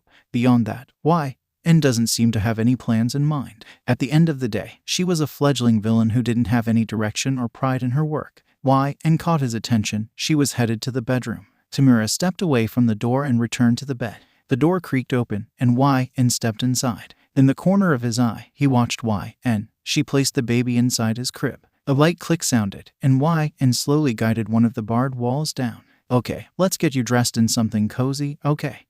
And rummaged through the small collection of baby things she had collected from her many visits to Jiren's office. It seemed like every time she left, she'd come back with more and more stuff for the baby. It's been a while since she's brought a game or a new book with her. A playful, light-hearted gasp came from her side of the room. How about this little polar bear jacket? He observed her bundle up the baby into the little white jacket. She picked him up, and cradled Tomoru in her arms. I'm going to visit Jiren for a little bit. We should be back soon before the sun goes down.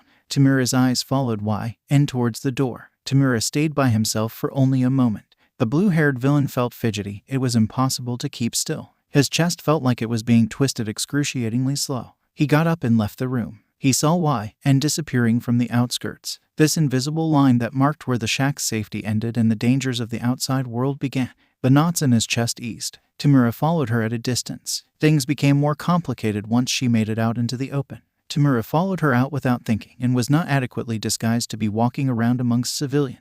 He used the limited darkness he had to follow and to the best of his abilities. Whenever he found her disappearing on him, the twisting would worsen, causing Tomura to hold his head down and hide among the public, hiding in plain sight.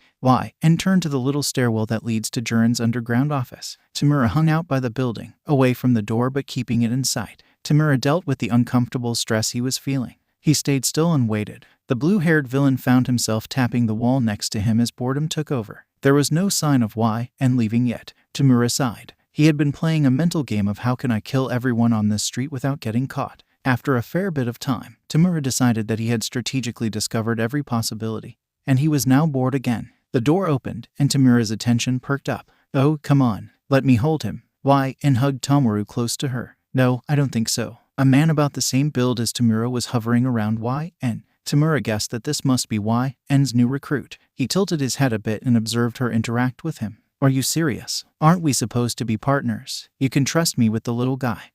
And began to walk. And 𝗬𝗏𝗃𝗄 followed close behind. Tomura began to move as well, far enough that they wouldn't notice but close enough that he could hear them. Jiren said the easiest way to win you over is to be nice to the kiddo. So, that's what I'm trying to do. Come on, gimme him. 𝗬𝗏𝗃𝗄 held his hands out towards the baby. Cut it out. And didn't sound particularly upset or aggressive towards 𝗬𝗏𝗃𝗄. Strange. The blue-haired villain was sure and would show her teeth if anyone else tried pressuring her like that. He thought it was off that and was being so patient. And 𝗬𝗏𝗃𝗄 stopped. He leaned forward, close to the baby. 𝗬𝗏𝗃𝗄 leaned back. The kid isn't much of a smiler, isn't he? No, I don't think he's figured out smiling yet. And replied. Once again, 𝗬𝗏𝗃𝗄 held out his hands. Let me hold him. I bet I can make him smile. He stopped for a moment. I've had experience with kids. And didn't answer him. Instead, she furrowed her brows and frowned. Nothing like that. 𝗬𝗏𝗃𝗄 blurted. He cleared his throat and spoke in a softer tone. I had siblings, is all I mean. Well, you can try making him smile without holding him. And began to walk again. 𝗬𝗏𝗃𝗄 chuckled and followed her. Much to Tomura's dismay, 𝗬𝗏𝗃𝗄 seemed to like asking questions. His conversations were very one-sided. He did much of the talking. And was doing a lot of the listening or tuning him out. Tomura couldn't tell which without looking at her face. You know, and began, I was kinda trying to go home, but I don't want you following me there like a lost puppy. He stepped in front of and forcing her to stop before running into her. Well, let me hold the kiddo then. Come on, that's all I'm asking for. What am I going to do, drop him? He playfully batted his eyes and raised a hand. I promise that I will not shake the baby. Tomura hated the tone he was using. It was like his promise was one big joke. He knew there was no way and would let him hold Tomoru now. He had a troublesome smile on his face. Tomura didn't like the looks of it. Inside. Fine. He'll win. Just for a second, okay. Tomura felt on edge as he watched 𝗬𝗃 hand over the baby. He watched 𝗬𝗃𝗃 like a hawk keeping an eye on its prey. Something about this looked off to him, and Tomura was ready to spring to action the moment he saw something go awry. 𝗬𝗃𝗃 held the baby close and made a face. "Come on, smile for me." Tomura observed how 𝗬𝗃𝗃 was holding Tomoru. He didn't seem to have any experience with babies, but he seemed to be holding him with little to no problems. Tomura felt his skin crawl just watching them. 𝗬𝗃𝗃 stood in front of 𝗬𝗃𝗃 with her arms folded across her chest and spoke in a matter-of-fact tone. "I told you, I don't think he's figured out smiling yet. No, I'll get him to do it." Tomura didn't like this. 𝗬𝗃𝗃 said he wasn't ready, so why force him? What good is it making trying to get him to do something he's not prepared for? It took all of his strength to stay a comfortable distance away. 𝗬𝗃𝗃 held out her hands. "I'll be taking him now." 𝗬𝗃𝗃 groaned, his smile staying on his face, as 𝗬𝗃𝗃 carefully pried the baby from his grip. 𝗬𝗃𝗃's face lit up. "Jiren said I should suck up to the baby, so I got this." He reached into his bag and lifted up a small square package that was hastily wrapped. 𝗬𝗃𝗃 held it in her hand and looked it over. "How many rolls of tape did you waste?" He chuckled. "Don't worry about it. I just wanted to make sure that the gift wrap was secure is all." 𝗬𝗃𝗃 leaned in a bit. "There are so many layers of tape, you can't even see the gift wrap design." He chuckled. "But it's secure, is it not?" 𝗬𝗃𝗃 sighed in response and half-heartedly agreed with his comment. "See you around, I guess." 𝗬𝗃𝗃 turned away from him. He playfully waved. "You too, partner." Tomura left his short observation period feeling upset. He spent the entire walk back, fuming over little things that bothered him. He was still trying to keep his distance away from 𝗬𝗃𝗃. The distance between them slowly grew until Tomura was walking completely alone. The little shack came into view as he walked. In one of the broken windows, he saw 𝗬𝗃𝗃's silhouette wandering around the house. He focused on her figure, trying to see if she was carrying the baby. It was too far away to tell. Tomura slipped through the broken door and was greeted to the side of 𝗬𝗃𝗃 looking at him. "Where did you run off to?" Tomura looked down at the baby in her arms. He chewed on his cheek, feeling overwhelming stress eating away at him from the inside out as soon as he looked at him. The blue-haired villain averted his eyes and went to grab something to distract him. Tomura wandered to the book sitting on the couch and picked it up. He sat down and opened it, staring at the words, but not actually reading any of it. In the corner of his eye, he saw a pained frown on her face. Tomura felt his stomach sink. She turned away from him, holding on to Tomoru close to her, and retreated into the next room. Tomura closed the book and walked towards the bedroom door. He sat down in front of it and listened. "If I could get this tape off, we can see what this is." 𝗬𝗃𝗃 let out a frustrated groan. "Why does he have to be like this?" 𝗬𝗃𝗃 sounded proud. Her voice instantly quieted down to a hush as she silently apologized to Tomoru for being too loud. The bed shifted a bit. Then silence. From what Tomura could gather from the spot he was sitting at, 𝗬𝗃𝗃 had gotten Tomoru a book of short children's stories. Tomura sat motionless on the floor, staring at the closed door as he listened to 𝗬𝗃𝗃 read. Although she wasn't reading out loud for him, it reminded him of the one time she did that, back before Tartarus. She allowed him to rest on her lap as she read. Listening to her read out loud for the first time in over a year made him feel nostalgic. The feeling was accompanied by both comfort and pain. Her voice lowered, and her yawns became more frequent. "I think it's time for bed." Tomura continued to stare long after 𝗬𝗃𝗃 had to have gone to bed. He refused to move until he was sure she was completely asleep. He got up and slowly opened the door, sliding his thin figure inside. Using the moonlight peering in through the exposed window, he made his way to the crib. Tomura looked down at the baby. He was bundled in a blanket, completely asleep. Tomura glanced over to 𝗬𝗃𝗃. She was out as well. His gaze shifted back to the baby. His breathing became heavier as he looked down at him. Just looking at him stressed Tomura out. The blue-haired villain recalled how effortlessly 𝗬𝗃𝗃 picked Tomoru up. "If he can do it, I can too." Tomura slowly reached into the crib. His fingers twitched in reluctant defiance as he inched closer to Tomoru's face. He swallowed hard as he lightly poked the baby's cheek with the tip of his finger. It was a lot softer than he expected. He had no idea anything could be softer than 𝗬𝗃𝗃's skin. His finger instantly pulled away from the baby's face, retreating like a turtle into its shell. "That's enough of that." Tomura turned away from the crib and walked over to the empty spot on the bed next to 𝗬𝗃𝗃.